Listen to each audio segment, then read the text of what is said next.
Okay, I believe that we are live. Let me double check this. See if we're live over here. Sometimes this thing trips and it doesn't show me live. There it is. Oops, I think I hit the wrong button. I did. I hit the wrong button. Let me double check the sound.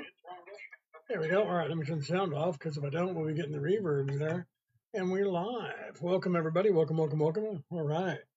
Let's get this thing going, right? Let's get it going for the day. Haven't been live for a couple of days. Had some stuff to do, right? On my studio is a little off kilter here. It's not quite where it belongs. There we go. Okay. So welcome in everybody. Welcome, welcome, welcome. Make sure you send this on to your friends, right?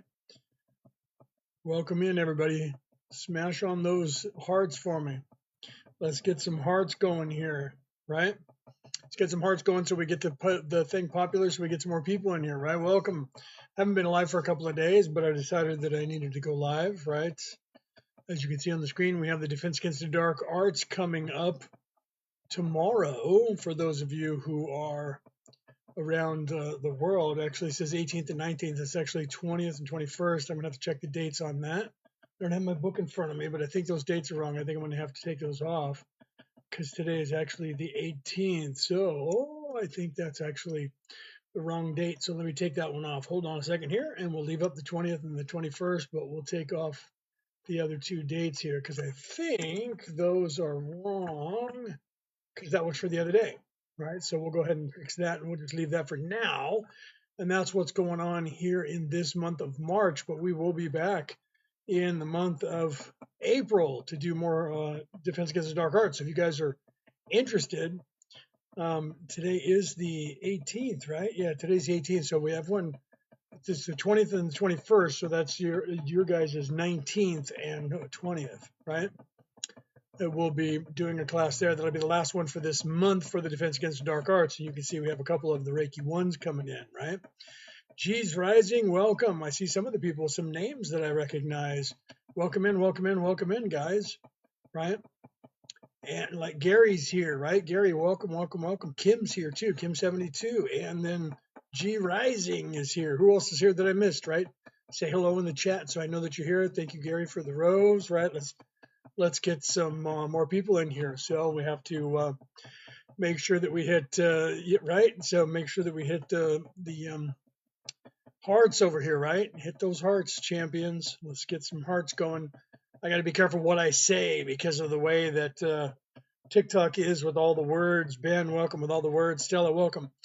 Do you actually believe in the dark arts? It doesn't matter whether I believe in it or not. Yeah, there are people who do dark arts, man. There are people who are evil on this planet. 14% of the population of this earth is evil. So there are people who believe in it and they do it, right? So, I mean, that's just the way it is. Do you believe in energy vampires, right? Most people don't believe in anything that's negative. And because of that, that's why you're stuck, because there's people that are controlling this matrix that you're living in. They're controlling your thoughts. They're controlling everything that you see. They're controlling everything. They think they own you. They believe that they own every single piece of land. There is no land on this earth or most of the water mass that they don't believe they own. And they own all the corporations. They own all of the, at least they own controlling, interest in them. They own all the news agencies. They own every single government official and every single government. The ones that they don't own, they either try to buy off or they get them out of office. You need to look that stuff up and pay attention. So whether you want to believe it or not doesn't change it. That's like saying that the earth is flat and nobody can go out there and find that ice wall to film it and bring it back. And they keep saying the firmament has some magic abilities when the firmament actually just means wall or water or air. It means ice wall. And the only time that anybody has ever seen that is when they went to like Atlantis. Oh, yeah, Atlantis goes all the way around the planet. No, it just doesn't. It just doesn't, right? It's a big club and we ain't in it. You know who said that? That was a comedian who said that first time, coined that phrase. It was a big club and we ain't in it. You ain't in it. Right? Who was that? That was George Carlin that said that, Dave. George Carlin. Yeah, you knew, right? Love George Carlin. Miss him. Miss his words. Miss his wit. Miss George Carlin. He knew what was going on and he was telling everybody about it, wasn't he? I watched George Carlin when I was like, I don't know. I mean, he goes all the way back to before I was born. He was telling people things. So when I was a kid, I saw George Carlin. I grew up watching him, listening to him talk. He was a prophet, man. He knew what was going on. He was telling the world the truth about what's happening around here, right? I mean, the people, you know, it's hard because people go, well, what can we do about it? Well, you can fix yourself. There was another man who said some really powerful stuff, and his name was Mahatma Gandhi, right? He was a legend. Loved him, missed his words. He was getting some information out to the world, a lot of information out to the world, making people laugh while he was doing it. Lenny Bruce was another one back in the 1960s who was also doing the same thing, talking a lot of politics with his comedy. There's people today, they're getting there. People do it every now and then. They can't do it as much because these guys come down on them. But the comedy has gone backwards to about the 90s now, right after that thing between 20 and 24, and then depending on where you are in the world, you had the progressives trying to take over, and they were stifling people and trying to, what was the word they were using? Trying to cancel everybody with a cancel culture. Well, the cancel culture canceled itself, right? So now comedy has opened back up. I was just watching Joe Rogan talking about it, and he was like, "It's gone back to the '90s. People can say whatever, man," and they are too, and I love it. So comedy's opened up, so it's allowing people to say some other stuff, right? Do you want to be truly, truly, truly, truly saved? Hallelujah, everyone. If you want to the right, yeah. If you're gonna spam like that, bro, be careful because in a minute I'll have to mute you because you're yelling and spamming. So slow down, okay, buddy? I don't want to have to do that, right? So yeah, burn all that you had. So I mean, you can't do that. Not gonna do that, okay? Because if you do that, that's their wheelhouse. That's where they want you to be. They want you to be in that wheelhouse of creating problems. Hutch, welcome in, my friend. So yeah, so you have to look at that stuff. People always try to get people like this, to get everybody all fired up to do stupid things. Those are usually the people that are plants, right? Lenny Bruce was another one, Dave. Yeah, right. Yeah, definitely. So, yeah, so we don't need to be doing that, right? They put plants in everything to where they try to get everybody riled up because they want to be able to arrest everybody or unalive everybody, right, from the deep state. So when people start asking me, well, what exactly do you want us to do? I want you to wake up because the truth is, this is what they don't want you to know. The greatest trick the devil ever pulled, the greatest trick the devil ever pulled is not to get you to believe that he doesn't exist because we know he exists. Otherwise, we wouldn't be saying this. Greatest trick the devil ever pulled was getting you to believe that you were a one little teeny individual and that you have no power whatsoever and that they own you and everything else. That's the greatest trick they ever pulled. Okay. They gaslight you, me, and everybody else into believing that. And that's what they say. That's their caste system. That's the system like Tom McDonald said in his rap songs. And there's one that's called The System. That's what he's talking about. It's literally this system that they have put together that we believe in. And if you believe in it, just like when somebody asks, do you really believe in the dark arts? It doesn't matter whether I believe in it. It matters whether other people believe in it. Okay. Because if they can convince you that they have power, then they have power over you. And that's what they do. They convince you that they own this place. They convince you that they can take your freedom away whenever they want. And they have power because they control the power. That gives them even more power. Because they control the money, that gives them even more money and power. Okay, so by doing that, then they can come after you. And if you don't abide by them, look at the people around the world that go against them and talk about them against them. When you become on their radar, they come after you with the law and they file lawsuits against you and they go after you over and over and over and over until you have no money. Yes, Hutch, it will eventually. Once we all wake up and change our society, which is happening, once that happens and everybody in that cascading effect happens, money will go away. It'll become a Mandela effect, and people like me will be talking about it, and people will go, "There was never a time when money controlled everything, and that we were our debt was our slave was our debt, and we're not slaves, and we never had any of that." And people will say, most people who are still asleep will say, "Yeah, we don't need that, right?" We never did need that. You guys are just tripping and remembering things wrong. I'll be glad when that day happens. Because the truth is, we don't need any of it. It's fake. They just tell us that something's worth something. We agree to it, and then we have this paper money that's no different than monopoly money. No joke. You can look that up, right?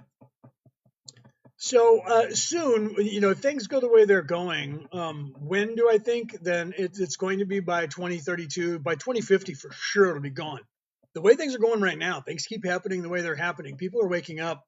We'll see about this year, right? I went back and I was researching more about the Bloodso information, and he's pretty positive it's going to be in November. I think the alignment is going to be in March on the solstice, but they're saying Easter, and then they're saying the alignment looks like so by the end of 2026, we're going to see people waking up exponentially. Anyways, that's happening. You go look back in time.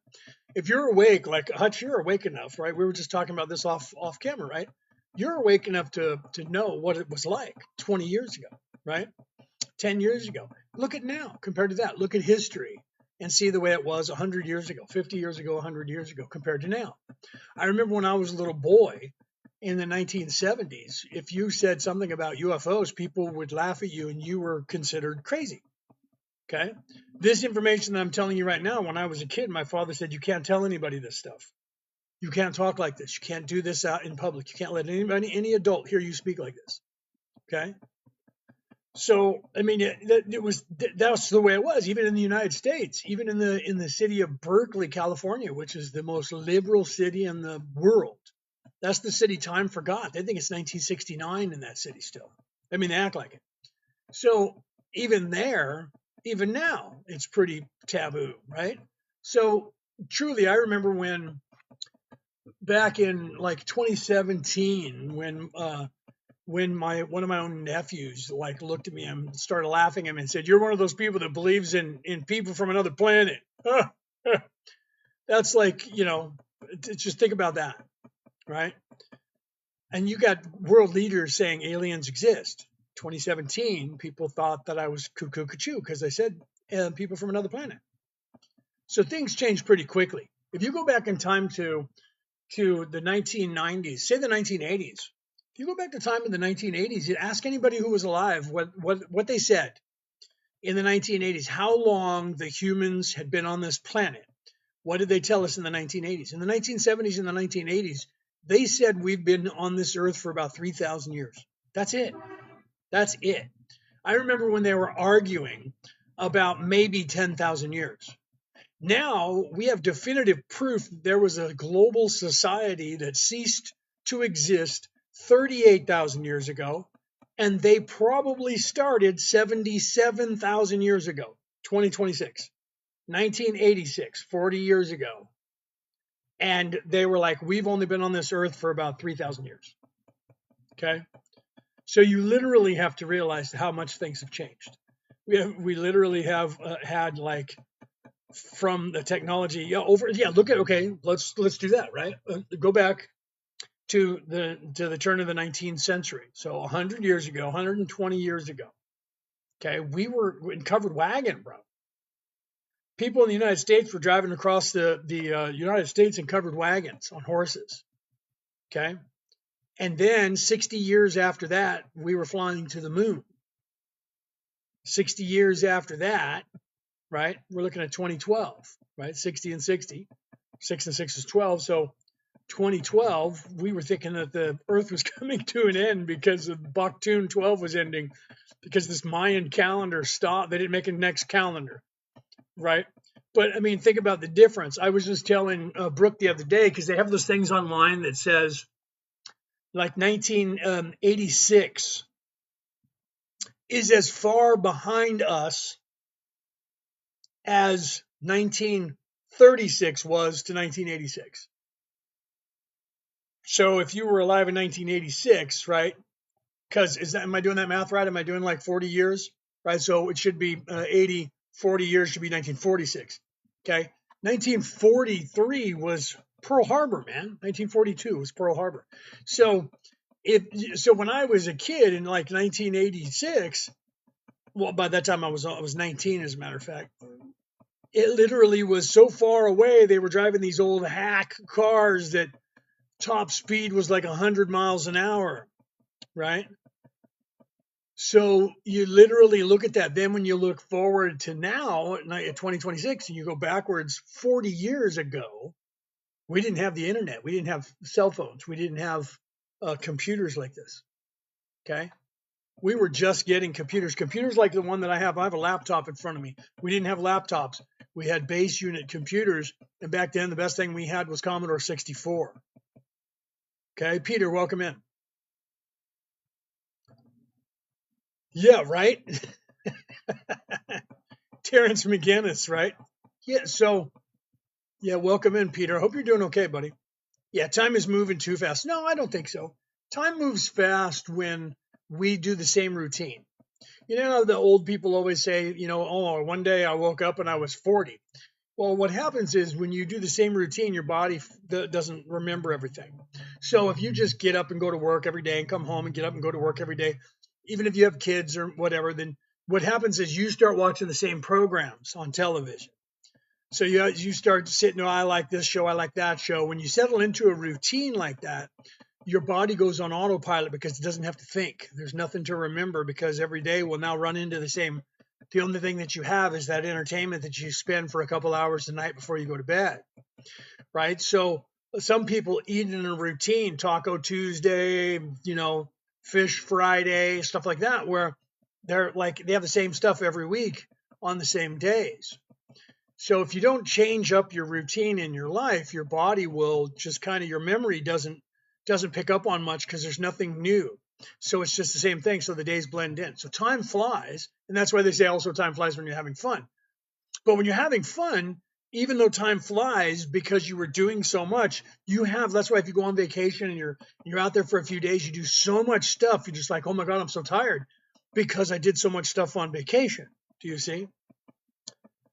No, only people, Jay, only people are evil, right? Not entire organizations, not entire species. 14% of the population on this earth is evil. Okay. To what degrees is also depending on the single person, right? So you have not everybody's Genghis Khan or Adolf Hitler, right? So a lot of people want to say that, like, oh, Trump is, Adolf Hitler. Trump's not Adolf Hitler. Adolf Hitler was Adolf Hitler. Trump is not Adolf Hitler. Okay. So not everybody, like the Freemasons in general, just like not every politician is evil, but most of the, people who are evil seek power 100% of the time. So most of the politicians, most of the people that are in charge of corporations, businesses, large corporations, governments, stuff like that, they're evil because they always seek power, always. So the guys in the military, most of the generals, they hold on to those offices. Anybody that holds on to offices for a long period of time, you have a chance that 14% of them, because that's the way on this planet, that's the dichotomy. It's 86% in service to others, 14% in service to self. But that 14%, 1% of that 14% controls everything because they're evil enough to take control of everything. Okay. My grandfather said that reptilian is a bad thing. No, all reptilians are evil, just like third dimension is third dimension. Okay, it doesn't matter what race they are, the entire species isn't evil. They might be a conquering race with a conquering ideology. That doesn't mean that every single person in that race is evil. You have to realize that. Just because that's like saying all Muslims are evil because their Bible tells you to rape and pillage and murder everyone, because it does. That doesn't make all Muslims evil. Okay, same thing with Christianity. Since the Romans got a hold of the way that Jesus was teaching in 325 to 329 AD, they created the religion that is Christianity, and it has marched on the world and tried to take over the world ever since. The Hebrew religion's been doing that since the day David took control of it. Okay. So, what do you learn if you buy your book? If you buy my book, you're going to learn some of that information. You're going to learn that there is a definitive timeline when bad people took control of this planet, and what are they trying to keep you from the knowledge of? And the knowledge that you're going to learn in here is the knowledge of the Christ oil.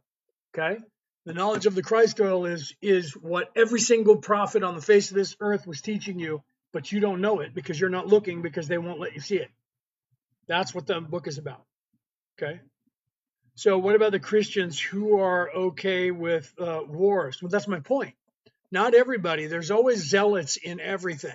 So you can't look at every single Christian and say that they're all evil, because they're not. Okay. But you can say that some of them are. Just like you can't look at all Muslims and say that they're evil, because they're not, but some of them are. You can't say that all Jewish people are evil, but some of them are. Okay. You can't say that all of any race, any creed, any color is evil. But you can, on this planet, say 14% of them are going to be in service to self. How far that's going to be, we don't know the answer to that. Okay. So some people are okay with things because they're justifying it or they believe it. See, here's the problem. This is what's in my book. Okay. What's in this book is that they are controlling the narrative. So your focus, let's start with that. Your focus determines your reality. So they're keeping your focus on what they want. That's what they're doing with the algorithms on these platforms. That's what they're doing with social media in general. That's what they're doing with the legacy news media. It's what they're doing with programming on television. Every program that you watch on television, every movie that comes out of Hollywood is keeping your focus on their prize, on what they want. That is this caste system. That is, they're in charge. They own the planet. They own all the corporations. They own you. They own all the governments. They own you. You're one of their slaves, and your debt is your debt is your chain, your slave chain. As long as you believe in a system, which is what you believe in, they do whatever they want. They fabricate wars, and then they get you to believe that we have to go over there and bomb these people and unalive these people. And everybody goes, yeah, let's do it. And then next thing you know, people are stirring up a jihad, a holy war, and they're running around unaliving one another. And they don't care. They want to hope that you guys are all afraid of each other. What are your thoughts on the Christians being unalived in other countries and no one talks about it? That happens in a lot of places, unfortunately. How many people? Okay, here's something that most people are unaware of. Okay, people over in the United States. I'm from the United States. That's not where I'm in Australia now, but I grew up in the United States. Over there, you have all these white liberals who are privileged telling African Americans that all these other white, privileged guys are the ones that kept them in slave chains, and they're actually lying about it. And they're the ones who were keeping them in slave chains forever and didn't want them to be free. But you're also having them teach them that they're victims. Do you see? And that they should hate or fear one another. And then what is that accomplishing? It's not accomplishing anything, but it's keeping everybody separate. They do the same thing with what you do when you're watching television. They get you to lie, or they lie to you, and then the other side lies to you just the same. They're the same. They're two wings of the same bird. All their families are related. You can look that up. They're all related. And so they sit on the holidays and they carve up who's going to do what, but they can't have one side take everything. Otherwise, all the people will turn against them. So they carve everything up equally and they split it up.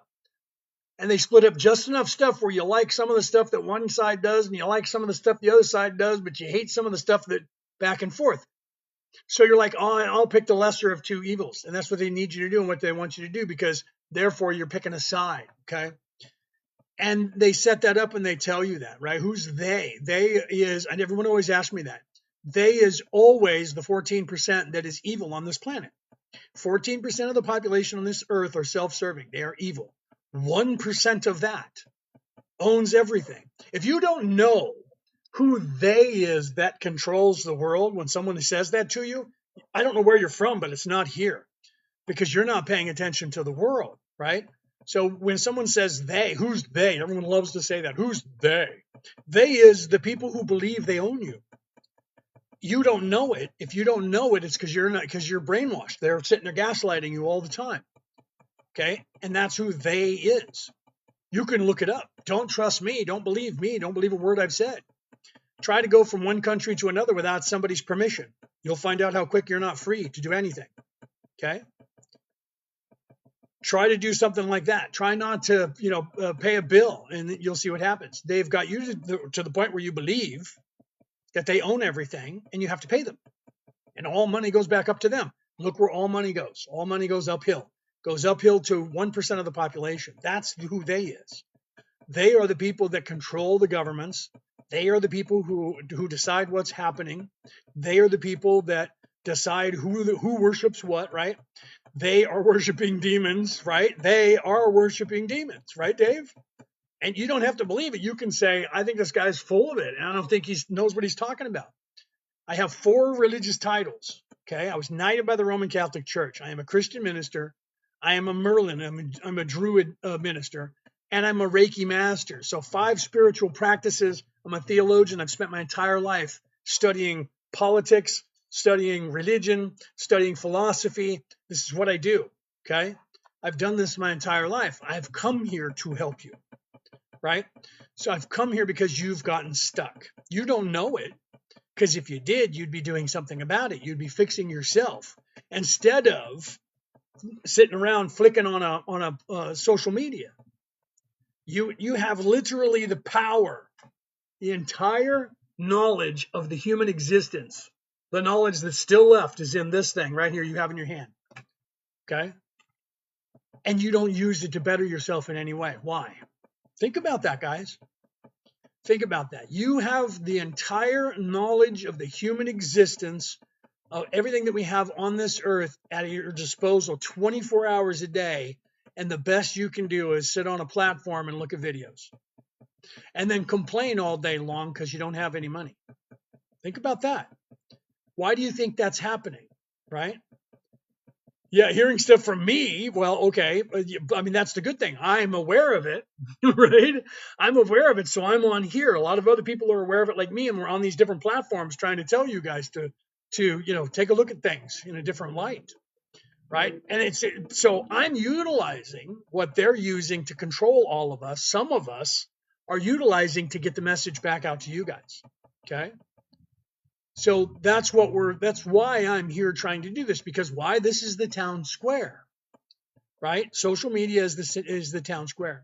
You claim the title of something and not practice what you so claim to follow.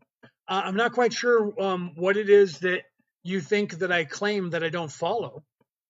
So you have an idea. So please let me know what that is. You have an idea that I'm not following something that I claim that I do. Christianity. I am a Christian minister, but that doesn't mean that I'm selling you Christianity, because Christianity was invented in the year 325 to 329 AD by Constantine, when he took the true way that Jesus was teaching, which was called the way, and he turned it into a religion called Christianity. And then he's teaching you the book of Romans, and he's teaching you that Jesus said, wait here, I'll come back for you. Okay?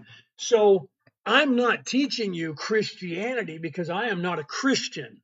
I am someone who is following the Christ. I am someone who is following Jesus, and I am teaching you what Jesus was teaching you, not what the church in Rome is teaching you, not what the Christian church is teaching you, which was created and interpreted and edited the Bibles by Constantine and then like 3 or 4 other people after that. Okay? What you hear from church is not even close to what Jesus was trying to teach you. True story. Okay? True story. Right? Nicole, right? Thank you for that. True story, though. Okay? Every single religion on the face of this earth, I am a theologian, and I have studied these, and I talk about this, and I wrote a book about it, which you guys can see on the screen right over here. Wrote a book about it, okay, called The Reality About Reality, Returning to the Old Ways. Okay, if you look at Merlin and Maeve, look at where you're at this place. There's a thing that I can't say, because if I do, you can look it up online. It's online everywhere. It's on ebook as well. Okay, so it's not on audio yet. My wife and I are working on that. Okay, so Earth Lover, thank you for that heart that you gave me. I didn't say thank you. I pointed at it, but didn't say thank you. Thank you for that. Okay, so there is a definitive time in our history on this earth, and that was about 10 to 12,000 years ago. And they started taking control. They got a knowledge, and they understood what your focus determines your reality. So they started going, we need to take their focus away from this, because every single religion on this earth that is still here, and every one that you've ever heard of that we still have scrolls for, they were teaching you something, and they were all teaching you the same thing, and that was the Christ oil within you, the Christos, what they called it. Okay, the oil that secretes within you, and if you're not self-serving and you're in service to others, and you take care of that oil once a month, when it goes down your spinal column and back up into your hippocampus through your claustrum, and then eventually into your third eye, your optic thalamus. If you take care of that oil, and on that time, that 2.5 days, that 3 days, you will actually start raising your vibration. You'll get smarter. Your IQ goes up. You start thinking like an adult, and they can't gaslight you anymore. Okay. So what is the Dead Sea Scrolls? The Dead Sea Scrolls are what you might know as the Nag Hammadi or the Gnostic Gospels. Those were actually in the Bible. They were in the original Bibles that were on this earth, and we still have copies of those, primarily because of the Ethiopians who have come out with theirs, and people have been studying it. People act like, well, the Ethiopians just showed up. They probably just put those in. That's not true, because in the 1800s, okay, in the 1800s, in fact, I think it was 1780, the first time they let people from the West start looking at their Bible, and they said, we're not going to let you guys copy this, because it was edited back in 325 to 329, 324 to 329 AD, and we walked away from that council. Okay, then you have the Eastern Orthodox Church. They also have more books than the regular Christians do today, and the Catholics, the Roman Catholics, they have more books in their Bible than the regular Christians today. So it's been edited many times, and the Ethiopians now just finally came out and said, you guys can come and look at all of this stuff that we have and research this. So people have been over there for a long time. You guys just don't know about it because they just started bringing it out to the world. Okay. So whose accounts are you referring to? Are you talking about the, what is that? They've all been canonized. See, now you're using a word. You don't know what that word means. Okay. I don't think you know what that word means. Because if a book is put together, you can call it canonized the second somebody says this is a book, and we're gonna worship somebody because of this book. You can say it's canonized on that moment. So that's one of those words that's semantical, it's third dimensional. That's just like my brother who's also in a theological college. Okay, he's learning, and he comes to me and he says, "Do you know that the Hebrew Bible is not even a Bible? It's an apocrypha." And I said, "Really? So that means that it's not real. It's not even a Bible." And he goes, "That's crazy." And I said, "That means your Christian religion doesn't exist." And he says, "What do you mean?" Your Christian religion, Jesus, and everything that he did was based on that apocrypha's check marks for the Savior. 3,000 of them, as a matter of fact, that had to be checked off. So that entire religion and the person himself and the idea of him showing up when he was supposed to show up, how he was supposed to show up, and everything that is in Matthew, Mark, Luke, and John that you take as the gospel is also fake if that religion is an apocrypha. And he just stopped and looked at me. I said, you need to start thinking outside the box and stop letting these people teach you that you need to be, preaching Christianity, because they're telling you that Bible doesn't exist. And according to Moses, he got that from God.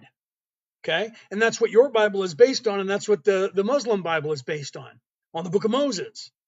And that's the Old Testament. And he was like, I didn't think about that. I'm like, you need to stop putting yourself in this little Christian box to be a Christian minister, because that's what they're teaching you at that theological college. You need to expand your mind outside of that. Okay. So this is generally hilarious. I don't think you know how wrong you are. Okay, so Lloyd, what are your credentials? I have 4 religious titles, 1 spiritual title, so that's 5. I was knighted by the Holy Roman Catholic Church. I've published a book. Please give me your entire obituary of what it is that you do and how that you know exactly what you're talking about, besides crap you've listened to online on somebody's post here on TikTok or Instagram or YouTube. Okay. So how do you go about getting knighted? Yeah, it's not actually easy. You actually have to be picked for that, right? You have to be somebody that they're looking at and actually see as a holy person who has dedicated their life to doing what I do. And then you're actually, it's not like over in England when the king or queen knights you because you're cool and you write some music, right? I'm actually a monk. I have pictures of myself. I showed it on my phone last week. I have pictures of myself dressed up in the brown with the rope tied on me. No, not even a joke. I can show you. While Lloyd is talking smack, let me show you pictures of me as a monk. Okay, hold on. Let me find it here, and I'll put them on the screen for you as soon as my phone stops being slow. Okay, hold on. There we go. Let me pull these up. Hold on, where are they at here? I just had these. I was just showing people these the other day because they were asking the same questions. And I said, here, let me show you pictures of me dressed in a monk's outfit, right? Literally, it wasn't Halloween either. Look, here we go. Let me pull this up on the screen here a little bit bigger so you can see. Look, there I am right there. See that guy right there? That's me when I had red hair instead of having the color hair that I have now. Okay, and that's me in a monk's outfit, isn't it? I'm even wearing sandals, aren't I? Okay. So I went to college in philosophy, and my philosophy teacher also was dressed like that. Okay. He was a monk. All right. So I think, Lloyd, I have an idea of what's going on. Okay. So you can have your opinion on everything that's going on. Hold on. No, I have to find the live over here and come back over here on this one. So you can have your opinion, but here's the truth. Okay. Person that is talking to you is awake, not veiled. The information that I'm giving you is not information that I found here on this earth. Okay. I have walked the walk and talked the talk of this on earth so that I could have all these stupid pieces of paper with somebody's stamp and somebody's signature on it. Okay. I have all kinds of those. I had some when I was in construction too. Okay. What is the truth?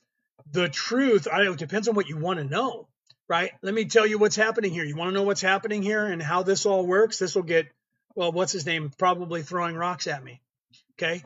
So here's what's happening here. The creator of the universe is trying to figure out how it became.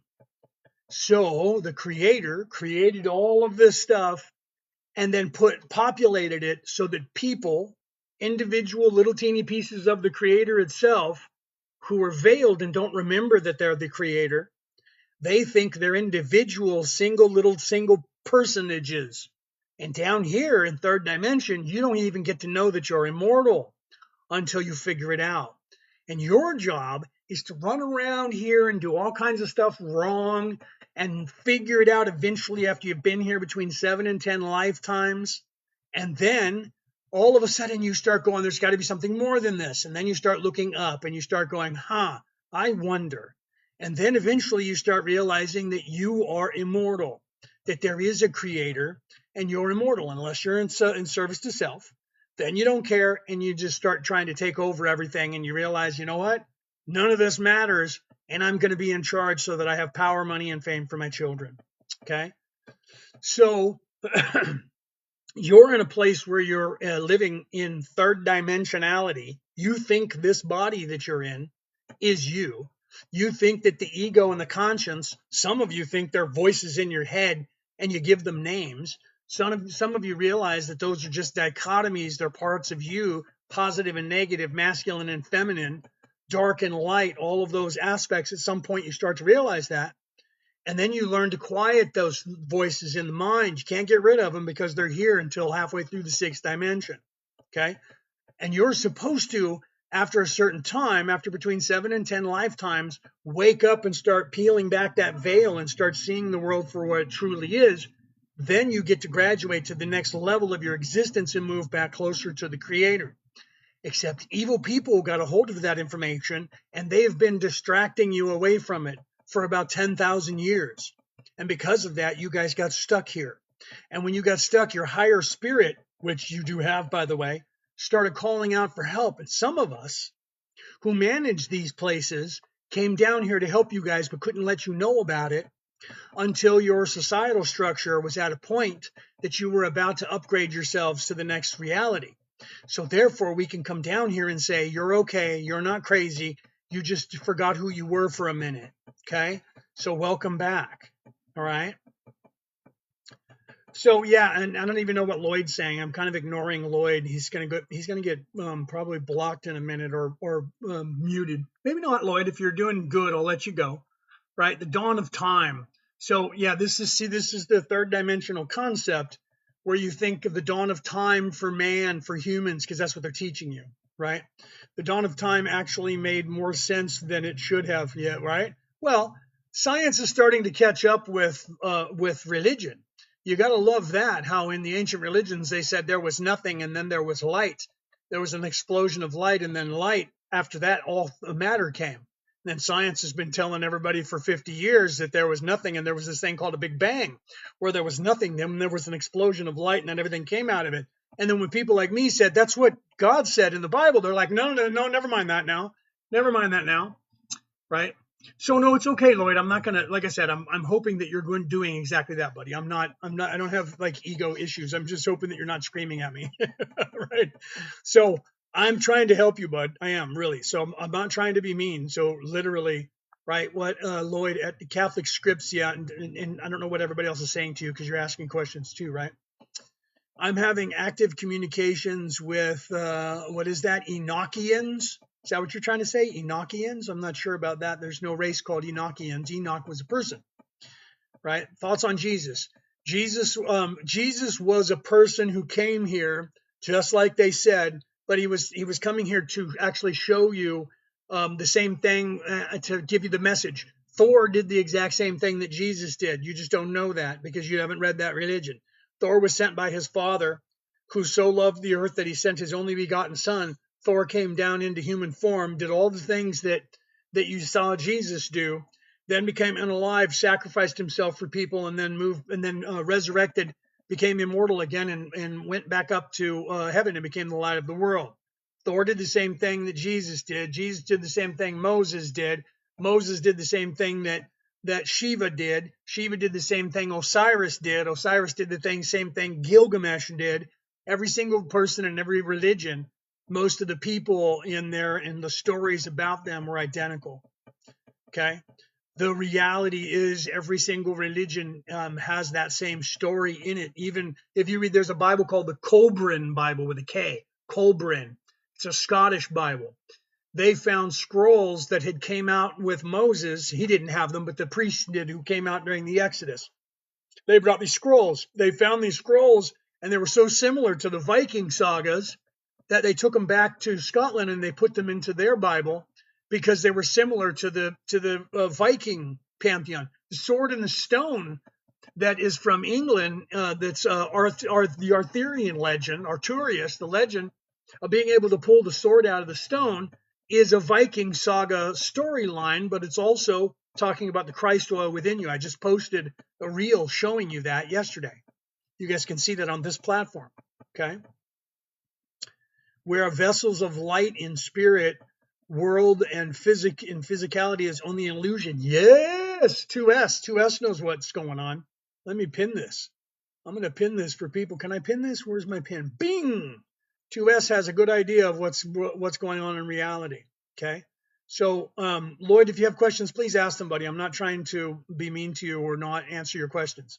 I'm trying to actually answer your questions. Okay. So, and it looks like people are coming after you, right? Richard, you just straw man the argument. Yeah, right. So don't argue with people in here, guys. You guys are just arguing back and forth, and that's the problem with what's going on in this world, is that the opposition gets all of us yelling past each other and not paying attention to what we're supposed to be paying attention to. So stop arguing with yourself, right? Yeah, man, totally the same. No hate, right? Yeah, no, I'm cool, Lloyd. That's why I was like, please don't capitalize and yell, right? But truth, is that they get us very honed in on this whole idea of tribalism, right? I mean, look at everything that they do, right? There's sports in every country, and there's all kinds of sports in every country. We have the Olympics all over the world. We have everything that lines you up and you pick a side. Politics, that religion is the religion of evil. So they put that in everything. When you're in school, they get you, you have to be on a side. You have to play a sport against somebody else. There's always competition.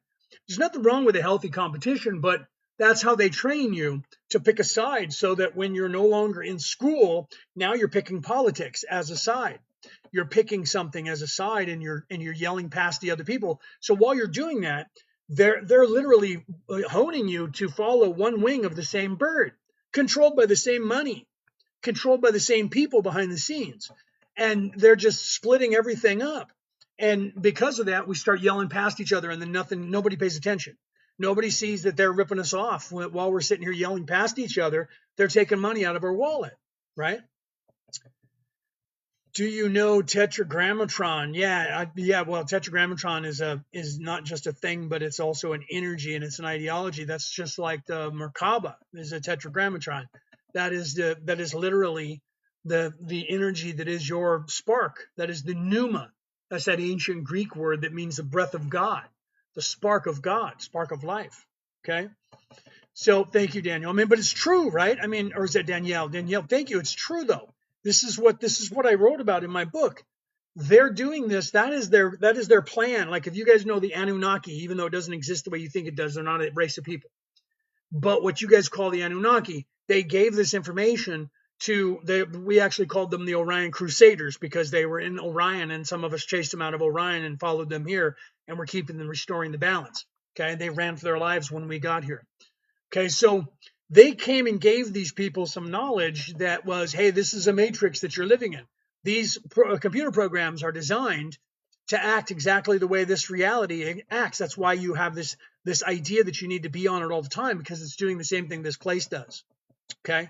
And because of that, they're controlling you. And what they're doing is they know that your focus determines your reality. So they're keeping your focus on what they want. So everybody, the collective consciousness of the entire earth is manifesting what they want. Okay. And that is exactly what's going on. That is your slave chain. They have hijacked your focus and they have your focus on their world that they're creating for themselves to keep their legacy money and their legacy wealth. Okay. I experienced it with the Tetragrammatron. I always say that wrong. Right, and seeing the light from the pyramid hit my pineal gland. Yeah, there you go. And that woke me up. Okay, so how do the pyramids play into it, right? You can see right here, I have my Orion Rising right there. Okay, that's my podcast, and I wrote a book about it. Then the other book on the other side of that is The Reality About Reality, Returning to the Old Ways, which is my current book. And then, of course, that's Merlin and Maeve. That's my wife and I's company. We're working on the website to get it up for you guys. How do I keep? Wait a minute. What were you saying just before, Lloyd? Lloyd, how do you believe in reincarnation? Well, we all reincarnate. Well, do you believe in reincarnation? Big. Oh, I see. You're asking Lloyd that because of something that Lloyd said, probably, right? So all of the historical accounts, manuscripts, and evidence support it isn't enough. I'm not quite sure what you're saying there, Lloyd. Were you talking about reincarnation? So I'm not sure what you were saying there, buddy, because I knew you weren't talking to me. You were talking about what you guys were talking about, right? So, I don't know what exactly that you're saying about the information that's empirical evidence, right? Look at research on mice who watch the screen all day and the mice who don't. They damage the prefrontal cortex. Yeah, right. I mean, you can look into that, bro. That's the actual truth. Because you're sitting here, what was it?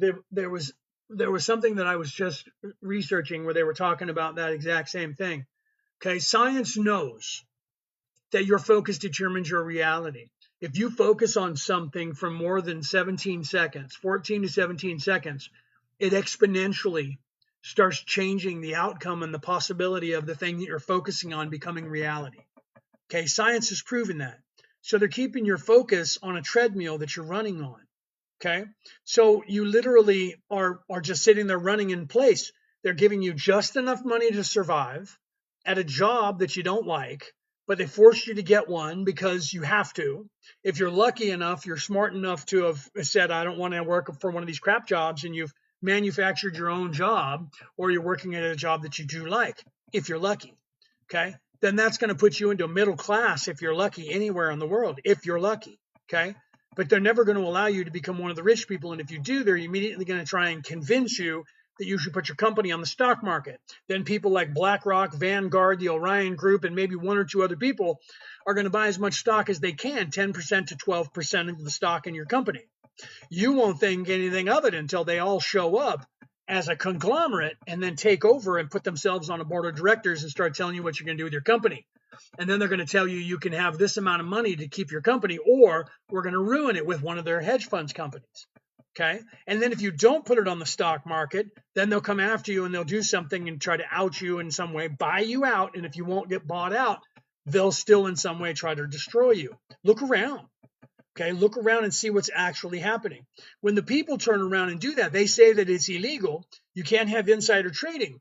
Okay, go back in time a few years to Robinhood, an app that was out there for trading. Individual people got word that this hedge fund company was going to be doing this thing to this company, and they said, let's buy stock in the hedge fund company and hedge fund the hedge fund company. So a bunch of people just all around the world said, that's a good idea. And they did that. The rich and the elite lost their shit, bro. They went freaking crazy, called the owner of that app and said, turn it off now and eliminate all of those people's profiles. Otherwise, we're going to destroy you. And he turned off the app, okay? Because they were shorting the stock on the hedge fund company that was going to short the stock on another company. They said that you can't do that, it's illegal, but they do it. They have a hedge fund company that does that, and they're aware of it. They own the hedge fund companies, so they determine when companies lose products, when they lose their worth, because the hedge fund company will hedge. They'll literally go in and start short selling their stock. You got to look that up. Right? So if they're doing that, what makes you think they're not doing everything else? People go, oh, that's just evil people. Those evil people are the ones who own all the corporations. Those evil people are the families who own all politicians. Those politicians control all governments. That means all currency. That means everything that is your reality is controlled by 13 families. I'm not making this up. You can see it. Don't believe me. I tell people this all the time. Don't believe me. Think I'm lying to you and then go down that rabbit hole for yourself, because you're going to be me in about a month if you actually do. Okay. But here's the thing, right? Yeah, I'm the opposite. I will share, I believe in human enlightenment. And there's the thing. Some of us are here to go, I'm not here to actually try and tell you all that stuff's going on, because you have enough people saying that. You're asleep. You need to wake up. You need to wake up. I'm not here to actually tell you that. But if you ask, I will. What I'm here to tell you is, you can easily put a stop to all of that. All of it. All you have to do, one, defense against the dark arts right here. Learn that. Okay. That right there is essential. First step in avoiding a trap is knowing of its existence. If you already know enough to where you don't think that you need this course, then you're doing better. So what do? You fix yourself. Okay. You fix yourself. You unlock this, you get that pineal gland solidified with all that stuff they're feeding you and your water and your food and your deodorant to make you stay asleep. You wake up that third eye. When you do that, they can't control you anymore. How do you fix that? You fix all of that by thinking for yourself, critically thinking, reading, researching, and not believing a word anyone tells you. Not AI, not me, not Google, no one. Research it for yourself and figure it out, because eventually you're going to go, okay, I'm not buying anything anybody says, and I'm going to do this myself. Because then you go into that hermit stage of your existence where you start investigating everything. You're going to go down those rabbit holes and you're going to find a bunch of stuff that's going to make you mad. It's going to make you sad. It's going to make you upset. It's going to make you want to do something. It's going to make you want to sit down and not do anything at all. That's normal. And then eventually, if you come out the other end of that without going, screw it, I'm going to spend the rest of my life ignoring humans and just live my life and take care of myself, because that's the hermit phase. If you go through to the end of the other side of that, you're still going to be awake, and you'll be awake then enough to where none of their stuff is working on you. And then when you see it, you're going to watch television programs and you're going to think it's Mr. Rogers. If you don't know what that show is, you should look it up.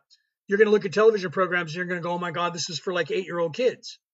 You're going to look at commercials on television and go, wow, that's indoctrination and brainwashing. You're going to look at legacy news media and go, how is it that 90% of the population has no idea that all these people are evil and they're lying to you and they've made it all up and it's all fake? How did they not know that? You're going to know the answer to those questions. Okay. And then eventually you're going to say, what can I do about it? Because you're going to get mad. You're going to go, we got to put them all in jail. That's never going to happen, because this is an ecosystem that the creator created and the creator likes it. Okay. So because of that, None of those people are going to go to jail. There is no war between good and evil where evil has to be defeated. The war between good and evil has to be defeated within you. You have to pick a side, whether you're evil or good, and you have to live with it. Okay? If you pick the evil side, you're only going to go so far and you're going to have to go back to the other side anyways, because that's the way it was created. But evil people don't want to believe that, and I don't care. Okay? Because they're serving a purpose.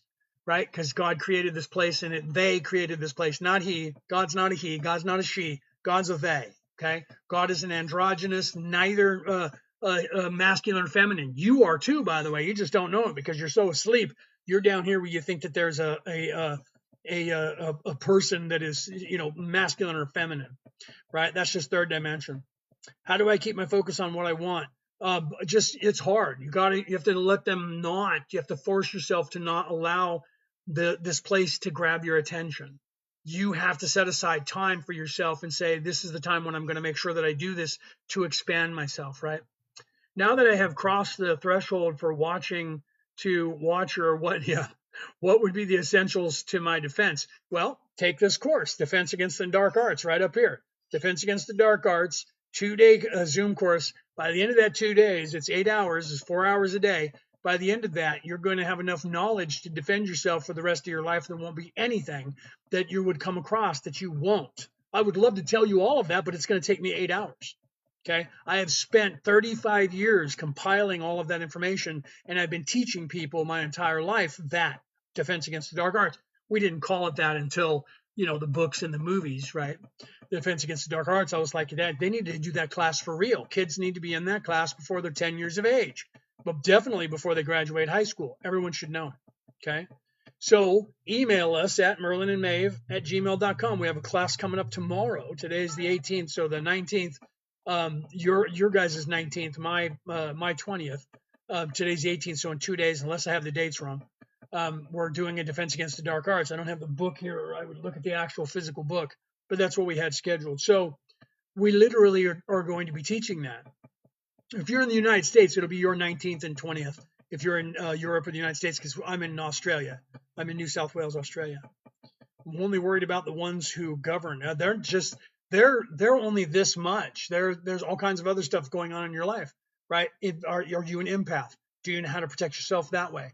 Do you astral project? Do you know how to protect yourself that way? Or do you have an energy vampire in your life? Everybody does. You just don't realize that that's what's happening to you, right?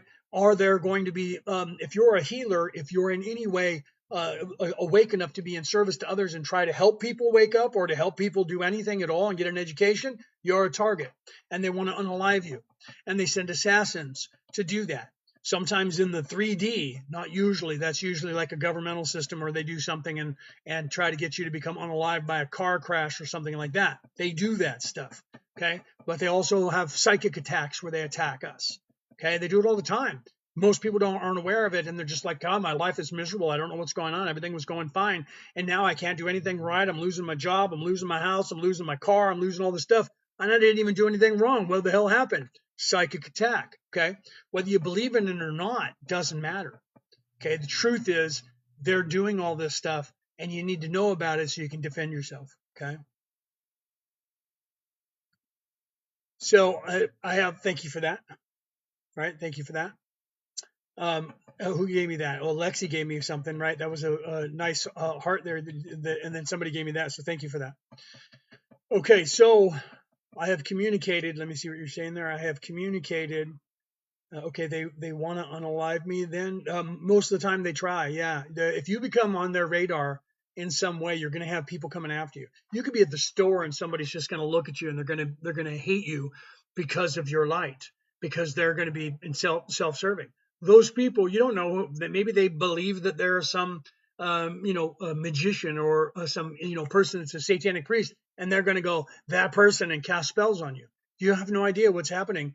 Literally, you could be out running around and pick up some disembodied thing that is out there somewhere, right? That stuff happens. I was sitting at a stoplight one time, and a guy who was homeless was walking down the street talking to himself, and he was standing in the middle of traffic, and I was looking at him, and he actually looked at me, and when our eyes locked, I went, wow, there's an actual demon inside that man. He's not just crazy. There's an actual demon in there. He looked at me, and he came over to me, and I rolled down the window and started talking to him. He knew my name. He looked at me and said, "How you doing, Kelto?" Okay. How would he know that? This was before I was doing what I'm doing now. He knew my name. That man had a demon inside of him, and everybody thought he was just schizophrenic running around. Okay.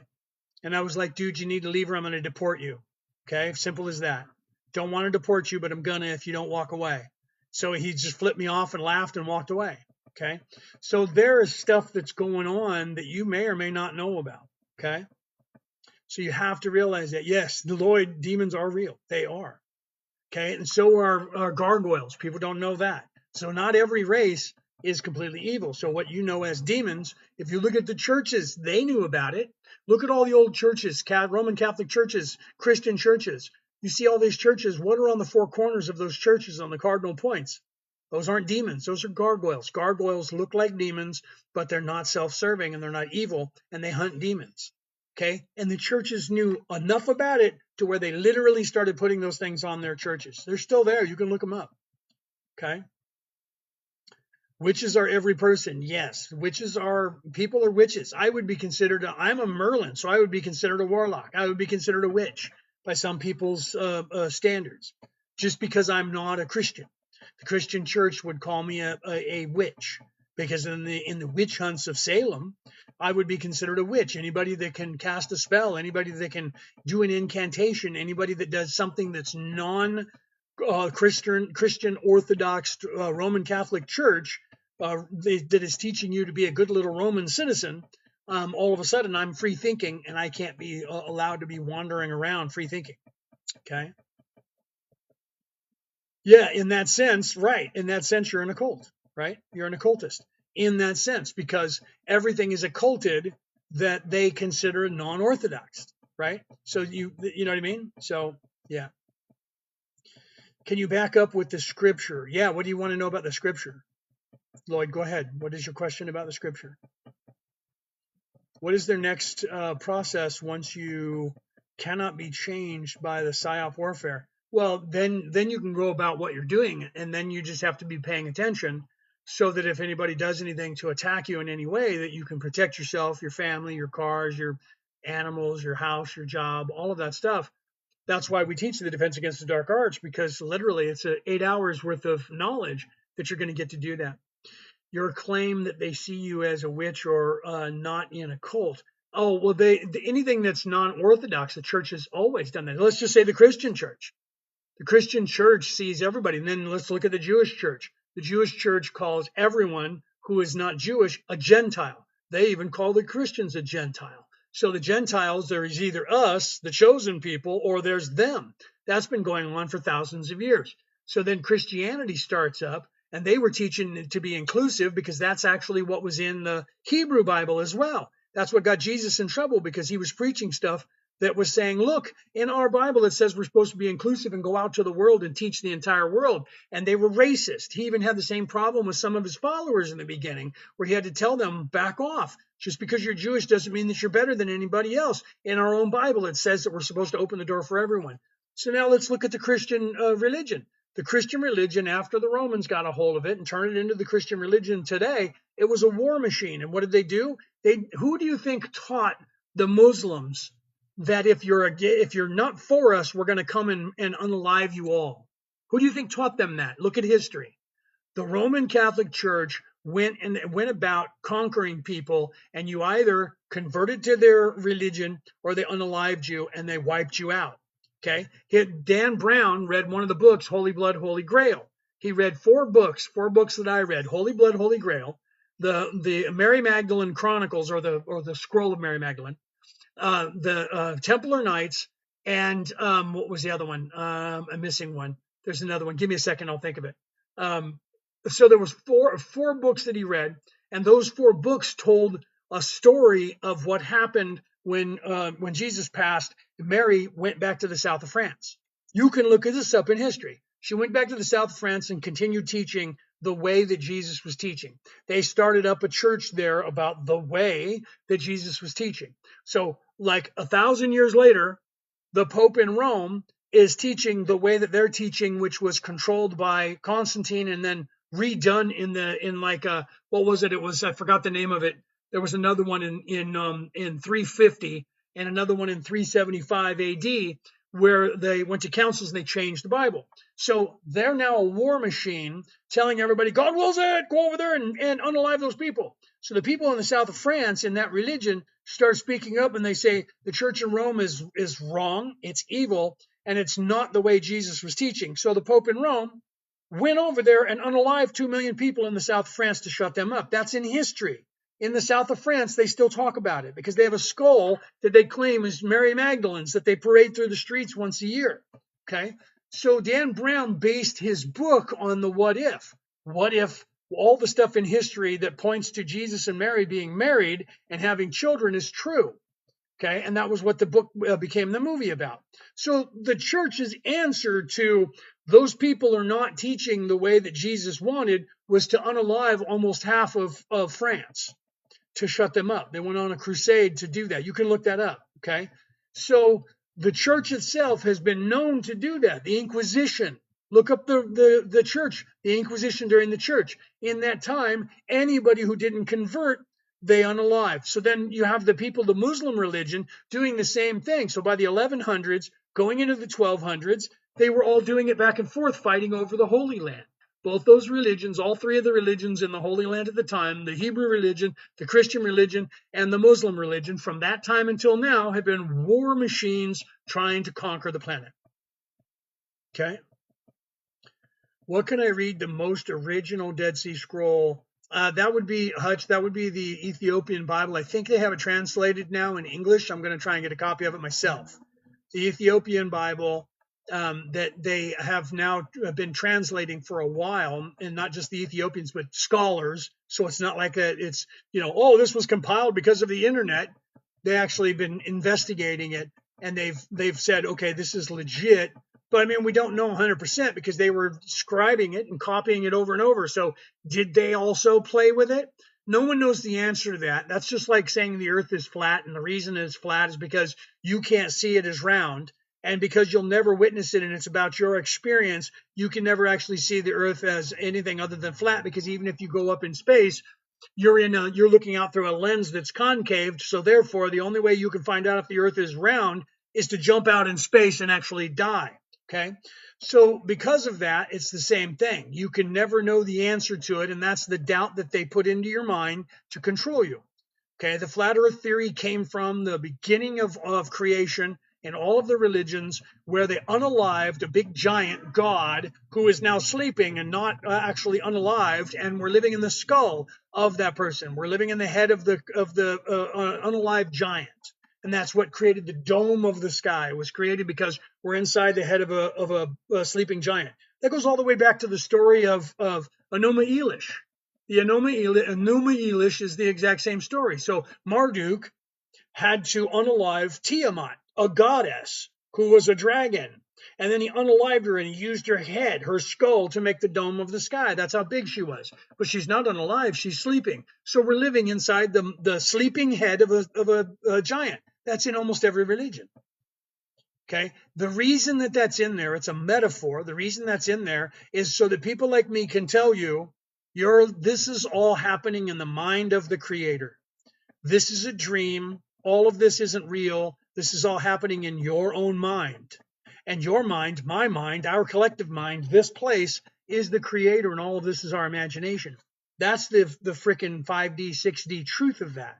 But most of you can't grasp that concept down here. So you're barely able to realize that you are, let alone that you have, right? So you think you have an immortal soul if you're lucky. You don't realize that you are. And then you're not going to realize that you are the creator until you actually move into real 5D, and maybe even not until you go almost into 6D, which you guys think is happening tomorrow, and it's not. Okay. The Ethiopian Bible, what was that? The Ethiopian Bible on TikTok Shop. Oh, I don't know about that, but it's possible. All I know is that it's supposed to be for sale these days, so I don't know if I haven't procured a copy of it, but I want to get it translated into English, right? So you believe Jesus was a Gentile and the killers was not, what are you saying? Barbarically insane? No. Where did you get that idea? No. Oh, you're saying that to Lloyd, right? What did Lloyd say? Lloyd, that's scaring me, bro, right? Richard, dude, I'm sorry, but you're saying is outrageous if you believe that. So I don't know what you guys are saying to each other, right? As long as you guys aren't fighting and going cuckoo cuckoo, I'm okay with it though. So yes, everything that happens in the physical has to have a representation in the spiritual, and everything in the spiritual has to have a reputation, or has to have a representation in the physical end. So there's the end, as above, so below, right? Sky worshippers, welcome, welcome, welcome. So you literally, what is that? Schnitz and Giggles, love the name. Welcome in. So you have to realize that the Jesus character came down here to do all those things, and that was mandated by the Creator to give us these things. People show up here on Earth every now and then to give you this information, and that goes all the way back in every single religion, every single culture on the earth. When the people who created the Mormon church got to the Americas, started talking to the natives and started trying to preach Christianity, thank you for that, started trying to preach Christianity to them, they said there was a guy, thank you very much for that, they said there was a guy who came here that was doing exactly what you were saying, right? So aloha, saying these things, and they said, "What are you talking about?" And they said, "What you just described. This guy wearing robes and long hair and a beard and looking like he was from another place, kind of like you, but different. He was here a long time ago." And they were like, "Wait, what? What are you talking about?" And they're like, "Yeah, a long, long, long, long time ago, there was this guy." So they figured out that thousands of years ago, at the time when Jesus was disappeared, running around the world from the time he was like 11 until he was 27 or 28, all of a sudden there's people finding out that he went to these other places and he was teaching. Okay. So that's how they started the whole Mormon religion. Well, and they left these plates. God left these plates here. And so they picked those up and they said they translated those and started the Mormon religion. Okay. You can look that up. I'm not making that up, right? So what is that when Panther says, do you think the creator is reptilian? No, the creator is light energy. You're thinking in third dimension. You're thinking that the creator is a third dimensional being because they told you the Anunnaki came here and created the people and they came in a puddle jumper. That's just not true. Okay. You're in a physical body, but you're a light energy being. Okay. And so energy beings who created this place, and those were the people that God gave the power to create this place. They're not third dimensional aliens. They're spirits that are this close to being one with the creator. I know because I'm from there. Okay. So you are light energy. You're in this physical body and you think this plane is real. It's just not. There's nothing about this plane that's real except for your perception of it. Okay. You are not in the universe is in you. You are not in the galaxy is in you. Okay? So you have to realize that. That is the truth of what's going on. Let's go 8D now, right? If nothing is real, why then is women having children? Because this place is set up as an ecosystem. Okay. So because the place is set up as an ecosystem and it's set up to trick you to make you think that it's real, the creator put this place in place so that it would be self-sustainable. Okay. So it's self-sustainable because everything preys on something else. It's an ecosystem where everything eats something that's alive to keep their life going, and everything hunts something that's alive to keep their life going. And that propagates people and pushes people forward to keep them going. Okay. You want to have a life because you don't want to become unalive. So the boogeyman's chasing you. Either animals or other humans are hunting you. Okay. So you have to defend yourself. You have to defend your family, and that makes you want to live. You can't understand what life is unless you are afraid of the opposite. Okay. So it's an ecosystem. This entire ecosystem is set up so that there's opposites for everything. For peace, there is war. For love, there is hate. For left, there is right. For up, there is down. For black, there is white. For unaliving people, there is birth. For whatever. For ego, there is conscience. There is the opposites. This is a place that is put into place for that, to drive you forward so that you have an organic experience of what you think is going from nothingness back to the creator, because the creator wants to know how it became and what it's becoming. So the same thing's going on in the future, by the way, you just don't know it. Okay. So everything from zero, nothingness, back to the creator of the universe And then the creator is evolving. So the creator is also forward projecting in where am I going to be, just like you are. You're down here doing the same thing that the creator is doing up there. We are subcomponents of the awareness. What is that? Tetragrammatron. Would you agree? Yeah, well, from your concept of tetragrammatron, yes, we are. I mean, you could do it in a binary computer ideology as well, right? Like the movie Tron and the idea of Tron from back in the 1980s and Tron Legacy, right? The inside the computer system, which would be inside the mind of us as the creators, we created the computer system as the users. Okay, so the creator is the users who created us, and we're in the system that the creator created. No different than a computer program when you're running around playing a video game. You put on goggles, you can't tell the difference between this place and that place. That's why people run into walls and trip over things and smash into television sets or trip on the coffee table because they're literally their cortical stimulation becomes exactly this place and they don't realize the difference, and then they start trying to do things and they run and fall down and everybody laughs and films it and puts it on the internet. Okay, your focus determines your reality. There is no difference between your dream state at night when you're sleeping, your waking dream state that you call a daydream, spirit walking or astral projecting, and this what is happening now. All five of those things, the only difference in all of those places is your perception of what's happening to you at that moment. That's it. They're all the same. Okay? You guys have to realize that, right? I don't sleep anymore. Well, you should sleep, right? But you should sleep. Your body needs to hibernate, right? So, but you take off and learn every night because you have now realized your immortal soul doesn't need sleep. So when this body hibernates, you take off and you go do things, okay? Because that's what you're supposed to be doing. You were doing that before. You just didn't know it because you were, when you're veiled, you don't know that that's what's happening, right? You're in another life, in another reality, or someone similar to this next to it or above it, or you're backwards in time or you're forwards in time, wherever your focus happens to be at that moment. That's where you are. And we lost that ability to recognize that. We lost that. That's the veiling. The veiling is not allowing us to. And that's supposed to happen so that we have this organic experience. Because there was a time when there was no veiling and there was no evil, and people were sitting around going, "Dude, you're God, bro. And I'm God. I love you, man. You love me. I love you, dude. We're God, bro." And everybody was sitting around like they were high surfer dudes in California. Nobody was going anywhere. They were just sitting around, and God went, "Oh man." They went, I'm fucking lazy. I need to change something. So they came up with this ecosystem, the yin and the yang, the Vistica Pisces. They came up with this ecosystem, and then they had to veil everybody. And now everybody's veiled, and they're like, I don't know what's going on, man. And evil people are like, I do, and it's all mine. Right? I'm gonna take a drink of my coffee TikTok. This is coffee. I don't drink alcohol. Coffee.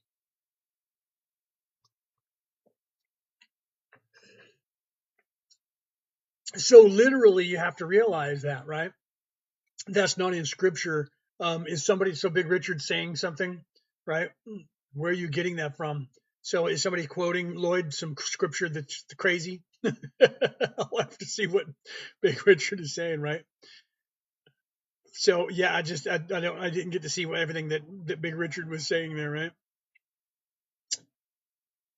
Christ is from the city of the sun. Adam is also Atum Ra. Adam is actually Adapa, Richard. He is right that you're wrong, bro.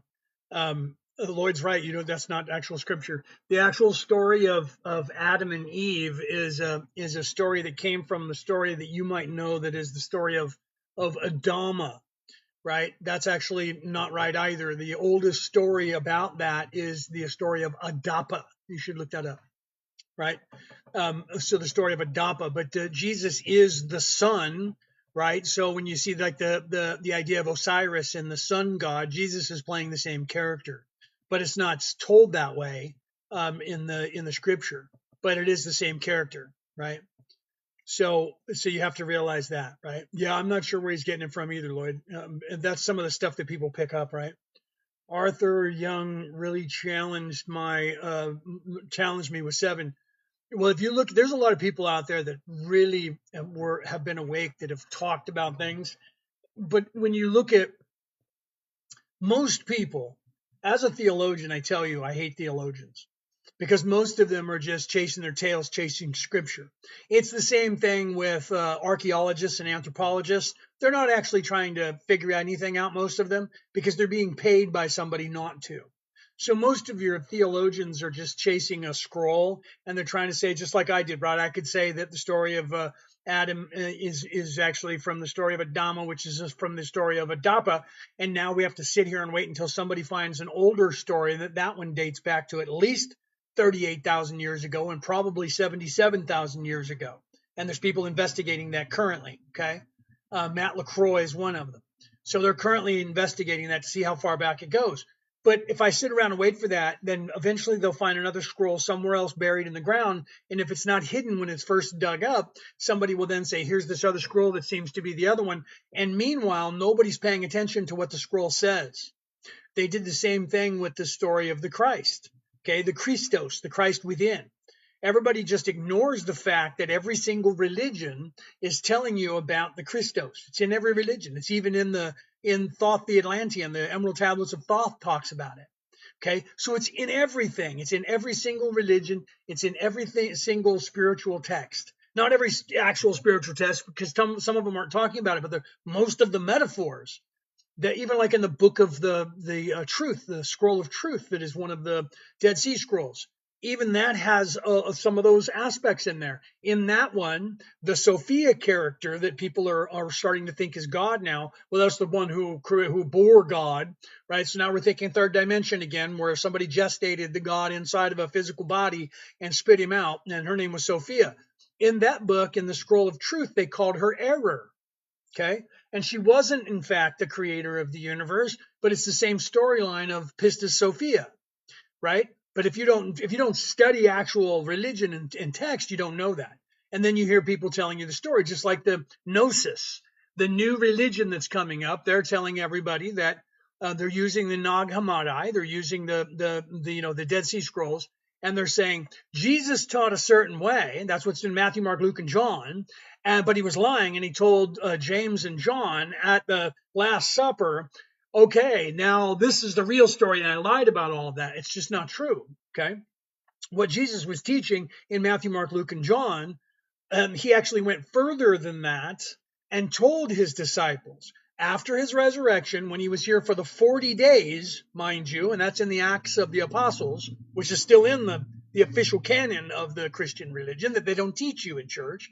In the Acts of the Apostles, in there, it's 40 days after Jesus' resurrection, and he stayed on earth and was teaching.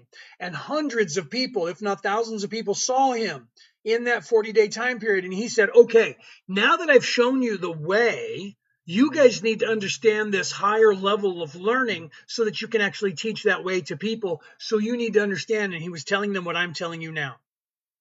Okay. That part was removed out of the canon.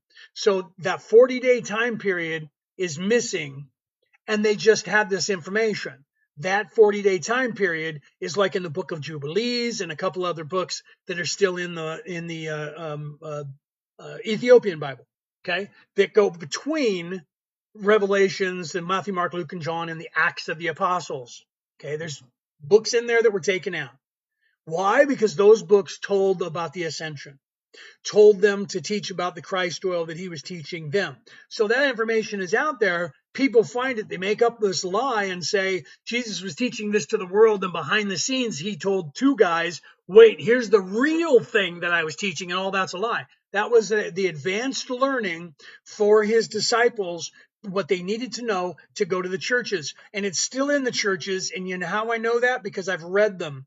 And if you look at, let's say, the Revelations, okay? So depending on the timeline that you live in, the Revelations were either written by Peter at Patmos when he was locked up there, or John at Patmos when he was locked up there. Depending on what you remember, you'll remember one of those two. Weirdly, a lot of people don't remember Peter being locked up there, and people are starting to think that John wrote the books. Either way, I would rather have John, because Peter was self-serving and John wasn't. Okay, so whoever wrote that, the letters to the churches in the Revelation, which they are now calling the Revelation of John. Okay, in Revelation, the letters to the churches. If you take those out, let's ask the question, class: why would a religion see fit to leave these letters to 7 churches, 7 letters to 7 churches, Anybody know where I'm going with this? Why would they seem to want to keep only those 7 letters in the canon for 2,000 years? What about those 7 letters to the 7 churches is so important that they left it in the Bible for 2,000 years? What exactly is happening there? Well, it was the first letters to the first churches. No, it wasn't. And I tell you, truly, it wasn't. And you can look this up for yourself. Don't believe me. Go and get a copy of Matthew, Mark, Luke, and John, right? Pick up the Revelations, go to the letters of the churches and open up your computer and pull up the chakras. Red ray root chakra up to your crown chakra, and what those chakras represent, each one of them, what their aspects are, and how you balance those, and what happens if you don't balance those. Pull that up on your screen, and then read the first letter to the first church, and then look at that and look up the church, not the place of Philadelphia or one of the churches. What did that word mean in the language at the time? What was the etymology of that word? You're going to find that the etymology of that word coincides with the etymology of red ray root chakra. And you're going to see that God says, let him who has ears to hear, let him who has the eyes to see. Those are highlights that were there to say the information that you're about to read in this, or you just read in this, means 100 million times more than the words that are sitting right here. Secret.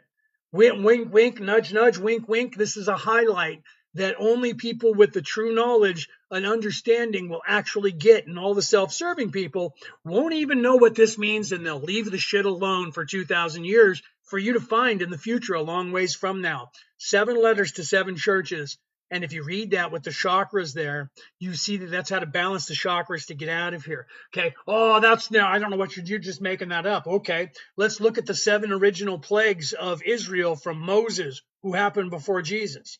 There were only 7 plagues. You can look this up in Hebrew scripture. There were only 7 plagues, and they added 3 more to make it 10. Take away those last 3 and read them, all 7 plagues. Also look at the chakras and how you balance the chakras, and you'll find that when the Egyptians didn't do what Moses said that God told them to do, that was not aligning that chakra and balancing that chakra, but the Hebrews did it. Okay, and if you think that all of those are just made up and I'm just making things up, read the Emerald Tablets of Thoth and read the first 7 books of that. That's about the chakras and how to balance them. Let's throw all that away. Now let's go to the Egyptian Book of the Dead and read about this spell that you need to have to be able to cross the 7 gates to get to heaven. You have to have it either on your body or you have to have it memorized so that when you're taken to the first gate, you know the secret name of the first god who runs the gate, the gatekeeper. And guess what? The riddle of that is how to balance the red ray root chakra. And then you go to the next gate and the next gate and the next gate, and there's 7 of them, and you get to go into heaven. Okay? It was written into every single religion on the face of the earth. And it was there, and it was written in a way that evil people had no idea to understand it, so they didn't edit. They had to leave some of the Bible in, all of them. All the Bibles, they left stuff in. And they left things in that were hidden, that were supposed to be hidden for a time in the future, for the people at the times that it is at towards the end, okay? So you literally have to realize those things. Look them up. That's what I tell people. Don't believe me. Look them up, okay? Have you heard of Martin Luther? Yeah, Martin Luther didn't like all the crap that was going on in the church, so he was actually trying to go back to the way that Jesus was teaching, that they turned it into a religion, which he didn't like, by the way. He didn't want it to be a religion any more than Jesus wanted his to be a religion. Martin Luther believed in an older way and allowed women to be clergy and a bunch of other stuff, allowed them to be married, a bunch of other things, and they turned that into a religion. So Lutheranism has a far better idea, and they're not teaching. He walked away from one of the other councils, right? He walked away and left the church because they were editing the Bible, right? Look up Martin Luther, right? Are the 7 plagues about the chakras? Yes, they are. So if you read the 7 plagues, each one of those is about the chakras. It's about what happens to you when God says, if you don't do this, it's going to be bad for you. Living in service to self instead of in service to others, and not balancing the chakra properly, and not being a good person. And people who are self-serving, they can't help themselves. They're not going to do it, right? That's just like the 10 Commandments. So if you look at those, they're not going to do it. And that was the whole thing. And you get punished for it, right? So each one of those coincides with the different aspects of the chakras. If you look that up, you can actually see that. It's true. It's in everything. Every single one. It's all about the Christ oil, and I wrote about that in my book. I'm not the only one who talks about this. Every religion talks about it. There's people out there. You can Google it. It's on YouTube. You can go to YouTube and watch videos, right, where they were there. I don't know if somebody's here that was one of my administrators. Probably no one's here. If they were, then we'd be able to pull that up. Maybe I can pull that up on my phone for you. But there's stuff that's out there that you can look up, right? What John Lennon meant when the Beatles were bigger than Cheese Whiz. Yeah, he was actually, there's another person, right? He talked about all you need is love, and they shot him through the heart for it. Okay. He was teaching you that your heart chakra was the way. He was teaching very peace. He was teaching people to be good and to be honest and to not be self-serving. And he was saying all you need is love, right? He wasn't just some crazy hippie rocker dude. He actually understood what was going on. So somebody shot him in the heart over it and ended his life too early, right? As above, so below, the heart and the mind. Yes, but that's actually as below, so above, that people don't realize that was actually in the Bible. It's in Matthew. If you read Matthew, you'll see in the Bible where they're talking about that. And Jesus says, the Father says, what you sow on earth, I shall too sow in heaven. They're talking about the new heaven and the new earth. What you reap on earth, I shall too reap in heaven. That suggests that what we do is our focus determines the reality that God is going to allow. So we're the ones who are in charge. And Jesus went on to say, when they said, when is going to be the enlightenment? This is where they steal that line. Jesus says, my Father says he's going to come as a thief in the night. He was talking about your unveiling and your enlightenment. Okay. And he didn't say, wait here, I'll come back. And he also didn't say me and I all that time. Okay. That's your interpretation. No, that's not my interpretation. That's actually what it says, bro. Go and read it. It's not my interpretation. I'm a theologian. My job is to study this stuff. I'm not interpreting it because I want it to say something. I'm telling you what they edited away from, what it said. It's just like the 666. Okay, in the Bible, you think that's the number of the beast, the devil, the evil devil, and they changed the translation of that. Okay, the number of the beast is 666, but you know what that is? That's carbon 12. That's me, you, and everything in third dimension. This place is the beast, right? Here, let me pull that up for you to take a look at. Okay, you just have to realize what's going on. Let me find it here. Let me pull that up. Pull this over. Let me see if I can get a hold of it here. There we go, right there.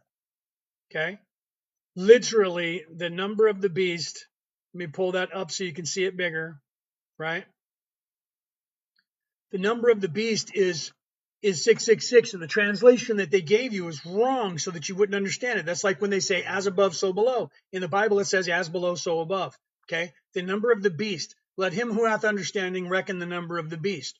For it is a human number, and its number is 666, or 6 That is the way it's told to you today. That is a wrongful translation. A number of man. What does that mean? Oh, it means it's the devil, and the devil is 666. No. Not at all. That's wrongful translation. The translation was, let him who hath understanding reckon the number of the beast, for it is the number of man, and its number is 6 Okay? So, yeah, right? You don't go back before King James. King James edited everything. Your modern, new international version of the Bible has also been edited away from King James. Okay, you got to go back before that. So the translation is 666. What does that mean? 6 neutrons, 6 protons, 6 electrons. The beast, my friend, is you, me, and living in the flesh. Okay, so they were trying to tell you this stuff a long time ago. They were trying to tell you that living in the flesh is the beast. Okay, and if you look at here, I even show you on the in this picture. If you look at that, the flower of life that they were drawing thousands of years ago is cellular division. It is literally the Big Bang Theory. It is inception. It is insemination. It is literally when sperm goes and spermiates an egg, and then the egg starts separating into us and life. Carbon 12, carbon unit, carbon-based unit, 666. 6 neutrons, 6 protons, 6 electrons. Okay, they knew about it back then, and they were telling you about it. Change one word, and now it's just the devil's number, 666. The number of the devil that they created and made up.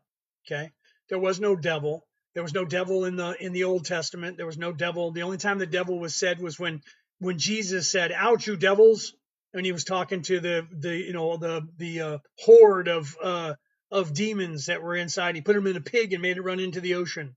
That was the only time that the word was said. Devils meant tricksters. It meant you stupid people who were devils or tricksters. The devil was borrowed to get you to chase away. They got to tell you that you're going to go to this place called hell, which was borrowed from the Chinese, and that you're going to go to this evil place if you don't do what we tell you to do. It was a control mechanism for the churches. You have to realize that. There was no place told you about that. The place was here. You were either going to stay here in the flesh or you were going to go up to the heavens, the heaved up place inside of you, so where you can graduate to the next level of your existence and move up. Okay? Identify your spirit, accept death, and do not rely on your physical manifestation ascension. Correct. Identify your spirit, right? Except you said it a second time because I didn't see it the first time. Absolute truth. Okay. Your first awakening is when you're in you're a two-dimensional being. Okay. You're a cat, a dog, a bird, a fish, something, a tree, something that has the ability to start realizing that you have a worth, a self-worth. Okay. Life, because you're an animal and the ecosystem drives you. You're running around as a pack. You're running around with this mentality of this, this pack. And that's what gets you into this whole mode for this place. You start realizing that you have worth. You don't want to become unalived. You don't want to be eaten. You don't want that to happen. You realize I am something. Okay. We have pets. We give them names and it helps them to move faster. I have a cat sleeping on the couch over there. His name is Luciano. He knows that name. He answers to that name. So he knows that that's him. He's already starting to think that is him. That is who he is. Whenever we call that, he goes, huh? And he comes over. Okay. So he's starting to catch on to that. We help them by doing that. You were that before you're human. Then you become self-aware. Then you're born and you get philosophical when you're here and you say, I think, therefore I am. Okay. And that goes all the way back to the Greeks thousands of years ago. I think, therefore I am. That's the beginning of third dimensionality. You are self-aware for the very first time as a baby soul. Then between 7 and 10 lifetimes later, somewhere in that time period, you say, I am, therefore I think. You realize I am not this pain body. I am not this ego. I am not the conscience. I am something else. I am something that is in control of this. So you go from I think, therefore I am, to I am, therefore I think.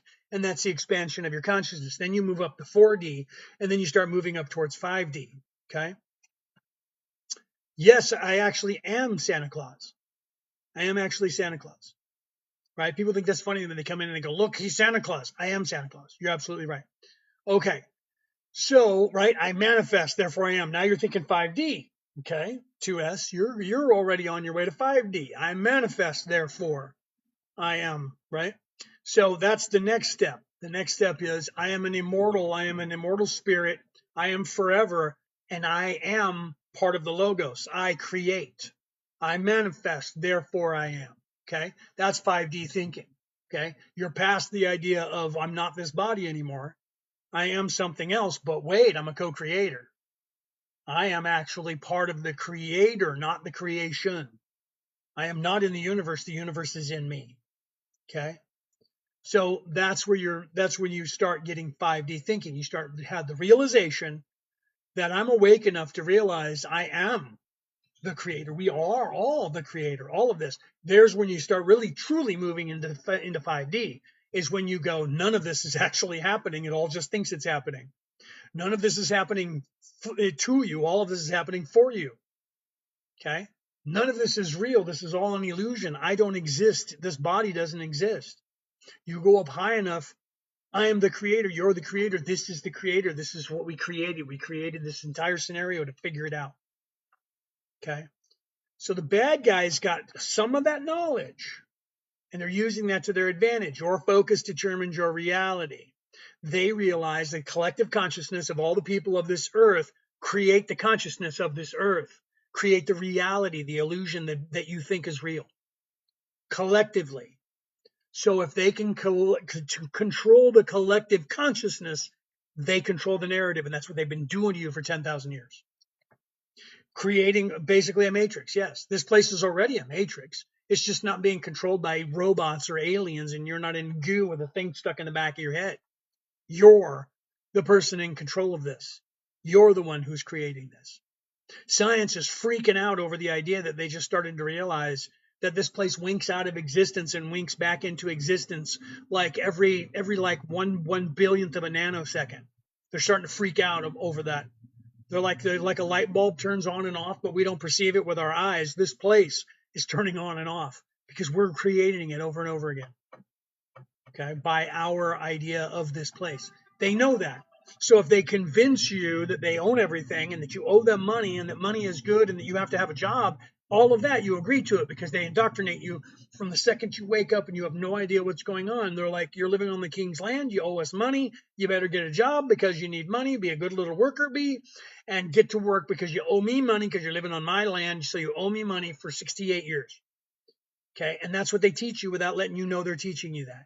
And they focus your focus on them. Okay, if you read the Viking sagas, the Vikings say that they forced the dwarves under the mountains to build their weapons. You're the dwarf under the mountain, and the evil people are making you build their weapons for them. Okay, you have to realize that. So you have to realize what's happening, right? So you have to, and you guys over here, right? Big Richard and Lloyd, you guys are fighting over semantical things. You guys need to stop. You guys need to start looking within yourself instead of trying to prove. This is why I say that. I'm like, don't believe me. Go look it up.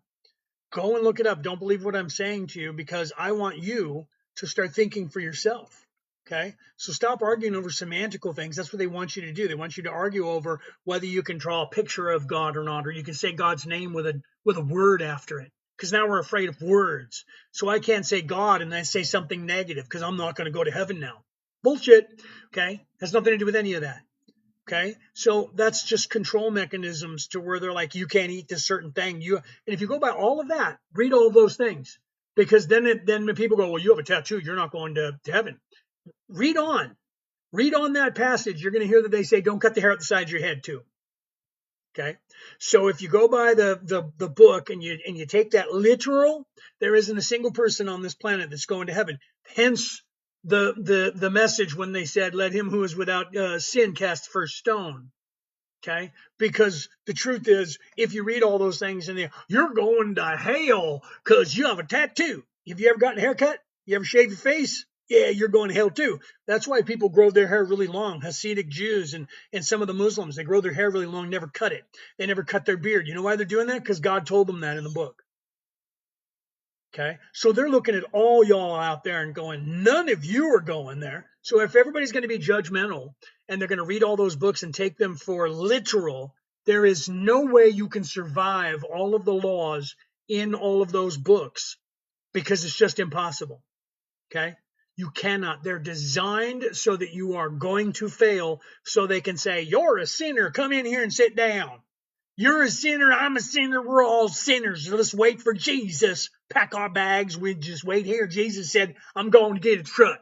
Y'all go ahead and get some catfish going, and I'll be back soon with somebody in a big long burly beard and wearing a toga, and his name is I don't remember his name, but he's at them pearly gates upstairs, and he's got this big book.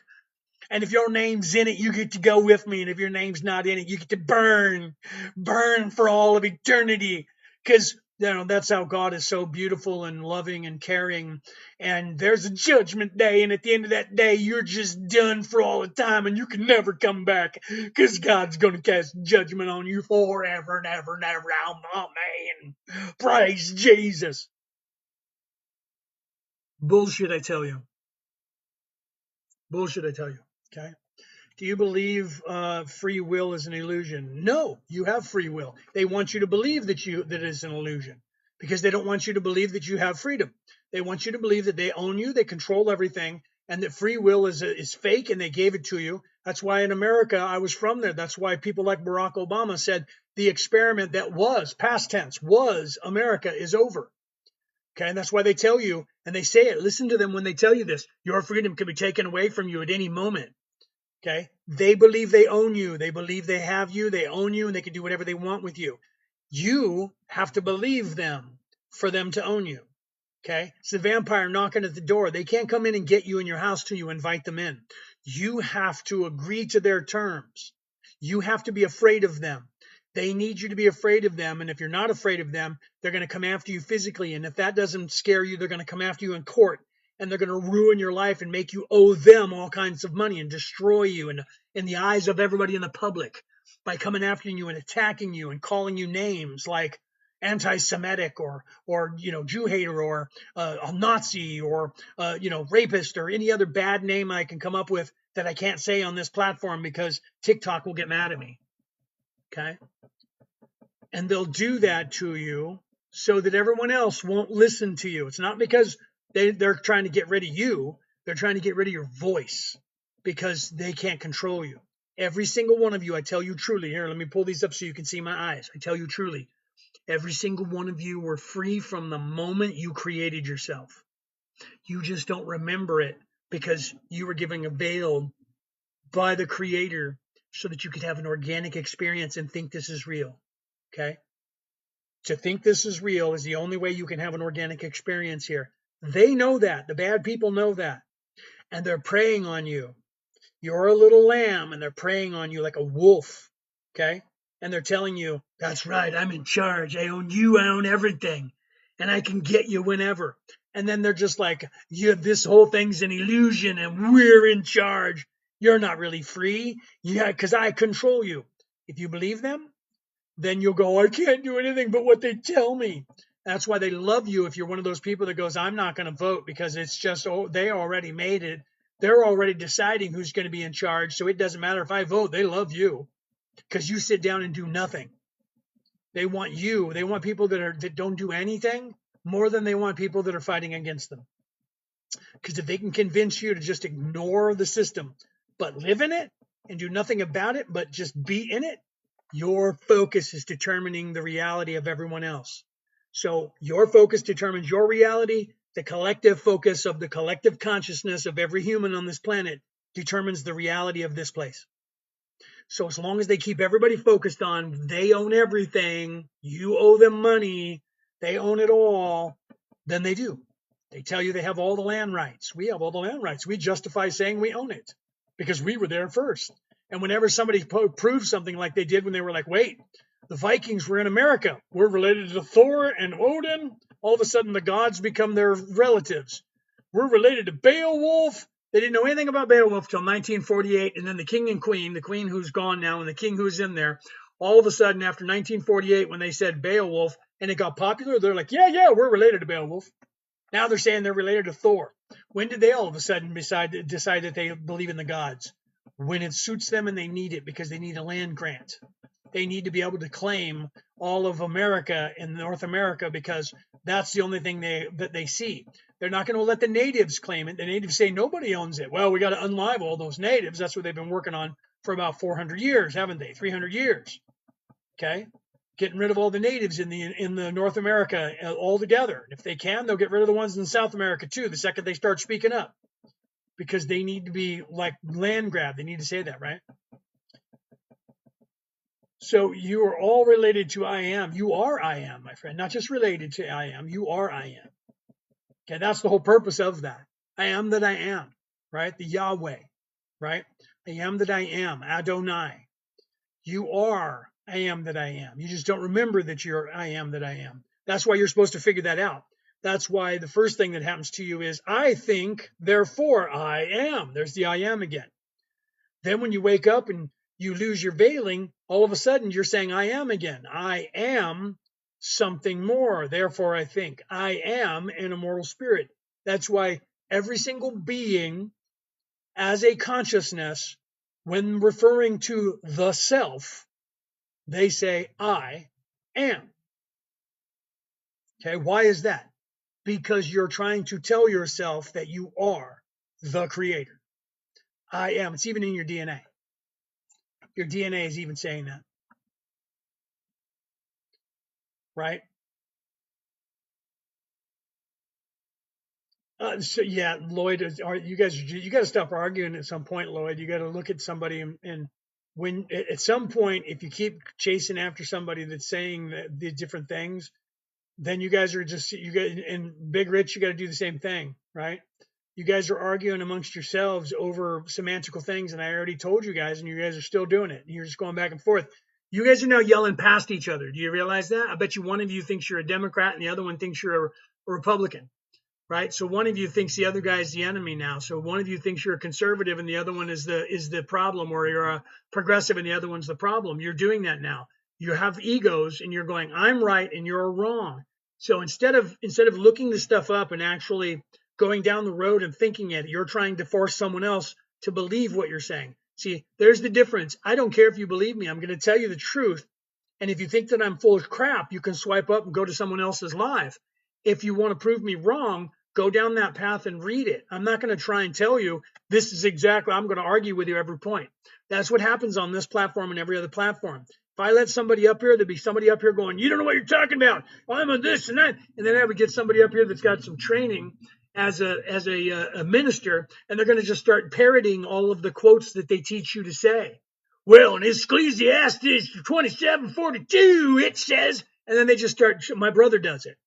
I keep telling them, don't be a parrot. Don't be parroting that crap that you're selling to me. Think for yourself and look beyond what they're selling. And then that's what you guys are doing. You guys are just sitting there in your like running past each other, right? I haven't even really been paying attention, so I'm not picking a side. That's why I'm telling you guys both to stop it, right? Check out the City of the Sun, Atum Ra and Tefnu. Actually, I don't even know those names, bro. I'm Big Rich. I gotta agree, right? Amun Ra is not Atmun Ra. It's Amun Ra, by the way.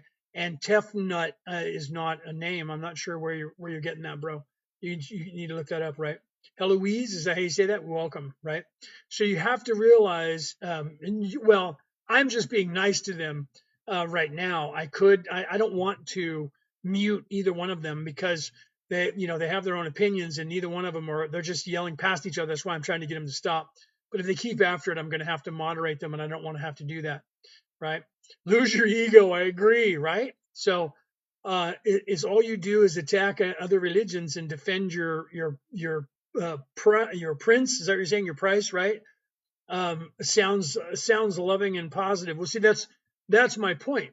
You see, if you think that if you think that if you think that's what I'm doing, you missed everything that I've said. That means you showed up here a couple seconds ago and now you're making assumptions, or you're talking to those other guys. Not quite sure what you're talking about, right? What does your natal chart look like, host? Natal chart? Is that what you're trying to say? So you're must be. See, now we're getting trolls in here, so I'm gonna have to control the energy, right? So son, you're gonna have to be quiet, son, or I'm booting you out, right? Just asking astrology stuff. Oh, okay. So why does that matter to you, right? So my motto is easy. If you want to live in the world, you miss all of the great things. I am hungry, right? Hey man, are you preparing for the blackout? There's not going to be a blackout. They took the grid down in Cuba. Yeah, that's going to happen somewhere in. Yeah, I wrote a book about that. It's called Survival, Prepping/Survival for Beginners. Right? I actually wrote a book about that. I am actually a survivalist. Have been my entire life. So if the best thing that could ever happen to this world is that the grid goes down worldwide, all worldwide communications disappear and don't come back, it would be the best thing that would happen to this place. Are you always combative? No, my friend, I'm not. But when people have been coming in, and if you would have been here and watched for a minute, you'd see there's a lot of people that are being very that way, right? Why did you leave the Catholic Church? I left the Catholic Church because they're not teaching about the Christ oil. They're teaching about protecting the church. At the time when I was an officer in a fourth degree Knight of Columbus and an officer in the church. They were weaning me to go to the Supreme Council. There was a lot of stuff that the church was sweeping under the rugs and hiding and denying. So some of us didn't like that because our creed as a knight is that we're supposed to protect the innocent always, and the church comes not first but second or last. And some of us decided that was too much, that the official church was officially doing what they were doing in the past and sweeping things under the rug. So I left. I resigned my office and I left. And I took off my monk outfit and and I became a paladin. And I throw rocks at the Orthodox Roman Catholic Church, because the Christianity that's being taught today is not what Jesus was teaching 2,000 years ago at all. And it was edited by the year 325. AD to 329. It was the beginning of the editing of the way that Jesus was teaching. So I left the church, and I am now talking and teaching the exact way that Jesus was talking and teaching when he was here. And sometimes, to go back to, son, what you were asking about, sometimes even Jesus was kicking over tables, my friend. Sometimes you have to kick over tables, and you'll see that in every religion. Okay. Yeah, they edited everything. I mean, look at literally, you can Google how many books are in every religion, and you can see they talk about it. There's a video that I posted on my channel where they talk about how many books are in the regular standard Christian church that's out there, that's non-Roman Catholic, has the smallest amount of books out of all of the other Christian religions. The mainstream Christianity has like 63 books. That's it. Okay. So you can look at that. And the Roman Catholics have more than anybody else except for the Ethiopians. So the Eastern Orthodox Church, no, I think the Eastern Orthodox Church has more books than the Roman Catholics do. Okay. So even Lutheranism doesn't have as many as the Eastern Orthodox Church or the Ethiopians. So all of these religions edited their stuff. And it just changes everything when you start doing that. Look at what you call, if you're a Christian, what you call the Old Testament. What you call the Old Testament is supposed to be the Hebrew Apocrypha. Okay? It's supposed to be the Hebrew Bible that Moses got from God, supposedly. We don't know for sure because none of us were there. So God gave Moses this Bible. Okay?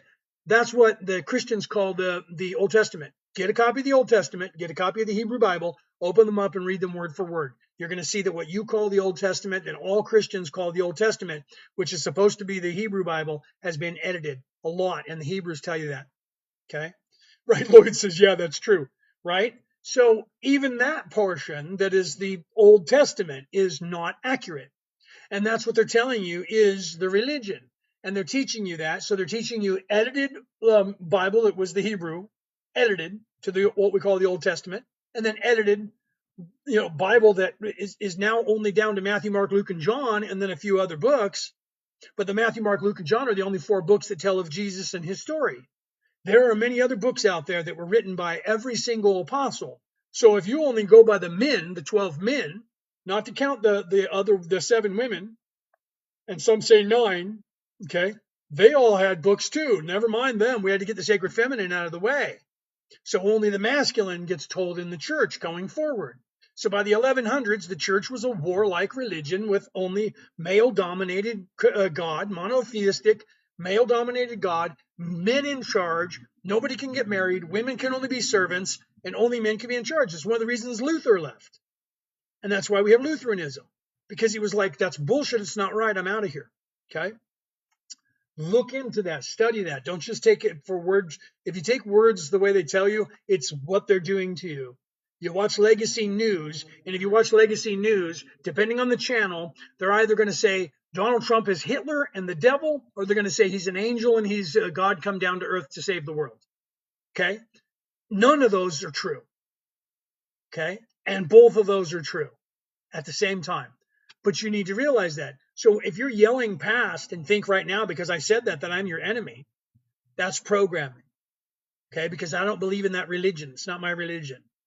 My religion is spirituality. And that's the first quote you're going to find in this book, The Reality About Reality, Returning to the Old Ways, by me, is religion recruits you, spirituality waits for you to find it. Okay? That is my quote. I own that. No one ever said that in the world, so I published it. Why? Why was that something? That's something that everyone should know about. But religion doesn't want you to know that, because religion wants to recruit you. And you know why they want to recruit you? Because they want money, they want power, and they want glory. They want to control the whole world. And oh, by the way, if the shit hits the fan, they need soldiers. Okay? Are you what? Am I Mercury? Is that what you're asking? Am I Mercury? Like the person? Like the god Mercury? Is that what you're saying? Jesus is the way and the truth and the life. Not just Jesus, my friend. If you're indoctrinated into Christianity, you're going to believe that only Jesus is the way. Okay? That story of Jesus is the story of the Christ oil within you. That story was told in every single religion on this earth. Okay? The same thing that Jesus did, Osiris did. So did Thor. So did Marduk. So did Shiva. So did Gilgamesh. Every religion on the face of the earth has that exact same story in it. okay, of the descension from God down to earth. You're doing it. You're living it. You just don't know it.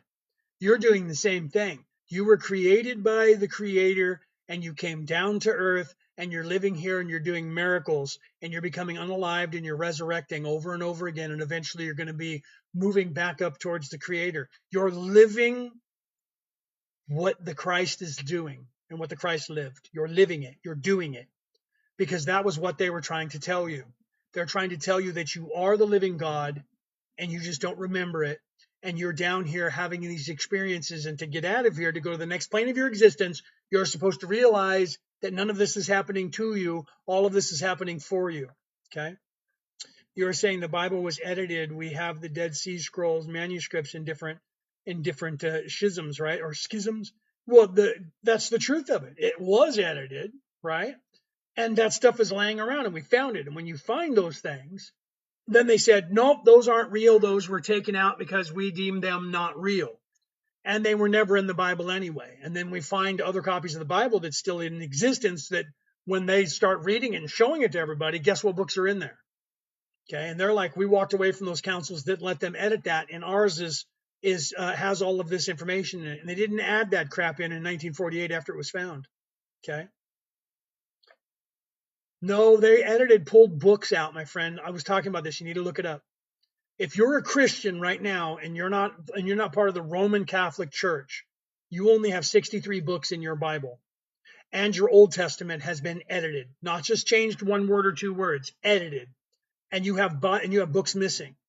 Okay? The Lutheran Bible has more books than you do.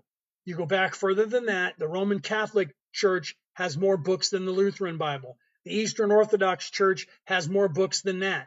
The Ethiopian Church has more books than that. All those books that were found in the Dead Sea area and everywhere else that they claim didn't belong in the Christian Bible are in every one of those versions of the Christian Bible, and some of them have every single one of those books. So it was edited. Books were taken out, my friend. You need to look at that. The Council of Nicaea, the first and second Council of Nicaea, that was in the year 324 AD. 324, that was the year.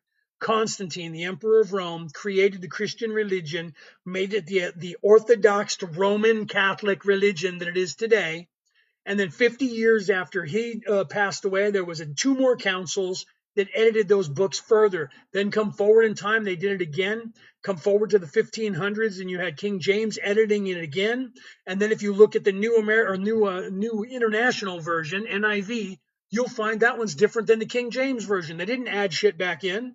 They changed the words. I'm a theologian. I've studied this in my entire life. Okay, you need to look at that. Right, Lloyd? Yes, that is correct. You need to look at that. Whether you want to believe it or not, it's that way. Dung beetle to dragon evolution path has humanity just a step. Well, just that idea that you're saying there, dung beetle to dragon or koi fish to dragon, that ideology is what's happening, what we're doing here. That is the dissension, living in the flesh, being the beast, and then graduating from that and the realization that you are not this, that you are something more. That is everything that we're all doing. So in a very serious sense, son, that's exactly it, right? That's exactly it, right? Son, that foul monkey, I love your name, by the way. It's funny. So you have to realize that. If the Ethiopian Bible came before the King James Bible, what was before the Ethiopian Bible? There isn't one. That's the whole point, Pam. They can trace the Ethiopian Bible back to the year 100. It's the earliest version of the Bible on this earth today. They actually can trace it back to between 250 AD, Anno Domini, in the year of our Lord, to the year 100. So it is the oldest Bible in the history of the world, and all the books that are in there are all don't exist in the Bibles today are all the ones that were taken out that we found, and a few others that we found in the Dead Sea area that they said those are all fake and they're not real. Those were in the original book. They're still there. And they can prove that they've had all these scrolls the entire time. That's what's got the whole world freaking out. Okay. But see, that's same or similar result. That's what we're here to do, my friend. We're here to go from nothingness or dung beetle, right? To back to the source.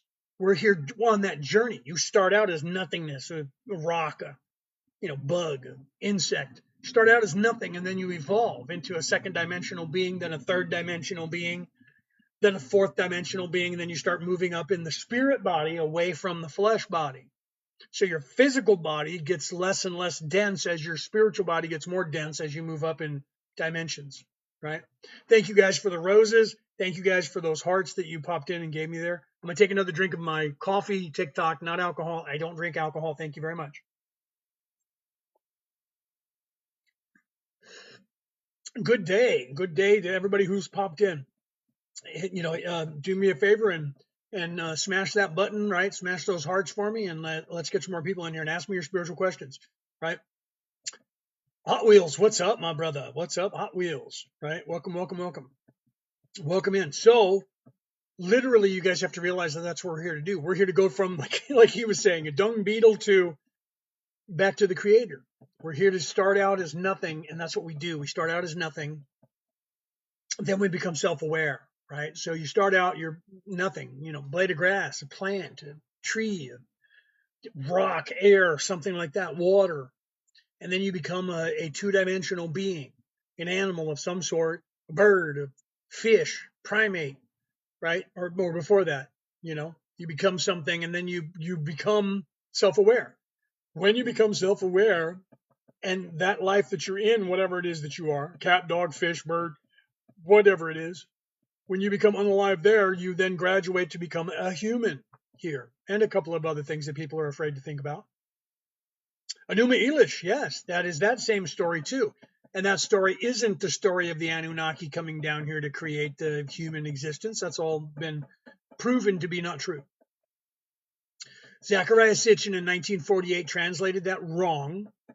Giorgio Tsoukalos from History Channel's Ancient Aliens, who's actually a friend of mine. We don't hang out, but we actually met and talked, and I actually had him on. I created Ancient Aliens Worldwide, the group on Facebook that it has like almost 300,000 members in it worldwide. Interviewed him on then. I used to actually help them promote the Ancient Aliens show. Wrote a book about it. It's called Orion Rising. You can see it on the screen right here. That's the name of my podcast. I wrote a book about the what if that's true. It was a little story about what if there was really aliens here and no one knew about it, and they were all fighting this war over the planet at the same time. So literally, Giorgio Tsoukalos in 2012 cited Zachariah Sitchin's translation of the Anunnaki, the god Anu, came down, and everything that he said, where he pieced together pieces from different places in different scrolls that we now know were not the same scroll, and he made up like 6 books, and he got paid for the rest of his existence. So Giorgio Tsoukalos claimed that was true. And then in 2015, when the ratings were going down, he said that the Anunnaki meant those from the heavens came. Now it became an entire species of people coming to Earth, and that they came down here to mine gold, and it doesn't say that anywhere in that scroll, right? The message from God was written by Moses plus or minus 1,400. If you're talking about the Enuma Elish, now that's older than that. Moses was, you're saying 1,400 years plus or minus. Moses was 3,400 years ago, or about 5,000 years ago from our perspective. And the Enuma Elish was older than that. The Enuma Elish goes back to 38,000 years ago. That idea in the story of Adapa is at least 38,000 years old, right? Oh, you're talking about his age, not his age. No, yeah, that's what I'm talking about. Moses, I'm talking about the Moses time period. That was like 3,500 years ago or 4,000 years ago. It was further back than that. So the Enuma Elish goes back farther than that. And that's not, people are like, oh yeah, that whole storyline is the story that when you look at that, he thought, so let's talk about Zachariah Sitchin. When he saw Anu, forget about the word Anunnaki, forget about that. The Na was nothing. He saw the word Anu. The Greeks lived next door, Arcadia. So this is the time of the Greeks. The Arcadia was next to Mesopotamia. They were Greeks.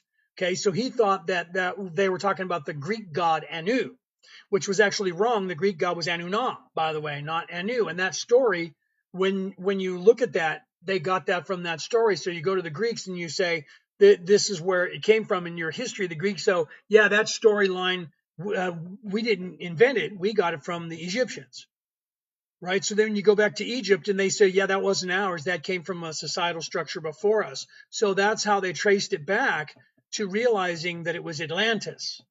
So that story, the Enuma Elish, is older than that. It came out of the Younger Dryas when the people disappeared off this earth 38,000 years ago. It was from that global society, which we now know ended there 38,000 years ago, and the beginning of their societal structure was 77,000 years ago. Okay, and that story and the story of Adapa, which is now the story of Adam and Eve and a bunch of other stories, came out of that. So we're looking at more than 1,400 years ago. We're looking at 38,000 years ago, right?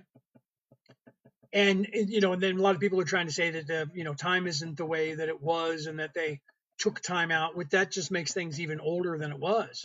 You know what I mean? And so we know that if you look at Matt LaCroix, you guys should look him up. I'm going to put his name in the chat. You guys should look up Matthew LaCroix, okay? Matthew LaCroix. You guys should look up that name right there, okay? Just put it in the chat for you. Matthew LaCroix. He just published a book. He he's an anthropologist, archaeologist, and a fringe theologist. He doesn't have a degree in theology, but he has found a city over beyond Angkor Wat, beyond Turkey, that they're excavating now, that's underwater, that literally goes back to that societal structure.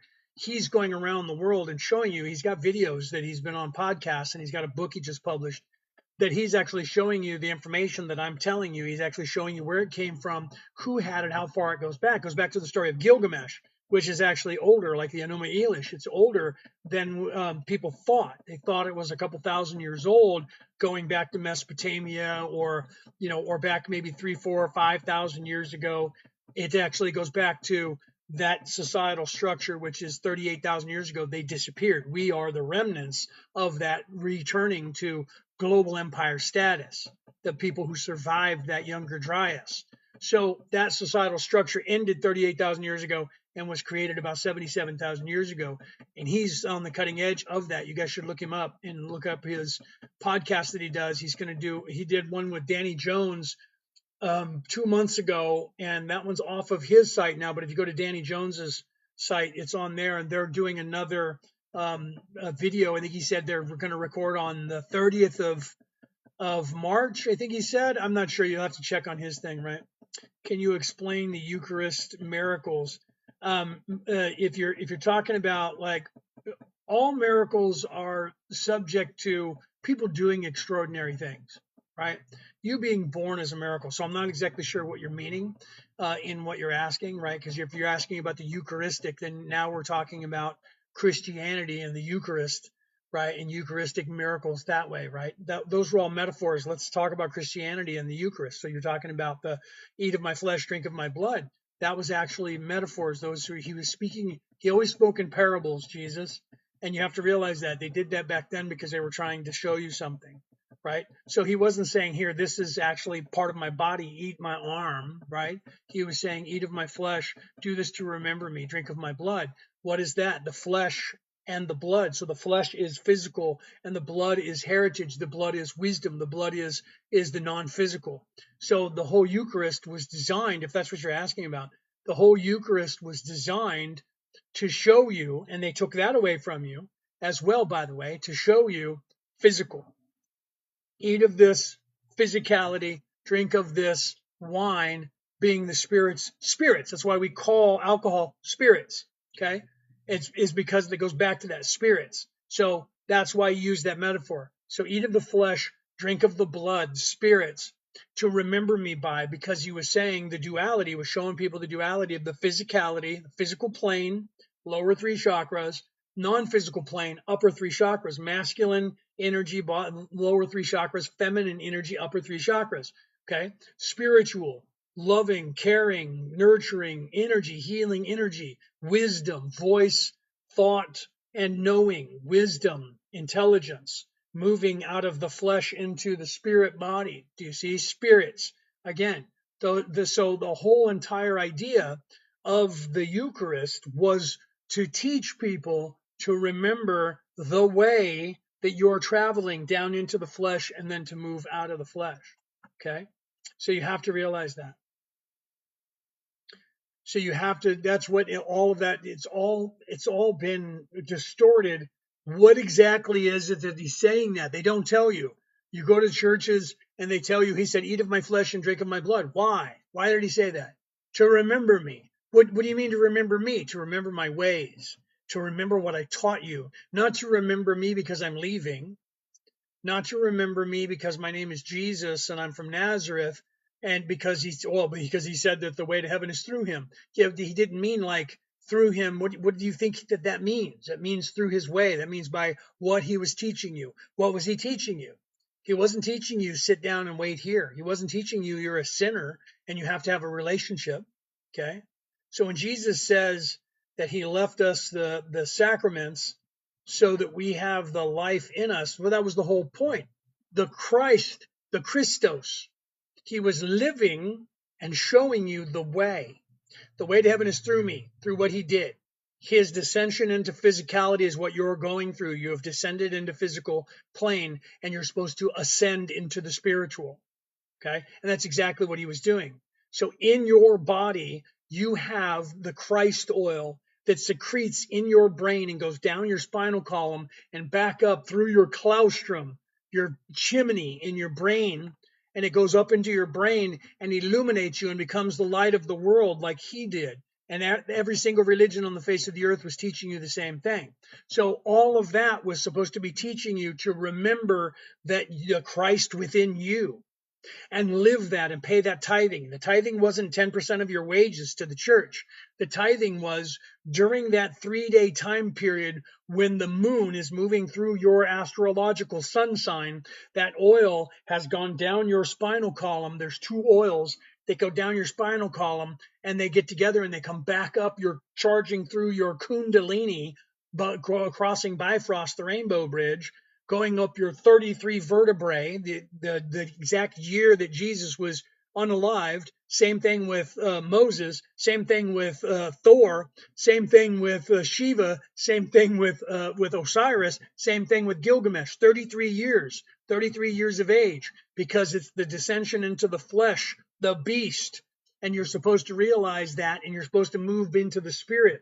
In that whole being baptized was you being submersed in water, so that you would then realize and come out of the water, dedicating yourself to the spirit. You're supposed to be giving up living of the flesh and coming back to be renewed with this water and being Christed now, to dedicate yourself to the spirit. So that is the way. That is what you're supposed to be doing. No longer living of the flesh, now living of the spirit. So the sacrament was there for you to remember that. You were supposed to be taught this, but you're not being taught this. Why? Because they're not teaching you how to get out of here. They're teaching you how to come back and sit down. There is no money in the cure. There is no difference between the modern churches and pharmaceutical companies. There is no money in the cure. There's money in repeat customers. They need you to sit down and they need you to keep paying them a tithing and never go anywhere, so that they stay in control of you, they stay in power, and they have all their money and they rule the world. And then they'll have you go to war with other people from other religions to decide who's in charge of the planet. Okay. And so there's no difference between the control that the families have over the pharmaceutical companies. There's no difference between the control that those same families have over government. No difference between the same control those families have over business. There is no difference between the same families having control over the churches. They're teaching you how to sit down and wait here and keep giving them money. And that's it. You're not getting out of here because they're not going to let you. They're not teaching you what you're supposed to know. That is why I wrote this book, The Reality About Reality, Returning to the Old Ways. I am not the only person on this planet that knows this information. So it's not like I made it up and I'm trying to sell you something. I know this because I'm a theologian and I've studied this. I also know this because the person who is speaking to you is actually speaking to you from the 11th dimension, 11th density, as a matter of fact, because dimensionality doesn't exist there anymore. And I came here to help you. You don't have to believe me. I'm not here to sell you on something. I'm here to leave tools behind for you. If you so choose to pick up these tools, just like every other person who came before me to give you these tools, If you want these tools, they're here for you. I'm here to remind you one more time, just like everyone else. Okay, and there's a lot of us that are here this time. Instead of having just one person running around the earth, there's a whole bunch of us. And we came down here to show you this. Here's some tools. Here's the way out of here. Everything you need is within you. That's it. You don't need to look out here for it. It's not out here. There's nobody coming back in a UFO or a bus to come and get you.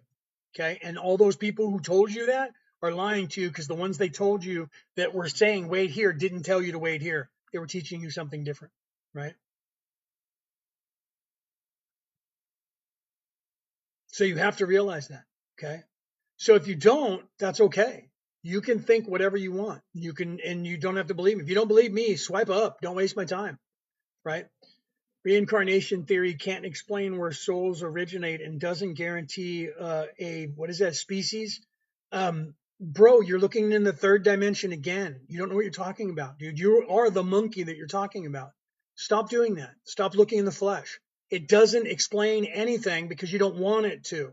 Okay, if you keep looking for answers in this place, you will stay in this place for the rest of your existence. How many times do I have to go through this?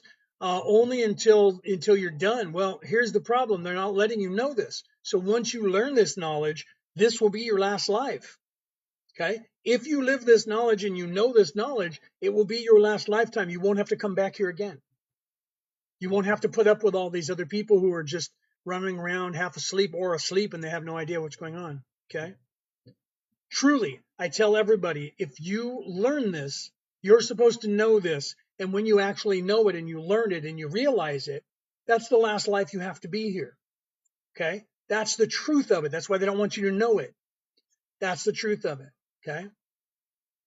Flesh births the soul which survives the unaliving. Bro, yes, but you're still looking in the flesh. Everything that you're saying, every reference is from the standpoint of third dimensionality. You're not expanding your consciousness beyond third dimension. You're only here once in my experience. In your experience, you've only been there. That's just not true, my friend. You can believe that as long as you want. It's not going to change things. The earth's not flat. The sky is blue. There are planets. You're an immortal soul. None of this is happening to you. It's all happening for you. You're not real. I'm not real. This place isn't real. I can only take you that far, and already you don't actually look at that. You know what I mean? So how about there is no actual reincarnation outside of 3D? There is no time. All lives are happening. There is reincarnation outside of 3D because you have a physical body until you're halfway through the 6D. So you still have a physical body, and then there's reincarnation. But you're supposed to realize that you don't have to continue to be in bodies. And eventually you realize that, and then you stop coming back to a physical body and you move into the non-physical. And then there's stuff that you have to learn there too, but I'm not even going to get involved in telling you any of that. Okay. If it's not real, then why? Because the creator is trying to figure out who it is, what it is, and what's happening. That's it. The creator of the universe is becoming conscious of itself in this place through all of us because it's trying to figure itself out. The departed, right, physical plane and astral plane, but don't skip levels, go within. Well, I mean, that's the truth of it. You don't skip levels. You can't. Everyone's like, we're going into 12D. No, you're not. We're going into 5D. No, you're not. You're still stuck in 3D and you can't even get out of here. And you think you're already going to skip over to 5D? Not going to happen, right? This is very interesting and intriguing. Thank you, Kevin. That's what I'm here. I'm trying to here to help people, right? People suck in the box perspective, right? Well, they do, right? That's unfortunate. What is your perspective on the rapture of floating bodies, clouds opening, etc.?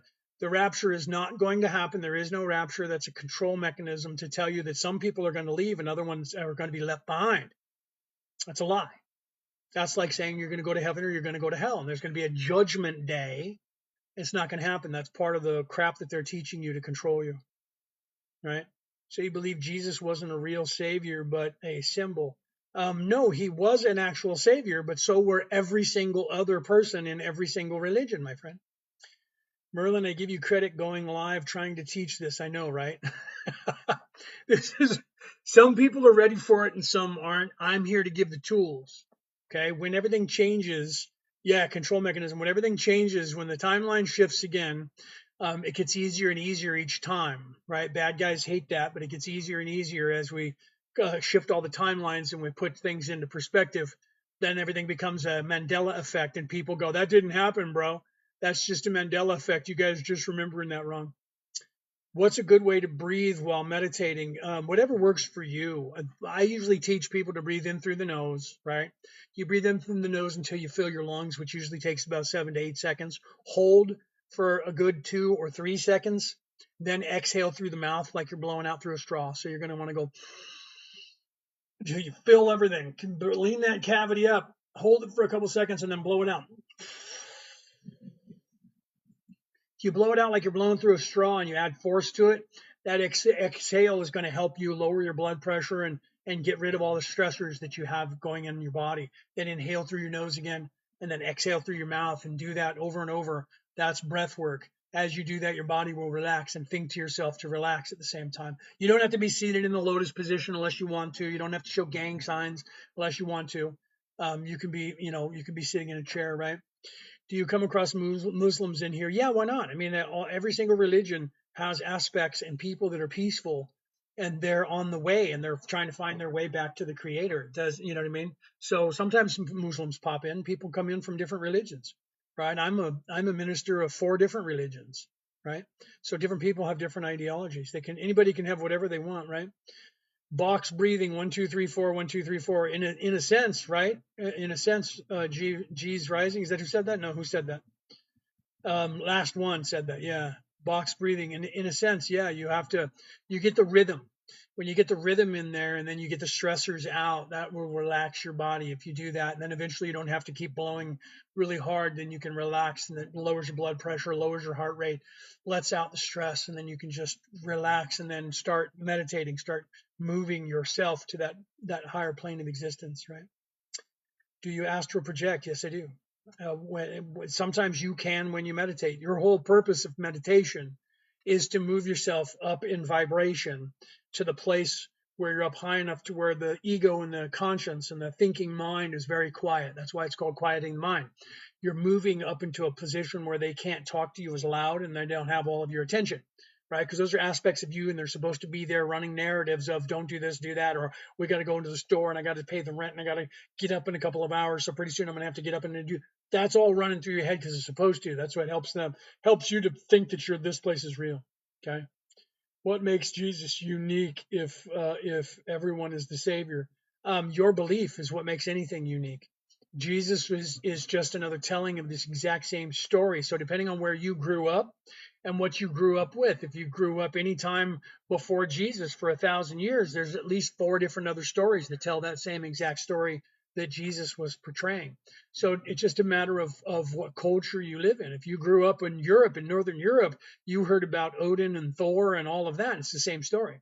Odin is the god of the creator of the universe. Thor is his only begotten son. He sends him down to earth. He came down to earth and he was mortal and he was living amongst the people of Middle Earth. And he had to overcome all these things. He had to fight the dragon of the North Sea. He had to fight the serpent in the garden. Same thing. And he did all these miracles while he was here. And then he became immortal again. And then he went back across Bifrost, the Rainbow Bridge, your chakras going up your spinal column, going across Rainbow Bridge up to Valhalla.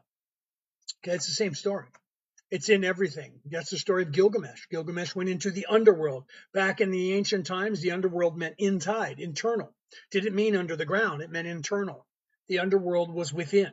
So Gilgamesh went within, discovered the knowledge of the Christ oil and how to ascend, but then was looking for the fountain of youth. And instead of going within himself, he took that knowledge and he was looking outside for it because he was obsessed with living forever. And because of that, he lost the knowledge. That's the whole story of the Gilgamesh, right?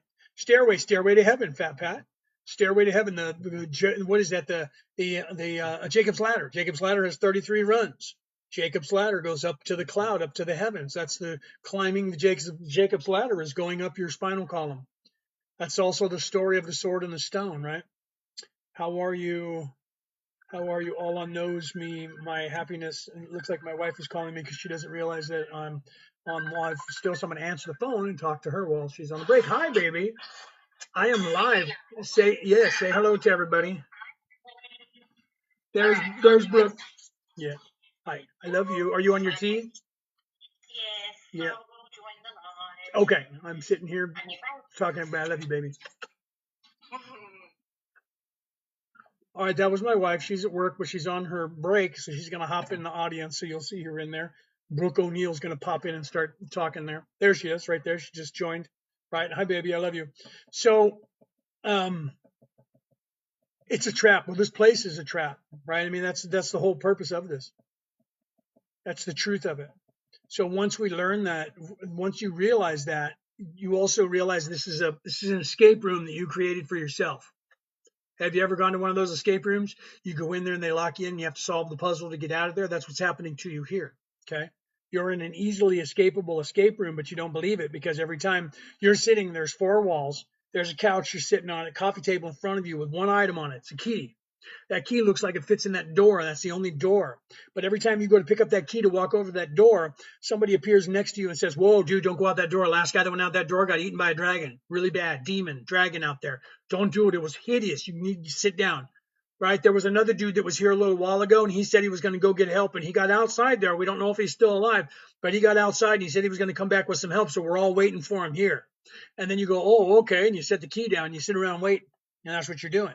And every time you go to get up, that guy goes, "Whoa, whoa, what are you doing, man? Stop doing that." Thank you, baby. My wife is put that up there. And thank you. Who was it that Ollie sent me one too? And I didn't say thank you for that. Thank you for that, El.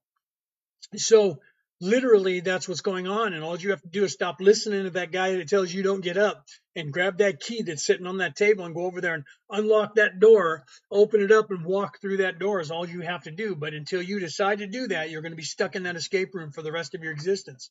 Simple as that. All your math is a lie, Niles says. Really? All my math.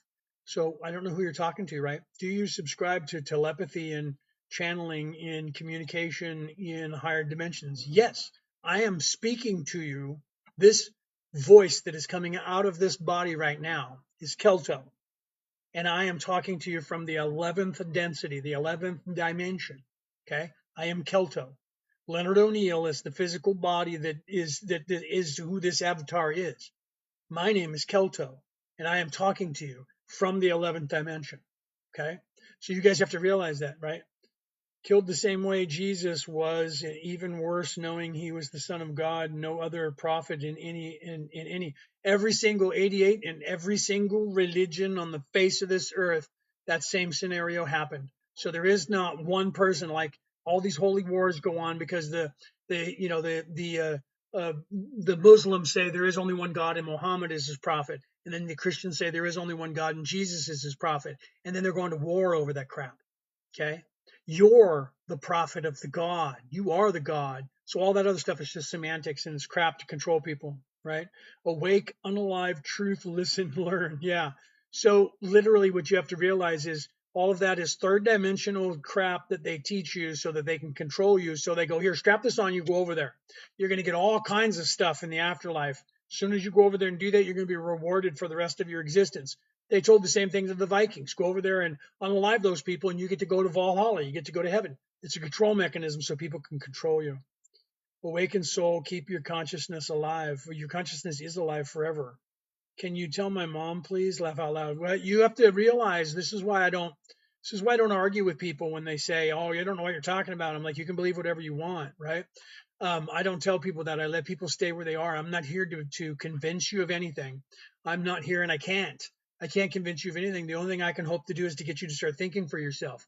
So I have tools, and I'm telling you, here's the tools. You don't have to believe me. You can just run off and say that guy doesn't know what he's talking about, right? So, and I'm okay with that, right? Dr. Aman Hillman on, what is that? Lady Babylon YouTube. Oh, I have no idea who that person is. Maybe I'll take a look and see who that person is, what they're saying. But what I'm telling you is there are some people on this earth that know what I know. Many people on this earth know what I'm knowing. Maybe that's one of them. Maybe that person that you're talking about is one of those people. I do not know the answer to that because I haven't heard of that person before. Right. So I'd have to look it up. But what I can tell you is that that's the truth of what's going on. You need to have a good discussion with Sam Shimon. Is that what you're saying? I have no idea who that is. So you'd have to let me know. I don't try to debate anybody on anything. People can believe whatever it is that they want to believe. I'm not here to win a debate. I'm here to tell you the truth. And if you don't want to believe me, go to somebody else that you think has the truth for you. You don't know what you're talking about because you won't shut up long enough. Oh, okay. So that's good. So do you have a podcast? Do you what is it that you do for a living? By the way, I have 4 religious titles, 5 spiritual titles, and I wrote a book about it. And I'm a theologian. I've spent my entire life. Wait, I'm also not veiled, and I'm speaking to you from the 11th dimension. And you're telling me that I don't know what I'm talking about. I love you. You're hilarious, right? So yeah, right. I remember going into the body. I remember every life I've had, my friend. And you're telling me I don't know what I'm talking about. I think you're beautiful. Swipe up, go somewhere else where somebody will let you on and you can argue semantical bullshit in 3D all day long. I'm not here to be your fucking savior. I'm here to give you the truth of what's happening on this planet. If you don't want to take it, you don't have to. I'm not here to free everybody and to be Jesus. That already happened. I'm here to go. You should listen to these fuckers in every religion. They were telling you the truth. You don't want it? Sit here. I'm going to leave when I'm done. Those of you who want knowledge and you want to learn how to get out of here and you're tired of those people telling everybody they don't know what they're talking about, pay attention. Okay? Jesus is coming soon. Jesus is not coming back. Jesus did not say that anywhere. I am a Christian minister and was knighted by the Roman Catholic Church. Jesus did never said, wait here, I'm coming back, ever. And what they quote to you is when Jesus was talking and they were asking about their salvation and about their enlightenment. And he said, I tell you truly that my Father said he will come like a thief in the night. Not me, not I said, not we said. My Father said, I will come as a thief in the night. And what that meant was your enlightenment, your unveiling cannot be predicted. So you have to be ready for it at all times. Had nothing to do with wait here, I'm coming back. That's the crap that they're doing, that they're controlling you with. Okay. So you have to realize that, right? I'm literally a minister of 4 religions, and I have people telling me I don't know what I'm talking about. Knighted by the Roman Catholic Church, and people tell me I don't know what I'm talking about. I've been teaching this for probably longer than you're alive. I don't know how old you are. I've been teaching this for 35 years, right? Jesus said, heaven is within you. That's right. He said the way to heaven is within you as well. Okay. He didn't say, wait here, I'm coming back. Didn't say any of those things. Find that place in the Bible and put it online. Okay. Find that place in the Bible where Jesus said, wait here, I'm going to come back for you. Because it's not in there. It doesn't exist in any version. Okay. Not in any timeline. Not in any timeline. You think this is the only timeline. I'm going to take a drink of my coffee now, TikTok. I'm not religious either. Religion recruits you. Spirituality waits for you to find it. That's what I wrote about in this book right here. The Reality About Reality, Returning to the Old Ways by me. Erica, that's exactly, was that Erica that said that? I think that was Erica that said that. I apologize. No, that was GXH said that. That's the first quote you get from my book, Religion Recruits You. There's my wife, put it up right there on the screen. Religion recruits you, spirituality waits for you to find it. Okay? That's what happens. Religion recruits you. Spirituality just sits around and waits for you to figure it out. That's why I tell you you're in an escape room that you created for yourself. And there's a door right there in front of you. It's the only door. It's 4 walls, no windows. Sitting on the coffee table in front of you is a key to it. Okay. The second you get tired of sitting in that fucking room, you're going to go over there and unlock that door and walk out of here. Because if you don't, you're going to sit in that room for the rest of your existence. Right? Stop making excuses. Be the change. As within, so without. That's right. Okay. You guys need to realize that. Be the change that you want to see in the world. The bad guys know about it. Okay. The people, the powers that should not be, before somebody says, who's they? The powers that should not be, they know what I know. They know that your focus determines your reality. And the collective consciousness of everybody on this planet, whatever they focus on is what this reality is. And it was told about that in the Bible. Okay. In Matthew's writing shit down. Jesus says, I tell you truly that our Father said, what you sow on earth, that means what you plant. That means what you plant and cultivate, what you sow. Okay, that's a term for people that are farmers. What you sow on the earth, I shall too sow in heaven. What you reap on earth, that means what you cultivate and then you reap that. You plant corn and you reap the corn to eat it. What you sow on earth, I shall too sow in heaven. What you reap on earth, I shall too reap in heaven. That means as below, so above. That doesn't mean as above, so below. It means what we do down here, God is going to allow in heaven. That means that the heaven is within us. The new heaven and the new earth is within us when we decide it. Jesus went on to say, if you had but a mustard seed of faith, you would realize that you could say to that mountain, move from here to there, and it would. Okay?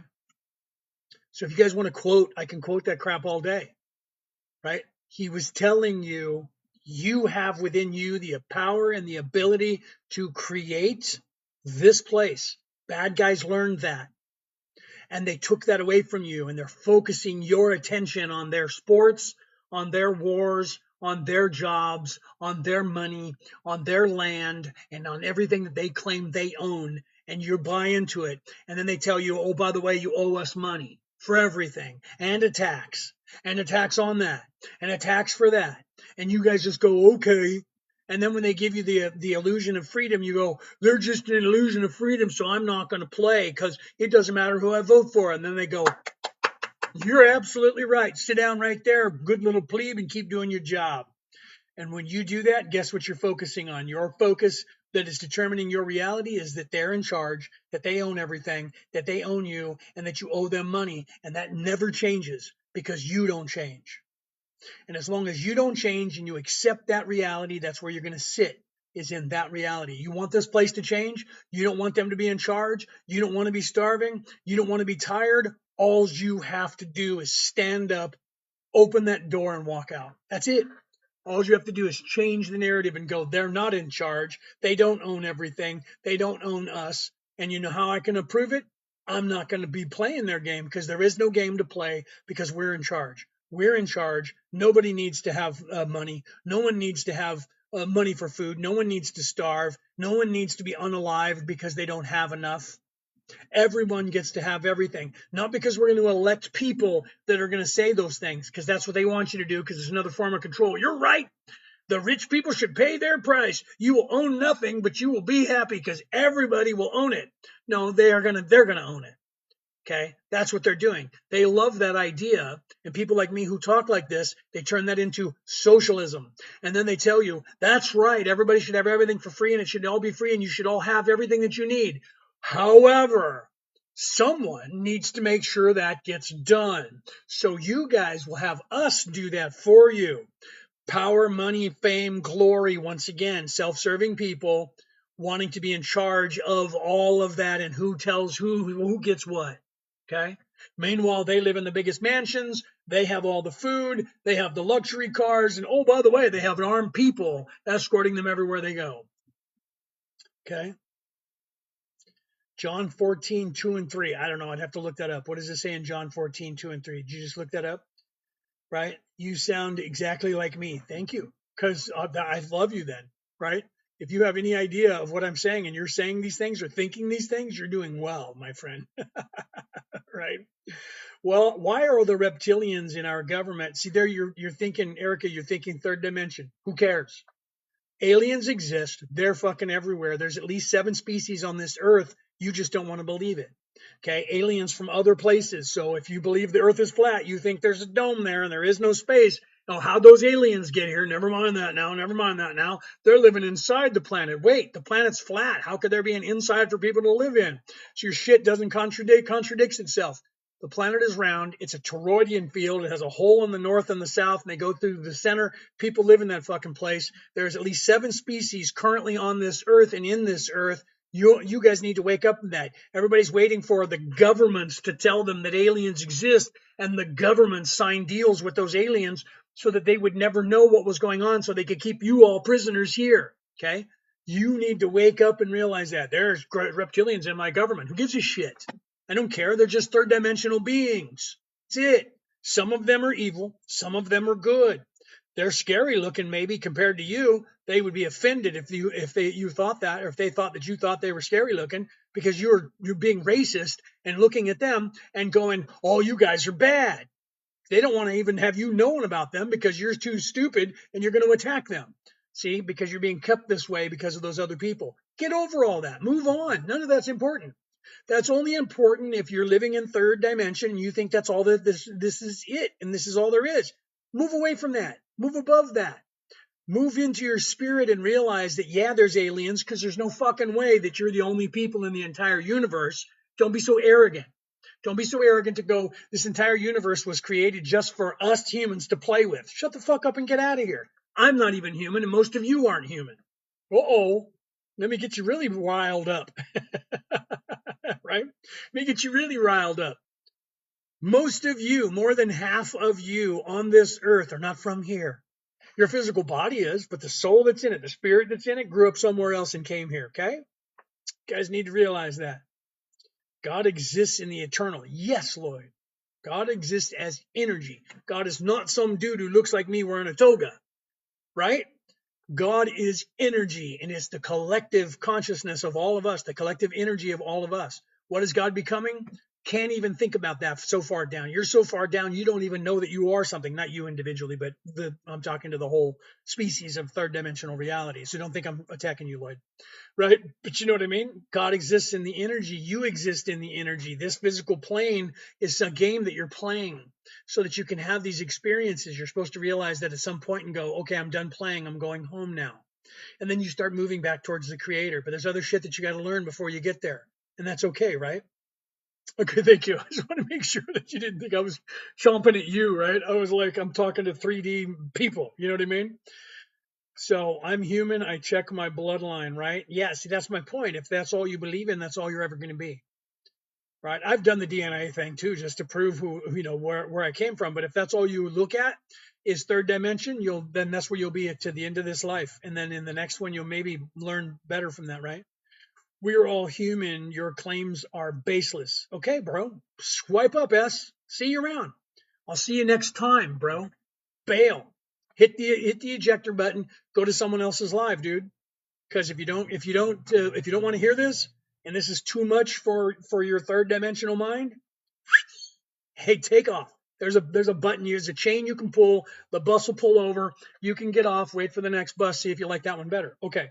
I'm convinced people are from aliens. We weren't created. The human race, this human race that's down here wasn't created by the Anunnaki and they took their DNA and mixed it with the monkeys, and that just didn't happen.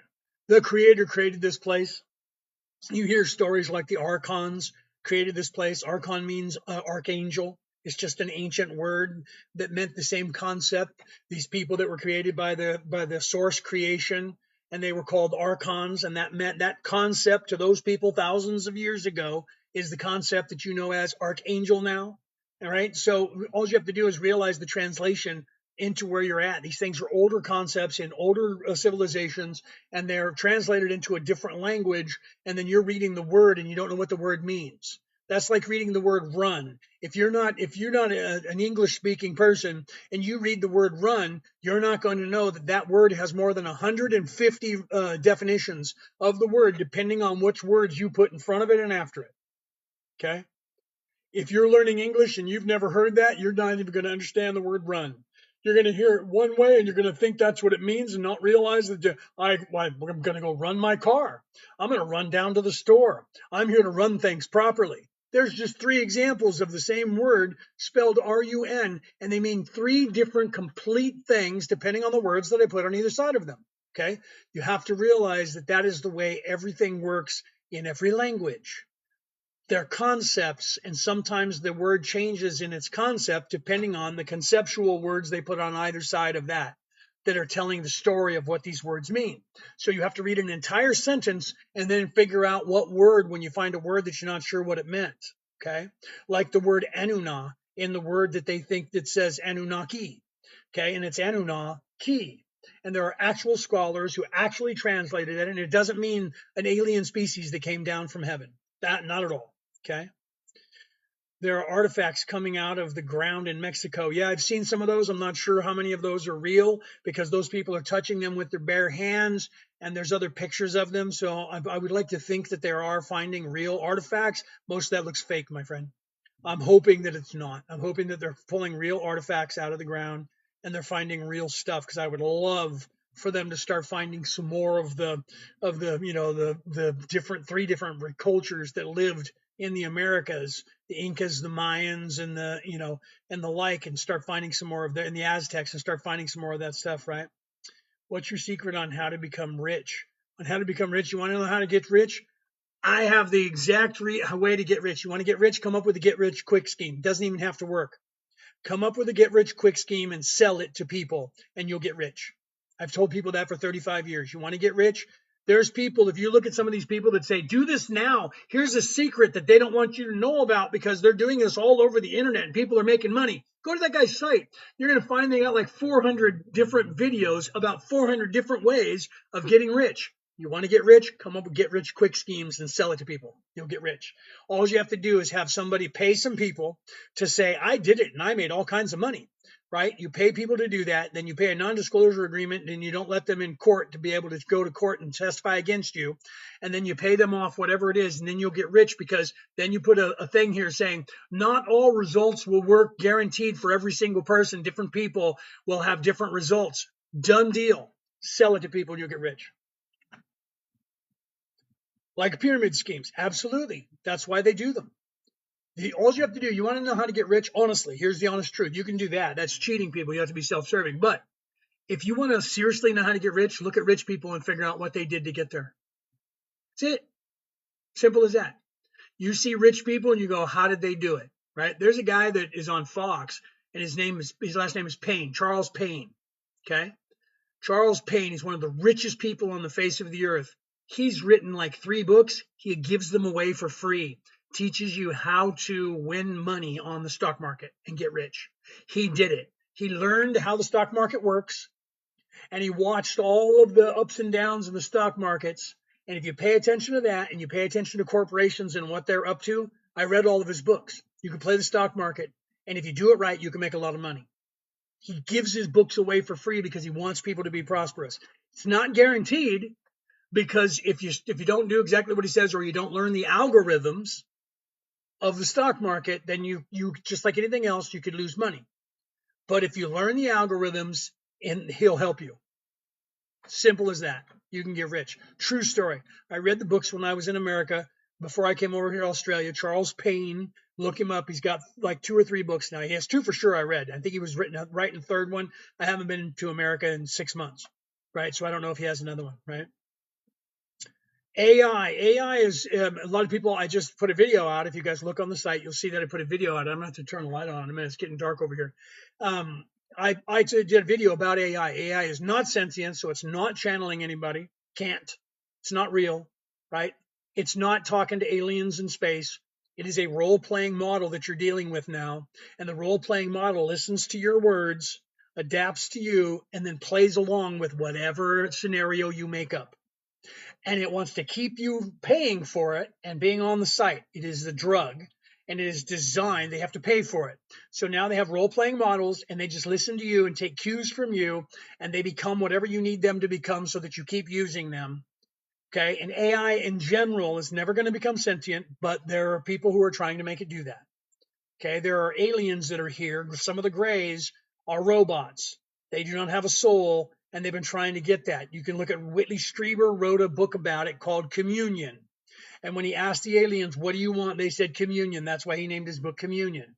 They're looking for the spark of God, the pneuma. They're looking about how to insert a soul, because that's what makes this body keep coming back, because we have the creator source in us, because we are the Anuna. We are the Anunnaki. We are the new ones that were created by the archons. We are the new angels that were created, that descended to earth, not because we fought a war in 3rd dimension and got tossed down here. There's nothing to do with that. Those were all metaphors to teach you about your descension to earth. Okay?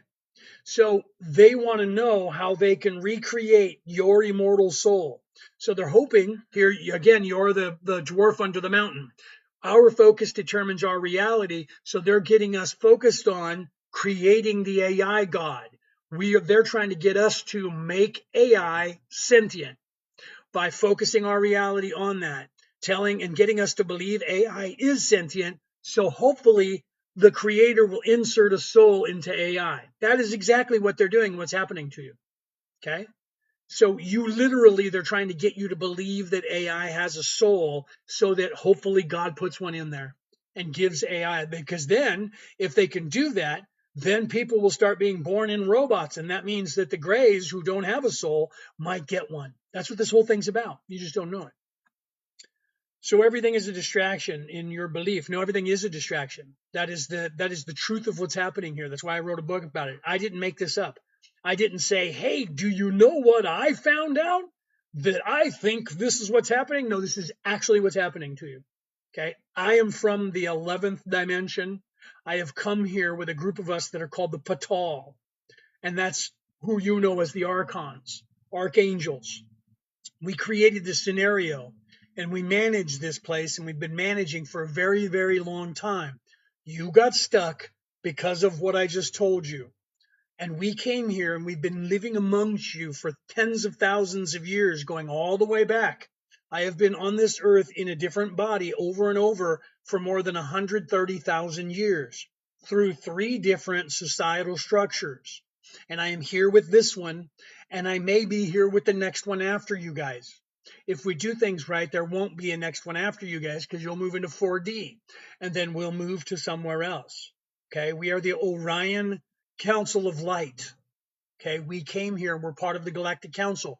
We are the people who created this place, and you and everybody else. Okay, and we're here to help you because that is our job. So it's not my belief. It's not my what I think that I made up. That's a thinking is a third dimensional construct. I am an immortal being that is from the 11th dimension. So what I'm telling you is what I know. Okay, you either know a thing or you don't know a thing. I am aware that I am celestial. Good. That's the beginning, right? That's the beginning of how do I find out who I am? You talk to your higher self, right? What? That's crazy. Life experience you've had. Yeah, no, that is insane. Okay. That's just on this time, bro. That's just here on this earth. I came from the Orion's belt before that, and I was there for a very, very long time, along with a lot of people. Okay, along with a lot of, and some of you did that as well. Some of you came here with us from Orion, but some of you are from other places. And you guys came down here to help and go through this because this is a different kind of scenario that we're putting people through in this one. Okay. I'm a child of God. You are God, Erica. You're not just a child of God. You are God. You just don't know it. You think you're a child of God because the religions are telling you you're nobody and there's this God caste system again, where they're like somebody's above you and they're really powerful and strong and you're just way down here and you're nothing. That's what they're trying to tell you. There's a little bit of truth in that because you're a soul. It's a fractal, a fraction of the creator. You are actually the creator. Okay. And you're a little piece of the creator, but you are veiled so that you don't remember that. So you think that you're not the creator. So you're down here and you're this little teeny soul who's just first aware of themselves. I think, therefore I am down here in this baby soul scenario of you get stuck and you don't know what's happening until you do. And that's what's going on, right? I died with Jesus in the clouds. Jesus didn't die in the clouds, my friend. Jesus became unalive down here on earth and went to the clouds, right? You've kept me hooked at what you're saying. I'll give you that, right, Lloyd? Hold on, I'm going to turn the overhead light on because it's getting dark, and now the whatchamacallit is getting thicker. You guys can't see my eyes, so let me turn on the overhead light. I'll be right back here.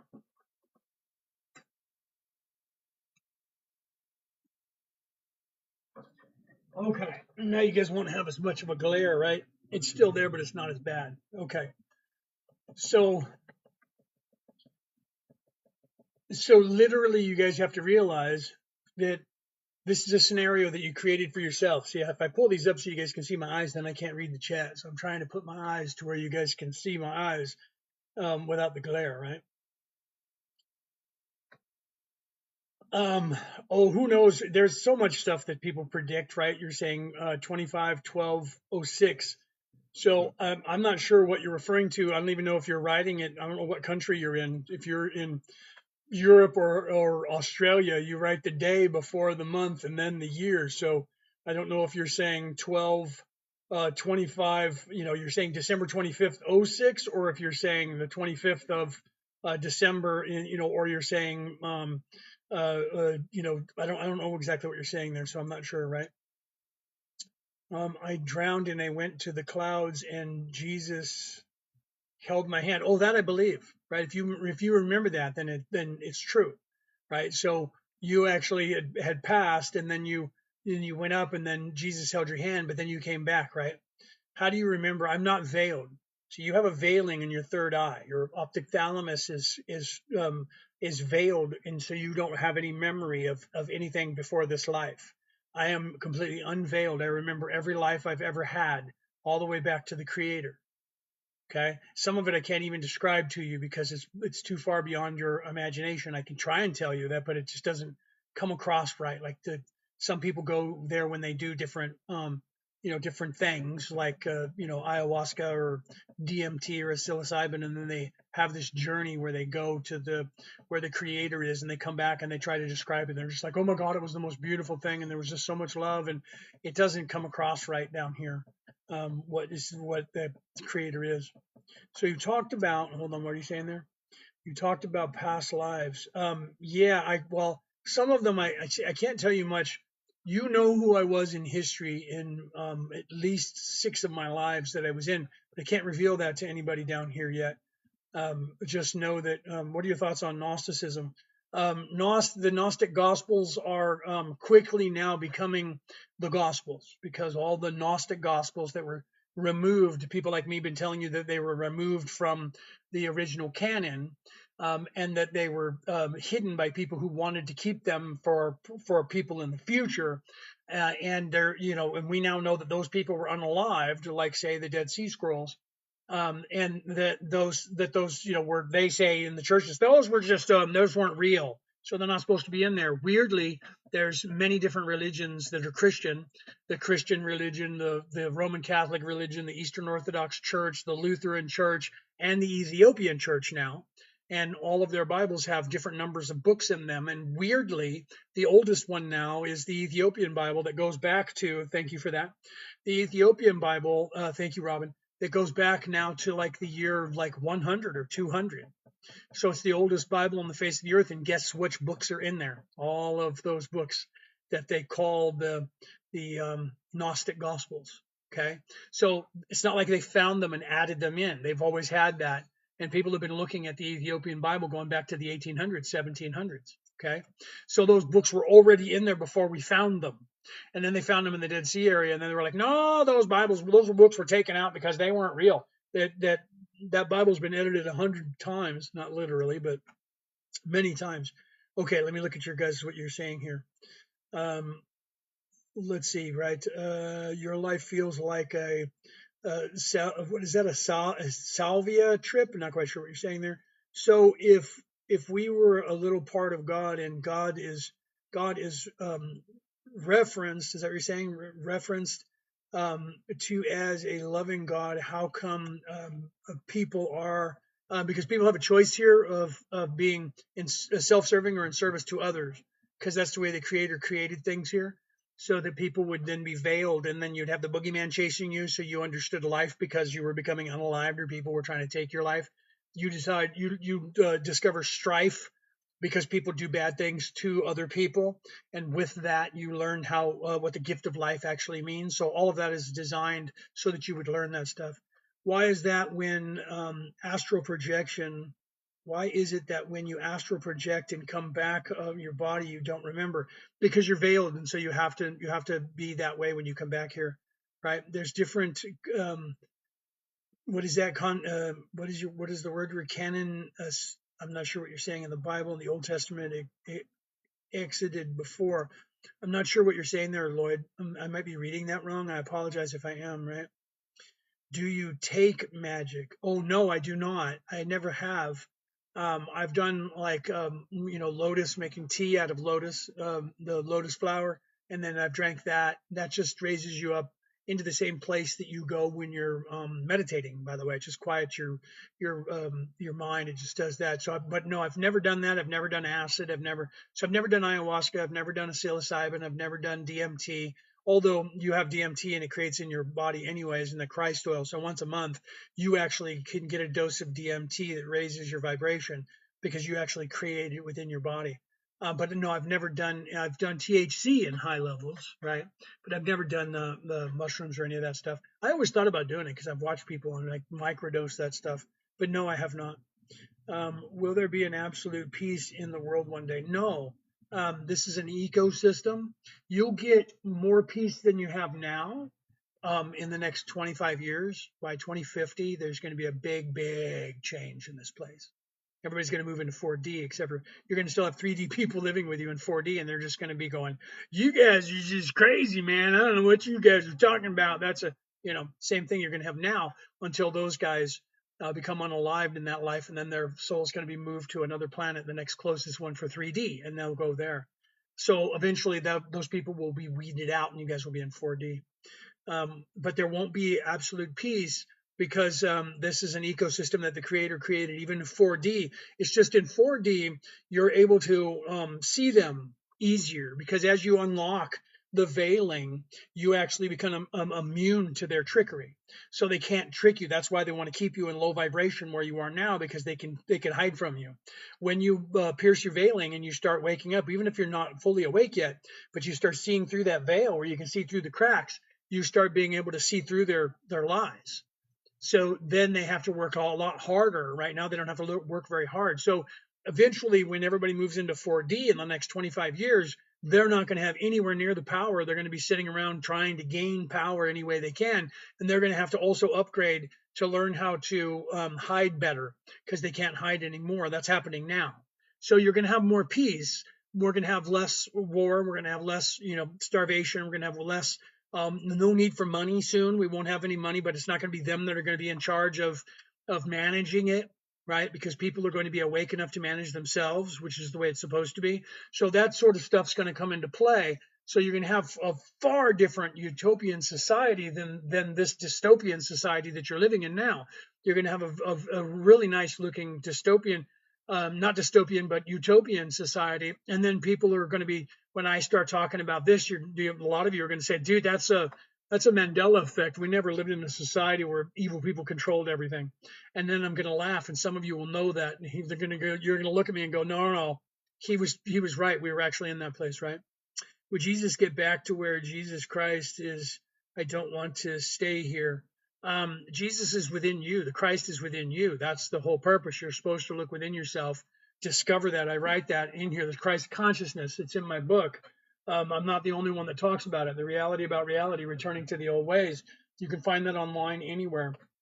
I talk about that. The Christ consciousness within you is what every single person in every single religion that was that savior character was teaching you, was to look within yourself and find that Christ consciousness. When you do that, your life changes. You go from living in hell to living in heaven. You literally will change. Your life will change, and you will not look at this place the same way ever again.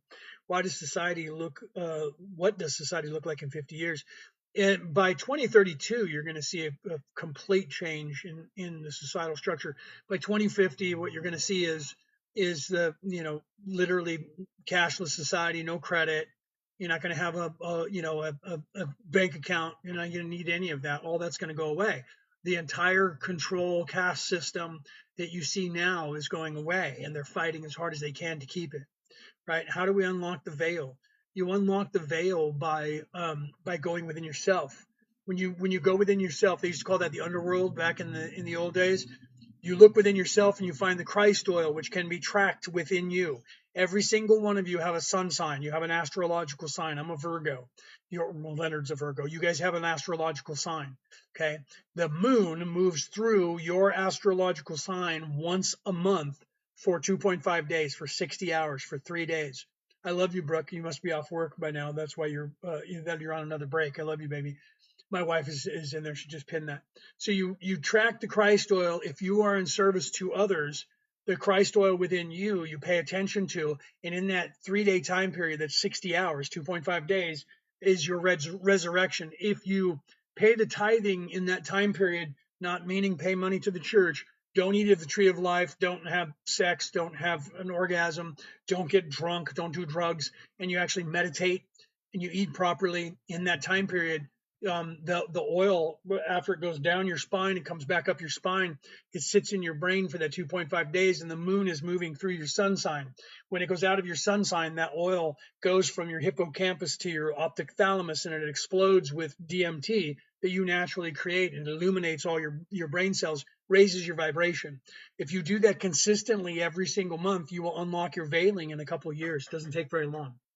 That's why they don't want you to know that.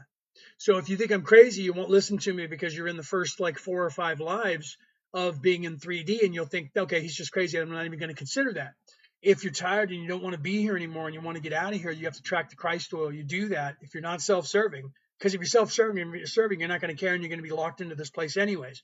But if you're in service to others and you want to get out of here, that's all you have to do, and that's what every single prophet and every single religion, every Christ, every Jesus, everyone, Marduk, Thor, Moses, all these people throughout all of history in every religion, Osiris, Shiva, all of them, Gilgamesh, they were all teaching you the same thing.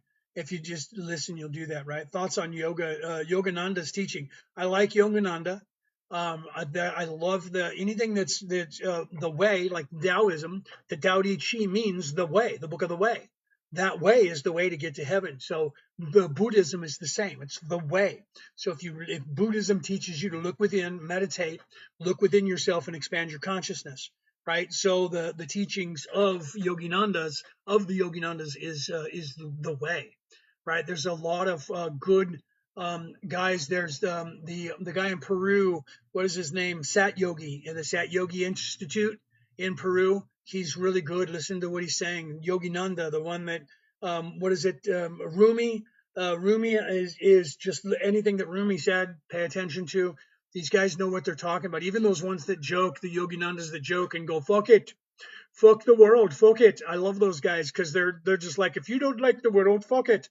I love those guys. I love the way they think, right? So yeah, if you most of those spiritual practices are untouched by the West. Okay, Christianity, Hebrewism, and the Muslim religion have been corrupted by the West. You get away from those masculine, warlike societies or religions and get to these internalized spiritual ways of Buddhism and Taoism, and Hinduism. You look at these other religions that were internalizing. Look within to look without. You're going to find the way is still there and easier to see.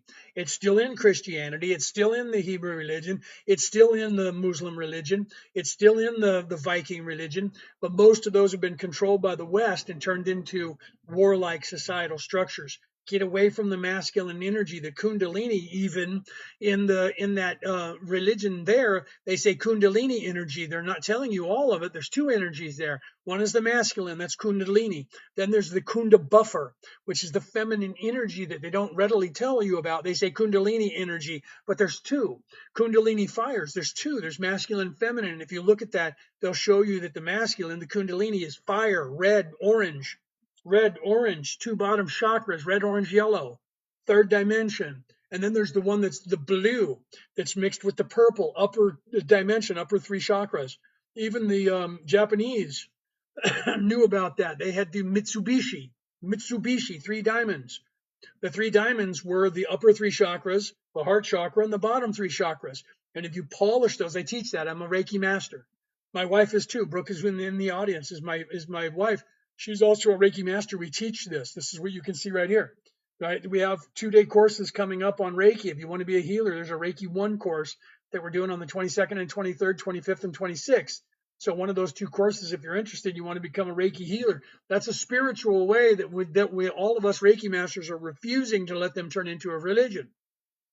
Someone's going to try it, but we're going to stop them. Okay, that's a spiritual way. That path is like the Taoism and the Buddhism, right? And we literally teach all of that about the chakras, where that came from. If you get our version of it, we're going to tell you the story of the three, the Mitsubishi, the chakras. We're going to teach you about what those mean. We're going to teach you about the Kirkos. Okay, Kirkos is the Greek word for the energy spindle wheel, energy wheel that was within. So the Greeks knew about it. right? Everybody knew about it. The Egyptians knew about it. The Greeks knew about it. The Japanese knew about it. The Chinese knew about it. And the Indians knew about it. All these people throughout all of the world knew about these energy centers. So did the Vikings. Bifrost, the Rainbow Bridge. Okay, Bifrost, the Rainbow Bridge wasn't just in the sky as the aurora borealis, although it played out in their visual cortex for them to say that's Bifrost, the Rainbow Bridge. But the actual Rainbow Bridge is your chakras, that your Christ oil is going up and down. So it's in every culture, and I'm here to teach you that. My wife and I are teaching that. We teach the Defense Against the Dark Arts course, which will teach you how to stop all negative everything from affecting your life and anyone in your life. And then we're teaching Reiki. We teach everything else too. I just don't have it up on the screen right now. Okay, he was very sick and found healing in Jesus, right? I'm not sure what you're saying there, Lloyd. I must have missed what you said. Do you get a certified certificate on your course? Yes, absolutely. For the Defense Against the Dark Arts, we don't. We haven't made one up yet, but we're thinking about it. But for the Reiki, absolutely. I'm a Reiki master. We have our lineage tracked going all the way back to Usui. So we actually, both of us, we got it in different places. I gave her the master attunement. I'm saying her like my wife is here. She's not home yet. But yeah, I've been doing this since I was 22 and I'm 58. Okay. So yes, you get a certificate. You actually get a Reiki 1. We actually teach Reiki 2 and the Reiki Master. We have courses coming up next month for Reiki 2. We already have a couple people enrolled, and I think we're doing a Reiki 3 soon because we have someone else, and she's not in the crowd, or otherwise Denise would tell you about that, right? So yeah, you actually get a certificate. In fact, I can show you. Here's our Reiki 1 manual. I have it sitting right here in front of me. This is my copy that I use to teach you guys, right? There's the first page of our Reiki 1 manual for Merlin and May, for my wife and I. Okay, that's page 1 of the Reiki book, right? Literally, here's page 1 of our Reiki manual, right? So literally, that just happens to be sitting here on the table next to me because I'm going to be teaching a Reiki 1 class. And so we do it on Zoom. We can also do it in person. If you're in New South Wales, Australia, we'll teach it to you in person. There's pictures of me on my page and on my wife's page of actually attuning somebody right here in this living room where I'm sitting, right? One of my friends did Reiki and became very sick and under attack by but not a good person. That's why we tell people, because they ask, what if evil people get a hold of Reiki? It doesn't work for them. And that's why it doesn't work for them. And they'll have things happen to them like that. That's why we vet people who are learning. We tell you, if I'm going to attune you and you're in self-serving, what I'm doing to you isn't going to help you, right? You have to be in service to others because that's what it's about. It's a spiritual journey, and it actually will wake you up. If you become a Reiki master, that is the quickest path. We tell people this all the time. It'll take you a year, but it's the quickest path to enlightenment because the just becoming a Reiki a 1, then a Reiki 2, then a Reiki 3. When you become a Reiki master, the amount of energy and it literally wakes up most of your psychic abilities and everything that you want, and then eventually wakes up your third eye. You literally when you become a master, eventually within 3 to 6 months, usually within 3 months of the attunement, you literally wake up and remember everything. It's just the way it works, right? Jesus was his name. Christ was his game. Christ was his title, my friend. He was the Christ, and that was the title that he was playing. Sorry, my cat wants to get out, but he's not going to get out because it's past that time. He just woke up now. He wants to go outside, and I'm not letting him. So yeah, Jesus was his name. That name, actually, you guys don't know what that name means, right? That name means Joshua. People don't realize that. It was Yahweh, Yahshua. Yahshua means Joshua, not Joseph, right? But Christ was his title. He needed deliverance from an evil spirit. Jesus healed him. His testimony. Well, and that does happen in people. It's good that he found that and found his way and ended up having that entity removed, right? How do you have so much energy? Oh, that's because of who I am, my friend. I know that's just crazy, right? Some people ask me, do you ever sleep? Yes, I do. You can ask my wife. I do sleep, but I only sleep for about 6 hours a night if I'm lucky. Although I am also drinking coffee, right? I'm going to have another drink of my coffee. But this is how I talk. This is, in fact, you should hear when my wife comes home, she'll tell you whether or not, right, your enthusiasm and patience is a great trait. Well, see, that's exactly, my wife will tell you that she can tell if I'm channeling because my cadence slows down a little bit and I become less aggressive. Right? So when I'm being 3D or 4D, I'm a little bit more aggressive than I am when I'm talking as my higher self. So that's where my mother used to tell people that I had the patience of Job. She would say, "Yeah, my son has got the patience of Job. When he's on, and that's when I'm channeling. When I'm channeling, I don't want to argue or fight with anybody. I'm not trying to be 3D in any way. So I'm always, even when someone's yelling at me, I'm like, I'll look at him and go, "Come on, bro, stop doing that. Act like an adult here so we can talk." Right? I'm gifted the first 5 people to message me. God did. Stay safe. Right. So yeah. So there's somebody who's advertising on my live to send gift. He's gifting people. So he's coming into my live to steal people, and so that he can get people into his live or somewhere, trying to get them out of here as soon as he can. Right. You're a very interesting person. I can't lie. Well, Lloyd, I'm glad you stayed around, buddy. I am. I'm glad you stayed around and didn't go, "Fuck, screw you, dude. You're crazy," and bail on me. I tell people, just hold on for a minute and let's talk, and let me tell you what I know. And then if you don't vibe with me, I'm not going to get mad at you. Then you can bounce. You know what I mean? Let me know what Jesus went through Reiki teachings in Egypt and Tibet. I believe that he did. I believe that Jesus knew that. He also, if you look at him teaching the way, right, the Taoism was around in 634 BCE. It's very possible that Jesus was exposed to that, went to China and became exposed to it. There are people that talk about that in China, that it's possible that he came there. I think that he was going around the world and he was teaching and learning around the world, and he was and so you're going to hear the word sounding exactly like what Jesus was teaching, because there are people in every culture that were teaching that exact same thing. Look within, find the Christ oil within you. Doesn't matter what you call it. It doesn't matter what you call it in different words for different cultures. Call it a different thing, but it's still the same thing, right? It's still the same thing. So Lloyd said, "That's why I'm here, asking questions, having a discussion, looking to understand what you're saying." Right? Yeah, because I didn't yell at you, and I was like, "Dude, calm down, we can talk," and then you started going, "Okay," and you started asking questions, right? That's how it works. That's what I'm here to do. I'm not here to convince you of anything. I'm here to get you to start thinking for yourself. That's a quote from Socrates. Socrates said, "I can't make you believe anything. The only thing I can hope to do is to make you, or to get you to start thinking for yourself." I adopt that philosophy and I use that philosophy. So that's like 4,000 years old philosophy of I can't sell you anything. I can't make you believe anything, and I'm not trying to make you believe anything. Thank you, Lisa, for that. All I'm trying to do is to get you to start thinking for yourself. Critical thinking is what the powers that should not be, don't want you to do. They don't want you to be a free thinker. They don't want you to think for yourself. They don't want you to look within. They want you to stay here looking without and focus on what they want, which is power, money, fame, and glory, right? Scorpio says, "Do you astral project or practice herbal practices?" Yes, yes, and yes. I astral project. I teach it. I am a Merlin.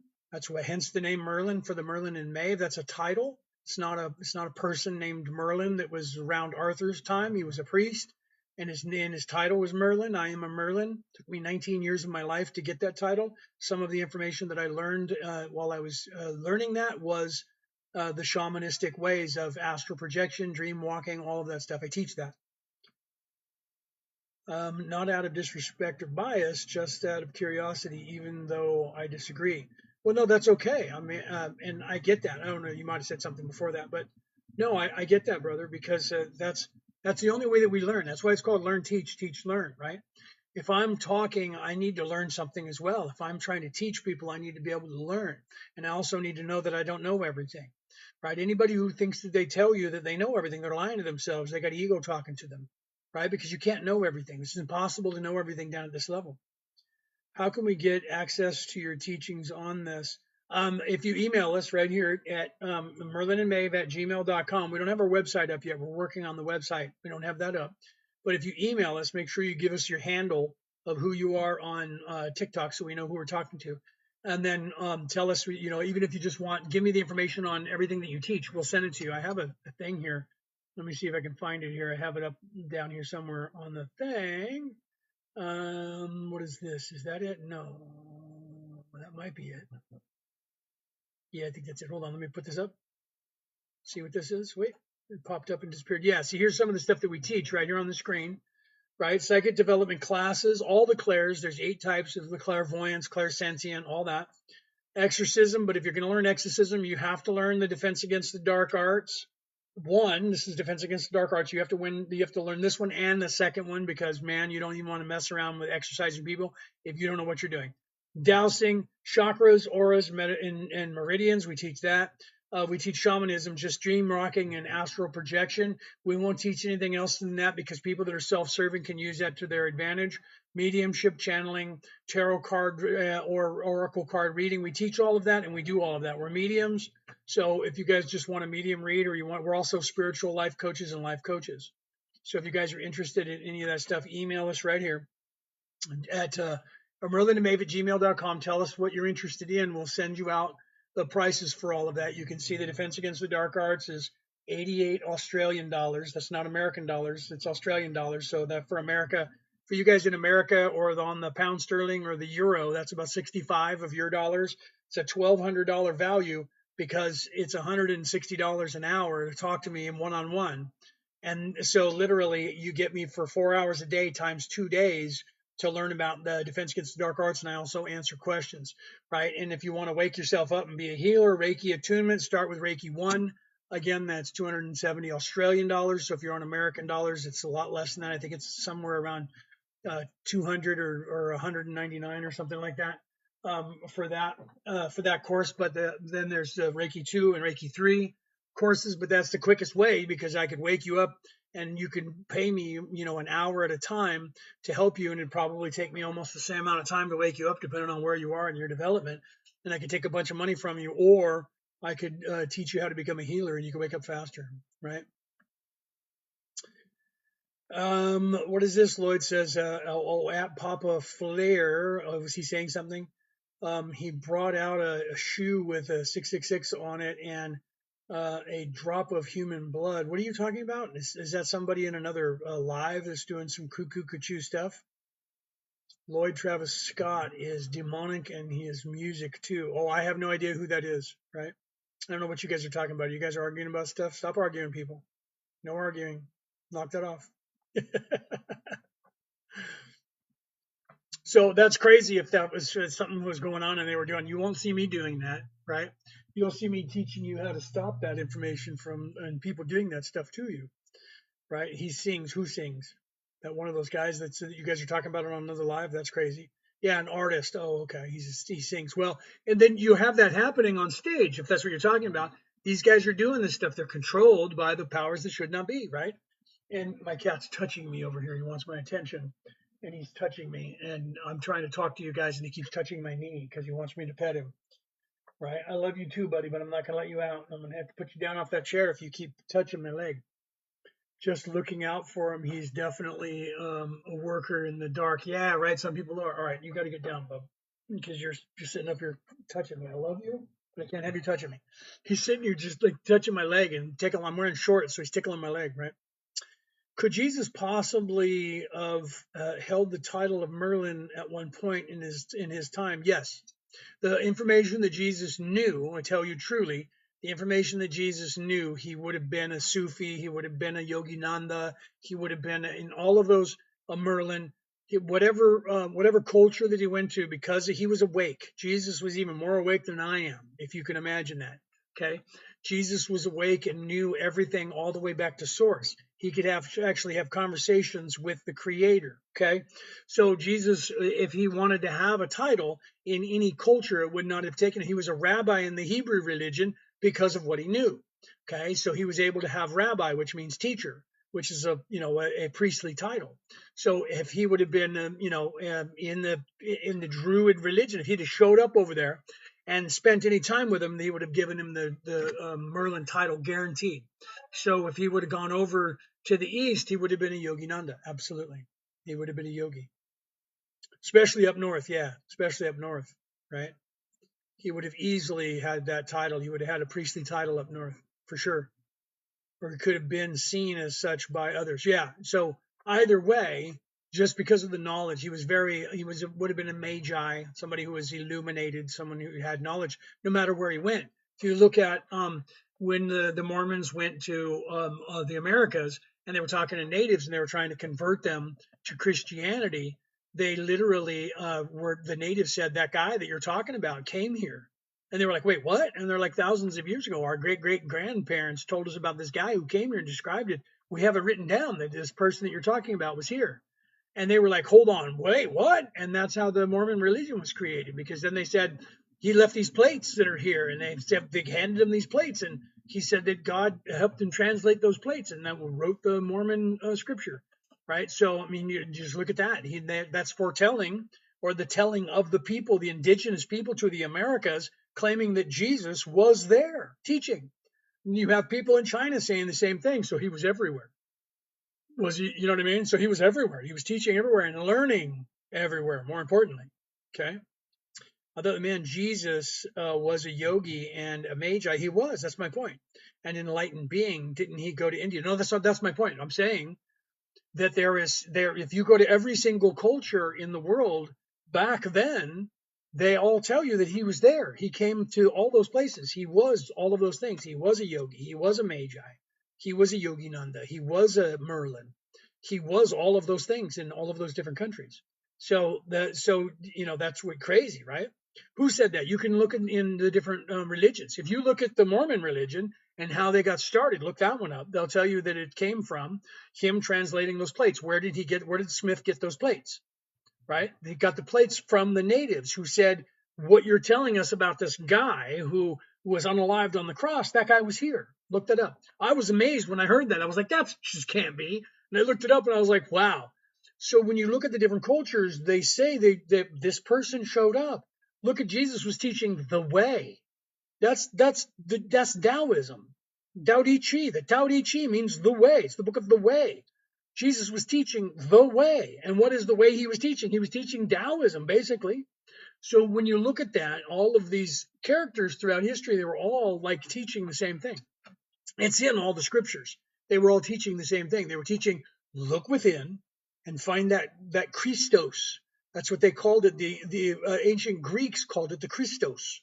That's the Christ within. They all had a version of that same story. Was it the same person? They had different names, right? To the Vikings, it was Thor. Well, Thor did the same thing and taught the same thing.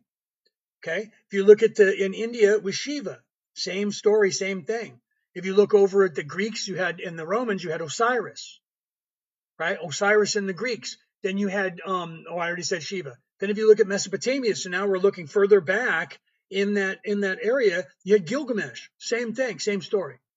You had the story of the Enuma Elish. You had Marduk. Marduk did the same thing. Marduk was the great grandson of the goddess who he had to unalive, who was Tiamat, who was a dragon, by the way, who was also a goddess. So he descended into human form and was undercover, and she didn't know that he was a goddess, and he went up against her, and he was able to defeat her, and then she was sleeping. She was unalived, but not unalived, but asleep. And then he created the dome of the sky with her skull. Same story of the frost giants over in Norway. Same story as Japan and the creation of Japan, where the god created the dirt and floated it on the water of the Japanese islands, and there was a giant that was assisting, and that giant was a god, and that giant was lazy and got in the way, and so they had to unalive that god, and then they created the world through that god's head. Same thing, right? So all of that is the same story of there was a God who so loved the earth that he sent his only begotten son to help out on earth, and who did all these miracles as a person, and then had to become unalived and then resurrected and then went back up into heaven and became the light of the world. All of those stories are the same story with a different name for the Savior character. And the last one was the Savior character named Jesus. But all the other characters are the same and did all the same things. Okay, all the stories of the Savior, you can see my wife pinned that up on the screen for you. All the stories of the Saviors have the same message. All religions, one message, look within. They were all teaching you the same thing. Okay, and I wrote about that in my book. I'm not the only one that said it. There's a book out there called God Man, the Bible Made Flesh. It was published in like 1948. I didn't quote it in my book. I didn't reference it in my book because I had the book sitting on my shelf and hadn't read it. But I was talking about the Christ oil that I put in this book, The Reality About Reality, Returning to the Old Ways. And I was talking to my brother about it, who was in a theological college at the time. I think he's still I think he's about to graduate. He was in theological college, and he was saying, when I was telling him about my book and the Christ oil, he says, we're being taught from my teachers talked about this book called God Man, the Bible Made Flesh. Have you heard of it? I said, I have a copy of it in my bookcase. I'm pretty sure I have bought it, but I haven't read it. He said, you should get it. So I went and got it. And I started reading it and went, man, I wish I would have read this book before I published my book. I would have referenced it in my book so that people didn't think I was just making this stuff up. Okay. And Mary Magdalene was a Gnostic and a Magi and a high priest. She absolutely was. She was married to Jesus, and they had children. They had 4 children, and they were married, and she was supposed to take over the church, and Peter took the church away from her. She left and went to the south of France because that was the next largest Jewish community on the face of the earth, and she started religion over there, and she started teaching that, and that religion is still over there today. Only the church tried to wipe them out when they said that church in Rome is a lie and it's not teaching the way Jesus was teaching us, and they're corrupted. And so the Pope in Rome in the 1100s sent his troops over there and unalived everybody in the south of France to get rid of that religion. And we only know about it because 3 knights, there's that 3 knights who were protecting the Holy Grail that escaped, by the way. That's where you get that legend from. You should look this up. I read these books. You should look this up. Dan Brown did, and he wrote the Da Vinci Code. Okay. Dan Brown wrote that saying, okay, wait, if that's true, and Mary showed up in the south of France and there was a little girl with her, and her name was Sarah, which meant princess, by the way. Sarah was there, and they said, who's that little girl? And she said, oh, no, that's just my servant. That servant grew up to marry a prince and became the queen of the south of France, and their kids could talk to animals and heal with their hands.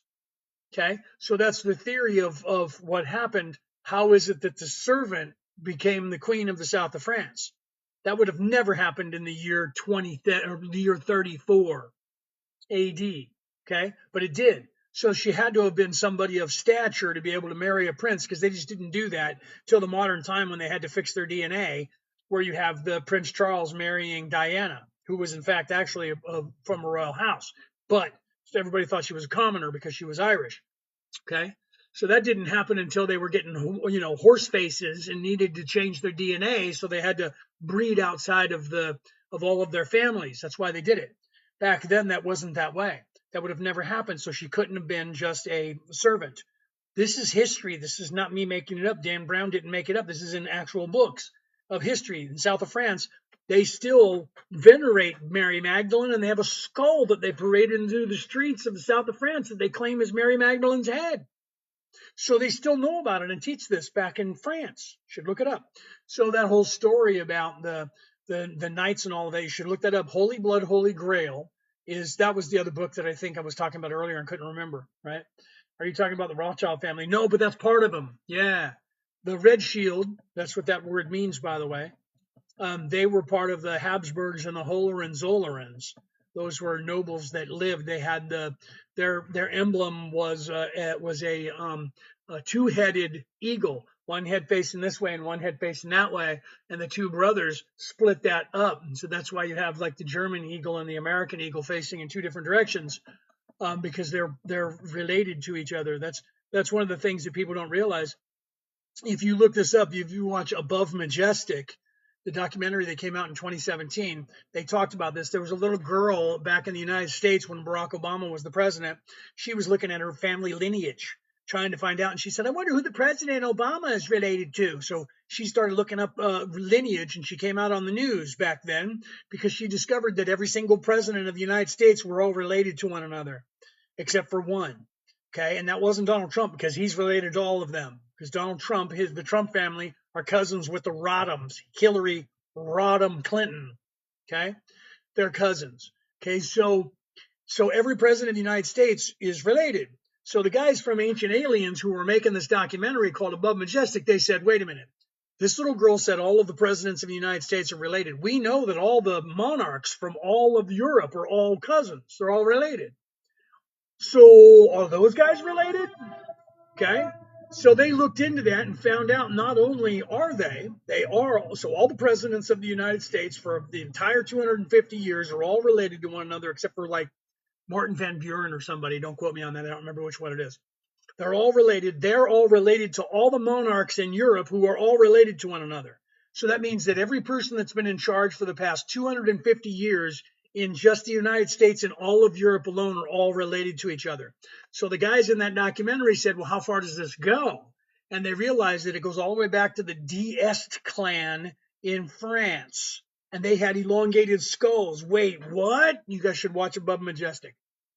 And then they discovered, because they had elongated skulls, that every single monarch on the face of the earth going back at least 1,000 years, maybe further than that, have been related to each other. So I'm not the one who's making up this information that there are bad people that have kept their families in charge, that are in charge of this world, and they think they own it, and they think they own you, and they think they own me, and they think they own everybody.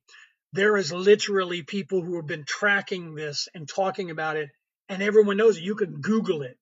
If you Google it, it'll tell you all the American presidents were related. If you Google it, it'll say all the monarchs in every country in Europe are all related. You can Google that.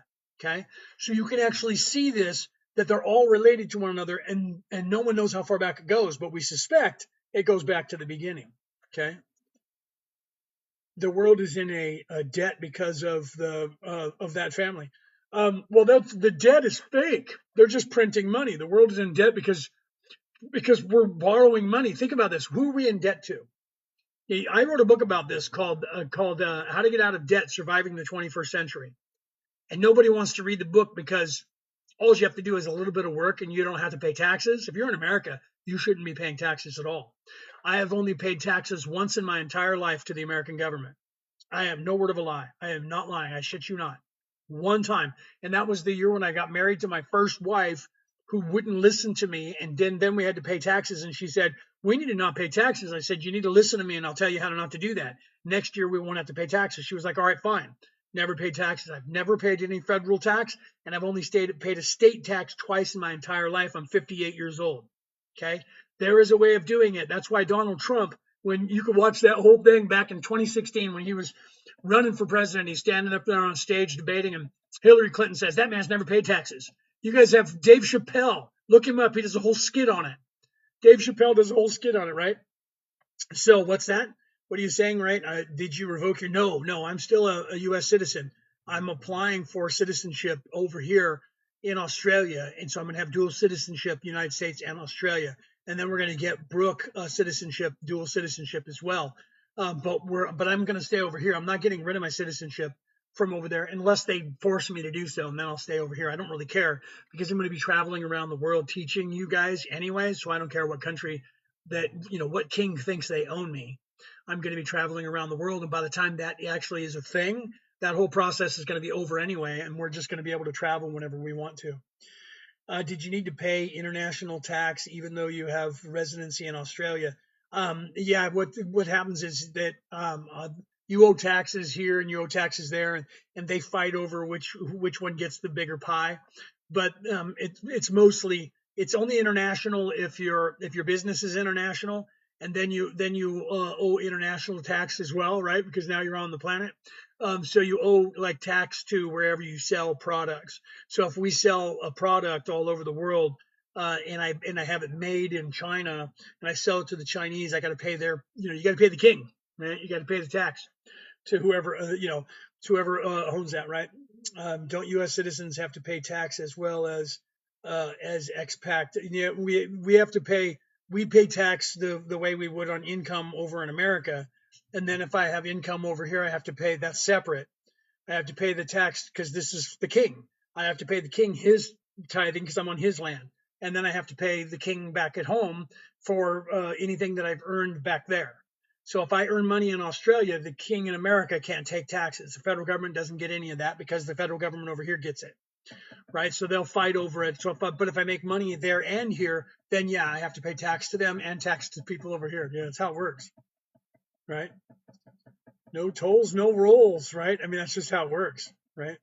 His grandfather changed it, I think, when he ran from the war in Germany. Oh, you guys are talking about that stuff going on back there, right?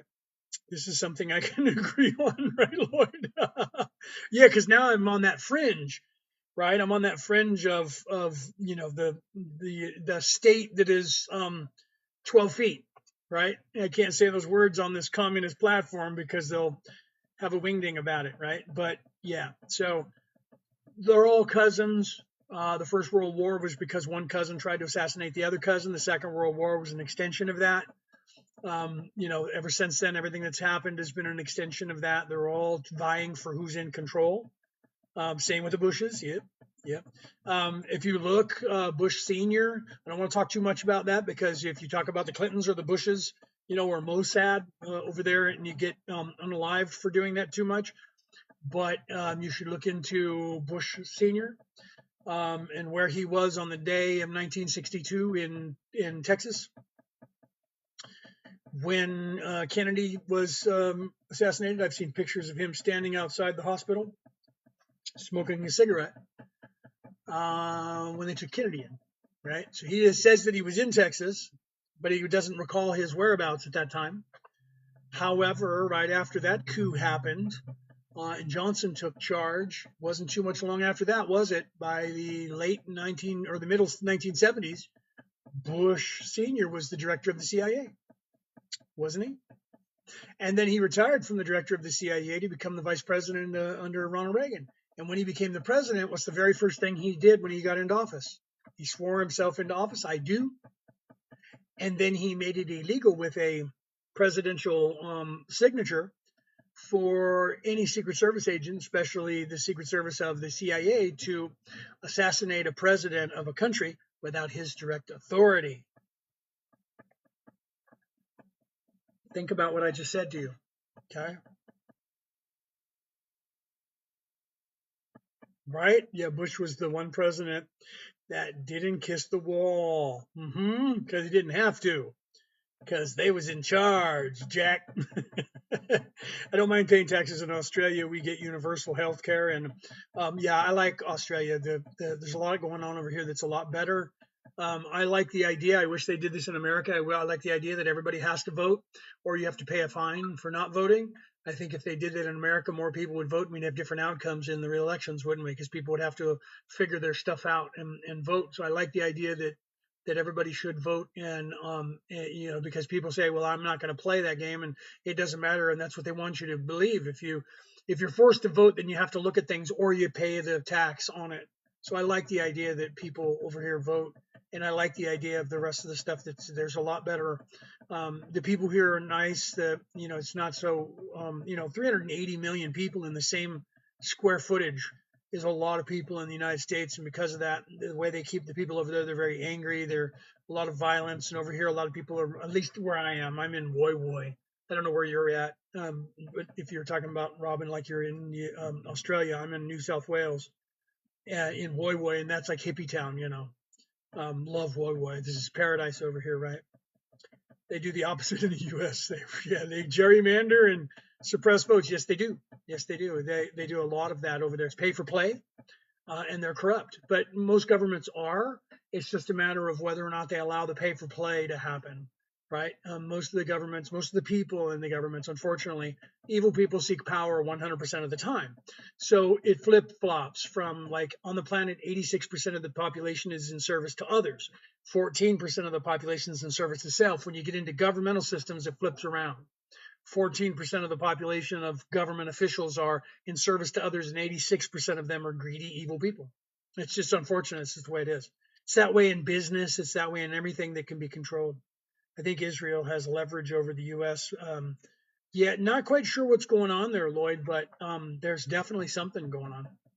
I don't want to say too much about that, but I tend to agree with you. There's something going on that right now is there's a lot of people that believe that Israel being created in 1948 was an act of God and that it was prophecy.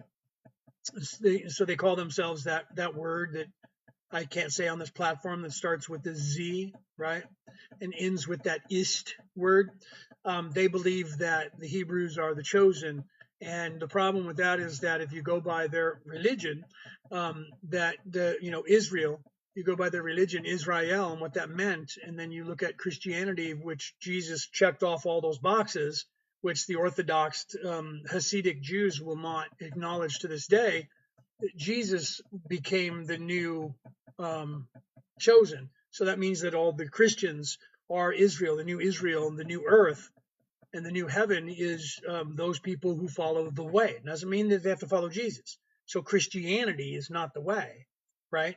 Religion recruits you, spirituality waits for you to find it. But the way that Jesus was teaching was supposed to be the way that everyone was supposed to learn, and that was in the Old Testament, the Hebrew Bible, as well as in the New Testament, as well as in all other religions. And Jesus was teaching that.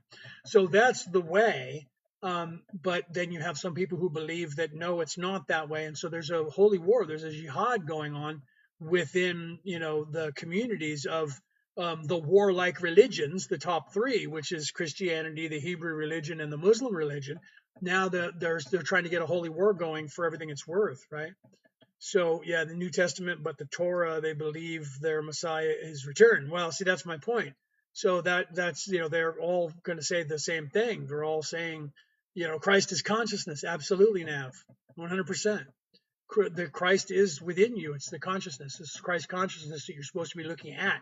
Every religion was teaching that. That's why I wrote this book about that. The reality about reality, returning to the old ways. That's what this book is about. Is about there was a time on this earth when every single religion that you know of, but when it was a way, when it was not a religion but an actual way, those ways, some of them still exist that way as a way.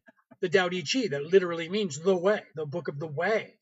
Okay, Buddhism is pretty close. Hinduism is pretty close. Still, they didn't allow the West to change their doctrine, right? So you have the other religions like the Viking religion that has been turned into a more warlike religion, monotheistic. Even though there's the dualistic, you have the masculine and the feminine.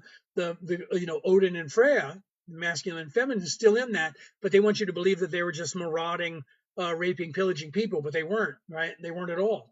So that one is still, if you look at it, not from just the standpoint of what history tries to tell you, because they try to put it in the box of the monotheistic, male-dominated, warlike societal structure. The Hebrew religion, the Christian religion, the Muslim religion, they have that 10% that are zealots that are unfortunately trying to control the rest of the people all around the world, and that's unfortunate because they're the people are still very peaceful in all of those endeavors in those spiritual ways of the Hebrews, the Muslims, and the Christians who are not zealots. But there's always that 10% that are zealots, right? What do you think about the Bohemian? That's what I'm talking about. The Bohemian Grove. Yeah, that's those people are messing around with.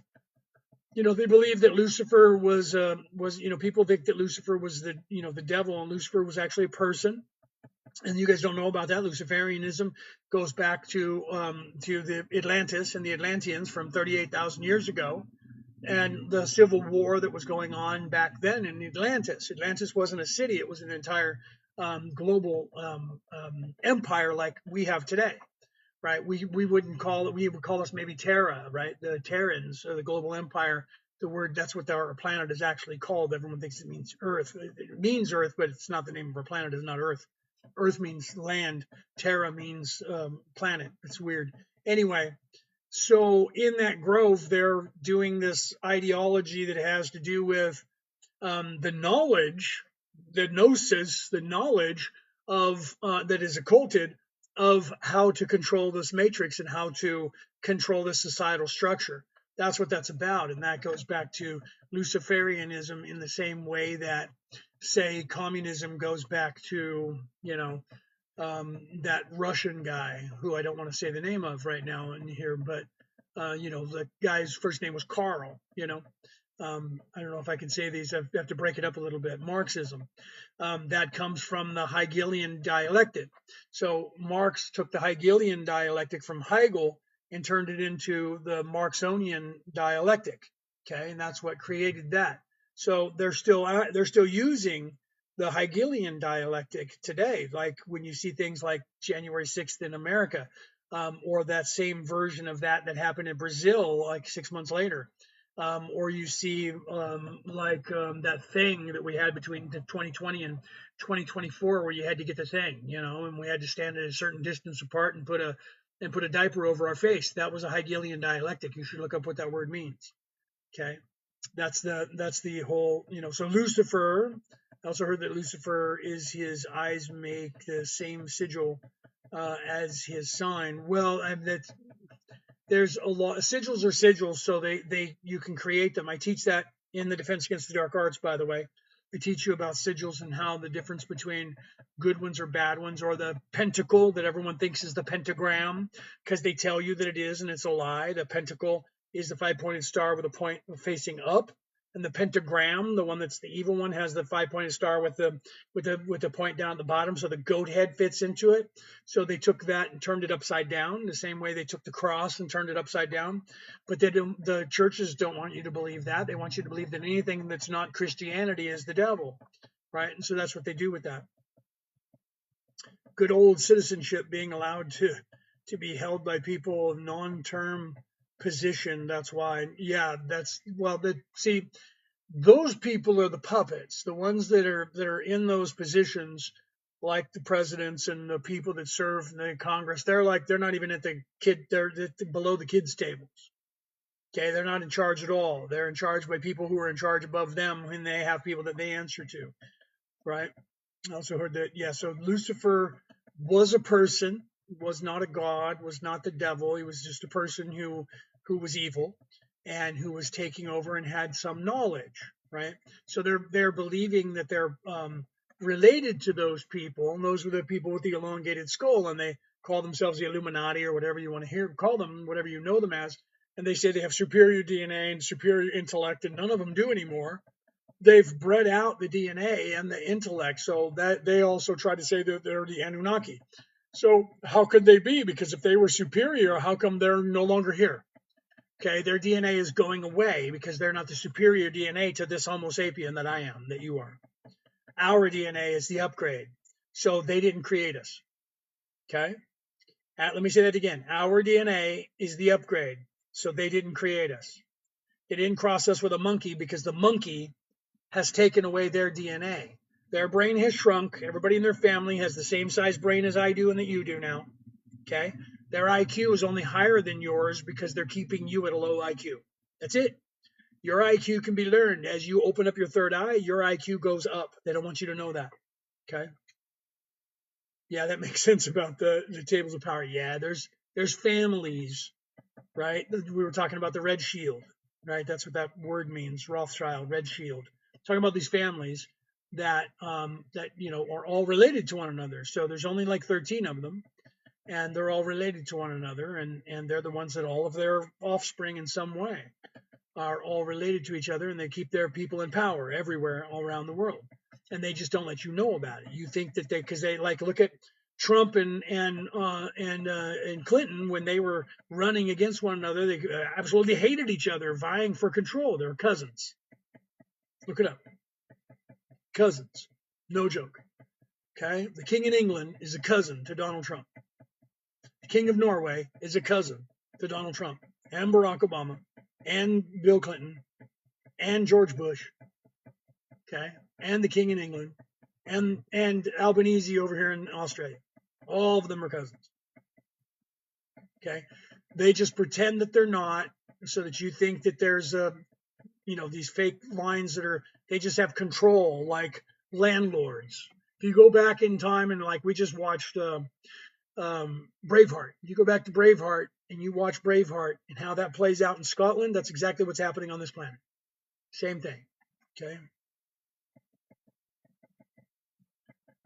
Well, that's my point. Albo's probably going to go, right? You guys need that redheaded woman probably in charge over here. But it doesn't matter because they're all the different wing of the same bird. What you need to do is wake up yourself, open your eye, right? Open your third eye so that they can't control you anymore, and then change your focus. Change your focus away from what they want you to focus on. And if enough people do that, their focus, what they're trying to focus on goes away. So if everybody's focusing on waking up and opening their third eye and peace, no money, no control by evil, and that everybody is free and that everybody gets everything, that's not what they want. So if everybody goes to that thinking, they're going to try and do everything they can do to get themselves in charge of whatever it is that we all think, right? And the first thing they're going to try and do is put a bunch of us back to sleep by starting a third world war if they can, so they can get us to go back to sleep. Paula Hansen. Is that what you're talking about, Lloyd? I don't remember her name. I think that's what it is. My wife knows. Brooke's from here, so I'm still learning the politics over here. But she's realizing, she's like, yeah, it's the same. It's just not as crazy, but it's the same. You have your conservative party and you have your progressive party, and they just go back and forth. Yeah, we don't need governments. That's just them trying to be in control of everything so they can say they own it, right? If they own the land that you're on, you have to pay taxes. All of that just needs to go away. Once you guys wake up enough on this earth, that'll change. Because if you're awake enough, they can have no control over you. That's why they don't want you to wake up. The second you start cracking that veil and starting to see through it, you're immune to their bullshit. That's the truth. You become immune to it, and when they go, these are not the droids you're looking for, then you become the, what's his name, the little guy with the flies around flying in the air. Why are you waving your hand at me? You become that because you realize that they can't control you anymore. These are not the droids you're looking for. You do not need to see their identification, right? That's what they're doing now. And most of the people on the planet, when they do that, when they're on their legacy news media, they go, Donald Trump is evil, the Queen of England, whatever they say. And then you believe it, depending on the channel that you're on. It's either a progressive or a conservative channel. So they either hate Donald Trump and he's evil, or they think he's the best thing that God sent. Okay, and they do the same thing with say, what's his name over there, Netanyahu. You watch that, depending on the channel you watch, that he's either the devil or he's the savior. Okay, so there is no in between. It's rare that you find anybody that's actually giving you the truth about what's going on. Okay, you have to realize that. What if we all stop paying taxes, right, Lloyd? All we have to do is say there is no taxes. That's the whole purpose. I agree with you. What if we didn't pay taxes? What if we all said no to them? What are they going to do? They can't put everybody in jail. So once we hit that seminal point, that's what's going to happen. At some point, enough people are going to be awake to where they're going to look at corporations and go, no. First thing that's going to happen is the pharmaceutical companies, or their control is going to diminish. People are going to look at pharmaceutical companies and go, no, we need you to make cures, or you're out. We're pulling your funding, right? And that money is where they're hurt. So, you know what I mean? You look at the people in the government, you go, no more pay for play. Stop it. And they go, you can't stop us. Yeah, we can. We can vote you out of office, all of you. And if you don't want that, we can go even further than that. You don't want to see that happen.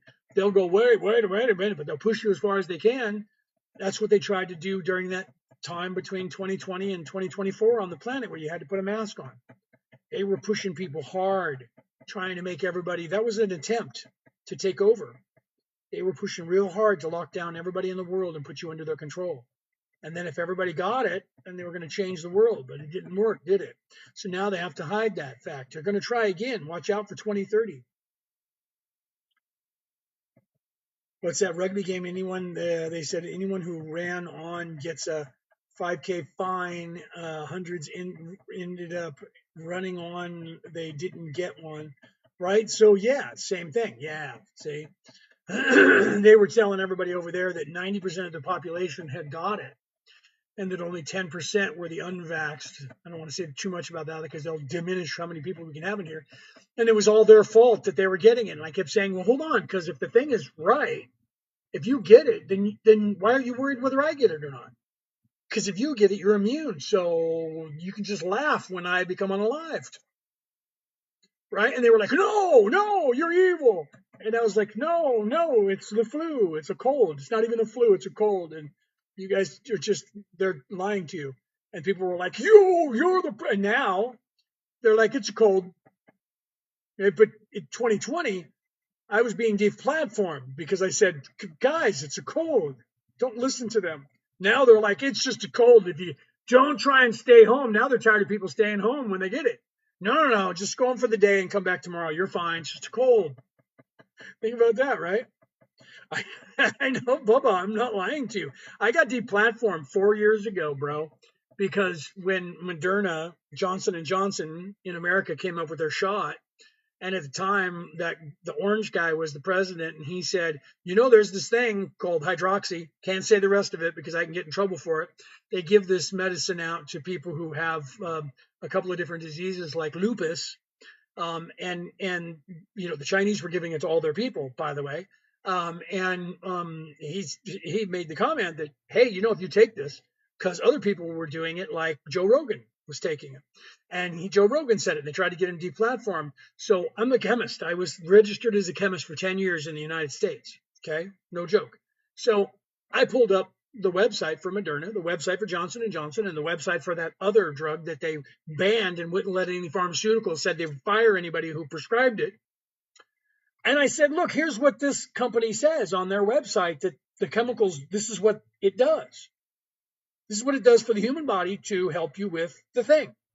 This is the other company that made another thing, and this is what their website says that their chemicals do in your body for the thing. And here's that other one that starts with an H, that and this is what that one and what they say it does in your body. Weird, they all say the same thing. The websites, I didn't make any of this up. I didn't interpret it. I just said, look, here's what they're saying. You can see it on the screen. I'll read it to you. Here's what they're saying. I'll read it to you. Here's what they're saying. I'll read it to you. So if those two things work the way they say it does, that one does too. I got deplatformed from Google, and they deleted 500 episodes of my podcast. Okay? Because they said it was disinformation. And now that disinformation is fact. But at that time, when they were charging your medical company like $5,000 for that thing that they were giving to you for free, so the pharmaceutical companies made a cut of 22 trillion dollars. I did the math. Low end, $2,000 per thing. Okay, if everybody in the world got it, 8 billion times 2,000, do the math. If half the world got it, do the math. That's how much they stood to get a piece of. The pie was real big, okay, and the governments were teaching them or paying them, okay. Yeah, right. Yeah, not the juice, not the drink. Right, Lloyd? Got to talk in code. So I literally was just showing people the websites, and they said it was disinformation. I was like, wait, I didn't claim anything. I just read what was on the website of the actual people, what they claimed. Then we find out that it was accurate, because today they know that it is, and they knew that then. Okay, I didn't claim anything. I just said, look, here's what this one says, here's what this one says, and here's what this one says. All three of them say that what they do is identical. One costs 5 cents a pill. The other two was a couple $1,000s for the juice. Okay, so think about that. So they wanted to make sure that they made a lot of money. Okay, and then I posted I don't know if you guys know who Sylvia Browne was. Sylvia Browne was a psychic, very popular psychic in the 1980s in the United States. She wrote a book in the 1980s, and in that book she said somewhere right around the year 2020 there's going to be an upper respiratory virus that appears out of nowhere, and that it looks like there's going to be no cure for it, and that a lot of people are going to be unalived, and then it's going to disappear as quickly as it came. And then it's going to reappear in the year 2030 and show up one more time and then disappear just as quick as it came. Okay? I took a picture of the book with those lines highlighted and posted that online, saying this is in this book on this page. Anybody in the world could look it up. And I was taken off of Facebook as misinformation. I'm like, I'm just reading to you what somebody wrote 40 years ago in a book. And they called it disinformation, and they put me in Facebook jail for like 3 months. I couldn't post anything or even say, I like your post, for like 3 months. And it's still out there. You can look up her book, and you can buy her book and you can read it, and you'll see what she said that. 2020, between 2020 and 2024, and this thing would happen. Upper respiratory will look very bad, very scary, and then it disappears really quickly. Then it happens again in 2030. So be prepared. It's 2026, 4 years from now. Yes, it is, Lloyd. It is, especially when you platforms like this. Instagram is the same way. There's certain words you can't say. We're afraid of words now. People in the UK are getting arrested for things that they're saying. They're saying the wrong words, and people are showing up, and and they're being put away. It's starting a little bit over here in Australia too. America, they're really trying to get it going over there. Canada is happening. The same things already happened in Canada. So they're working real hard. How do we fix that? How do we get around that? We get around that by waking everybody up, my friend. It's a lot easier to wake everybody up than it is to like try to arm everybody and do something stupid, because they want you to do that so they can unalive everybody and put us all to sleep. So they want the third world war, or they want the world to go crazy and everybody to start unaliving each other, because then they can lower the population and put everybody to sleep and lock everybody down. So how do we combat that? Wake up. Wake up. Open your veil, pierce your veil, and they can't touch you anymore. That's why we're teaching the defense against the dark arts. Defense against the dark arts will literally teach you what they're saying and doing, all the things that I've said, and how you stop that from affecting you. That's why we teach that class. This should be taught in school. By the time you graduate high school, you should know this one and number 2, which we haven't started teaching yet. We're gonna start teaching that probably in May or June. Maybe as late as July, depends, because we have a lot of stuff that we got going on. This is the most popular out of all of our classes that we teach right here. That's why we have it up here. And we have one coming up on the 20th and the 21st, right? 88 Australian dollars. If you're in America, that's like 65 American dollars. The pound sterling is probably 63, euro is probably somewhere in between there, because your guys' money is worth more than ours. But that's a $1,200 value. You're going to get me for 8 hours. Right, do the math. $160 or $150 an hour, whichever one of it is, for me to be, or Brooke, a one-on-one for 8 hours, $1,200. 88, so 65 American for 4 hours a day, and you get to ask me direct questions in a small setting, because we only usually have 3 to 5 people maximum in each course, so that way everybody gets to talk and ask questions. Because I don't want to do that in front of 100 people, and then you only get 30 people asking a question, and everybody else goes, I never got to ask a question. Or some people won't ask questions because they feel like I can't, oh, I don't know, I don't want to talk in front of all these people. So we keep the classes small so that you guys can do that, right? What is it? How do I get it? Bubba, you send an email right here to Merlin and Maeve, right, at gmail.com. You can see it on your screen, and you say, I want to get into the Defense Against the Dark Arts Zoom class that you have coming up on the 20th and the 21st, okay? Make sure you say this is Bubba from TikTok, so we know who you are on TikTok, okay? So when you do that, we'll send you an invoice for the 88 Australian dollars. You send us back the money, and that'll go through PayPal, so we're not stealing any of your information. It goes through PayPal. So that'll be like 65 American, okay? Or less if you're on the pound, if you're on the sterling. So then literally we give you a link to the Zoom class. We'll give you that just before, like a day before. So tomorrow or the next day, you'll get the link, right? Once you pay for it, you get the link for the Zoom class. Then 9 a.m. my time. So it depends on where you are in the world. I'm in New South Wales, Australia. If you're in America, that 9 a.m. becomes like 2 p.m. on the West Coast, or 5 p.m. on the East Coast, right? And then if you're in Europe, it's 2 p.m. say on the East Coast. You're 8 hours ahead of that, because we're GMT plus 11 over here, and you guys are, if you're in Europe, you're at either GMT or plus or minus 1 in Europe, right?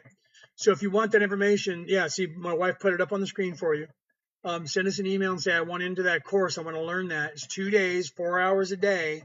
And if you are in England and that's too late for you, we can work out. We did this before, where we would do it in your morning, like at 6 a.m. your time on another day. We can teach the course. And if you get a couple of people from Europe, you can get a class going with 2 or 3 of us in there. Otherwise, we can do it one-on-one for you, whatever you want to do. So if you guys are interested in that, just email us, and then we'll send you the invoice. You get the invoice in, we'll get you into the class. Then you become a wayfarer. Okay, that's our club, right? You become a wayfarer, which means now you get 5% off of everything that we have to offer for the rest of your life. So you get a 5% discount on everything from that point on. Even if you get an early bird discount, you get another 5% off of that. Then you get your name entered into a contest, which you can just see if you go on our platforms anywhere, Merlin and Maeve. You'll see we just gave away 3 vouchers, one $30, one $60, one $90 voucher. You get your name entered into that contest. And then when we get enough people, we get 20 people in there, then we do the contest live on air, and we have a computer that everybody's name gets entered into that, and we give away those vouchers. and you can use that voucher on anything that you want. You don't have to use it all at once. You can use a little bit here, a little bit there, a little bit here, a little bit there, and you still get 5% off of everything. Okay, so there's Brooks putting the stuff up there, right? Hi, baby. I love you. My wife just got home, which means I'm gonna have to get off here soon, right?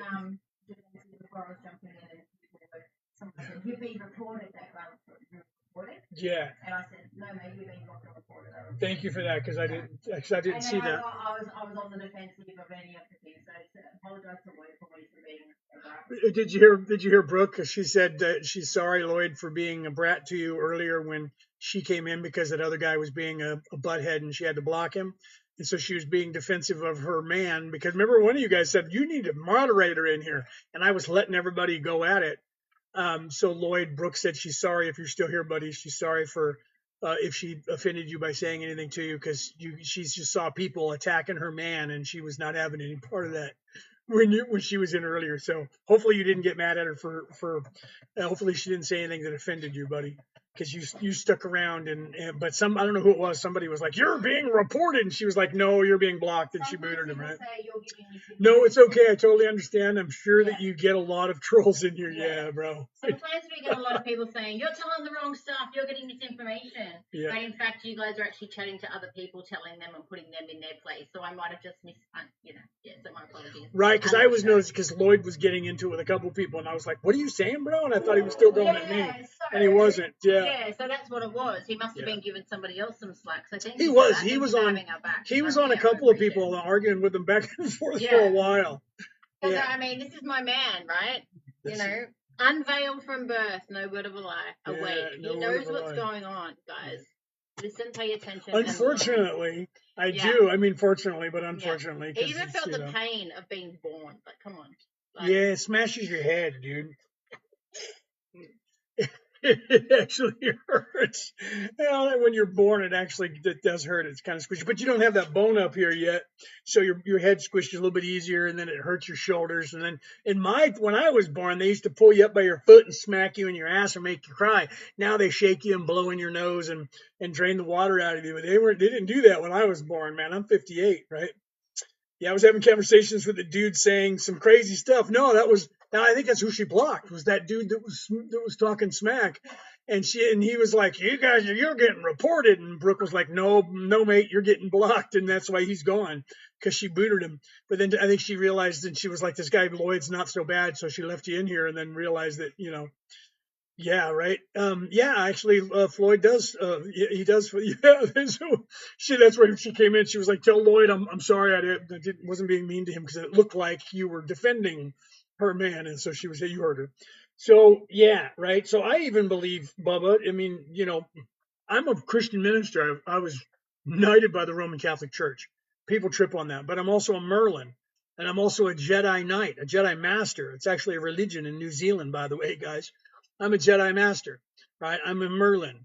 I'm also a Reiki Master, right? So I have 4 religious titles, 5 spiritual, 5 if you count the spiritual title, okay? And I'm a theologian. I wrote a book about it, okay? You can see it on the screen right there. You can see it right there on the screen. I wrote a book about the reality about what's happening here, okay? I have not had anything to eat at all since we had lunch. Nothing at all. I've had coffee, and that's it. I haven't even drank any of my water. Nothing. I had a cookie before I went live. I had 2 cookies before I went live. That's it. I used the biscuits and put some butter on them, and that's what I ate. Sorry, my wife's worried about me because I've been on here for 4 hours and 17 minutes channeling to you guys, and I haven't eaten any sugar in that amount of time. So it burns up your sugar when you do that, right? Channeling. I stick to spirituality too, Bubba, because religion recruits you. Spirituality waits for you to find it. Channeling takes a lot out of you. That would be the first quote that you'll get out of that book. Right? Sorry. And Reiki as well. Even though you're not using your power, you're using Source's power. You still transmute the energy. You use a lot. You burn a lot of energy, which is really good for weight loss. You burn the sugar out of your system, and you burn the water out of your system when you're doing Reiki on people, and you do the same thing when you're channeling. That's why most people who channel, they'll be up on stage, they only do it for a couple of hours, and then they take off because they burn up all the. And I've been sitting here not eating anything. Normally I go, hold on, I got to get something. I haven't done that. Yes, please. Whatever you want. It's good. So, something quick. So I apologize. I'm eating some sugar.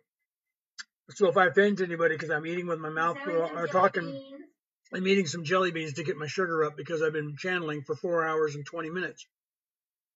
I've had no snacks.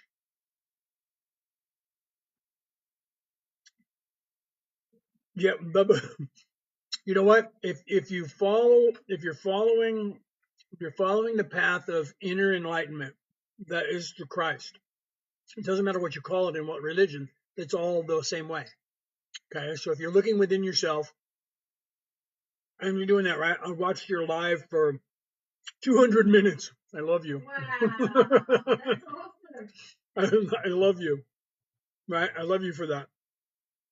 Lisa, you rock. Thank you very much. So you guys can hear this stuff if I have this podcast right here. Let me pull this up a little bit bigger. Right there, Orion Rising, that's a book that I wrote, but it's also my podcast. So if you guys want to hear all me talking for the last since 2016, literally, anywhere you listen to MP3 broadcast, this broadcast will be there. After the broadcast, I'll put it into MP3 file, and then I'll put it up all over the MP4 broadcast. Will be everywhere. I put it on YouTube. I put it on Facebook. I put it on Rumble. Where else do I put it? The MP4. I put cut out some of the videos, and I put it on here on TikTok as well. And I put those on YouTube and TikTok and Instagram and all over. But Instagram can't take the whole show. But if you want to hear me talking about other religions and talking about other things and translating that, I don't know if you guys ever heard of the Law of One.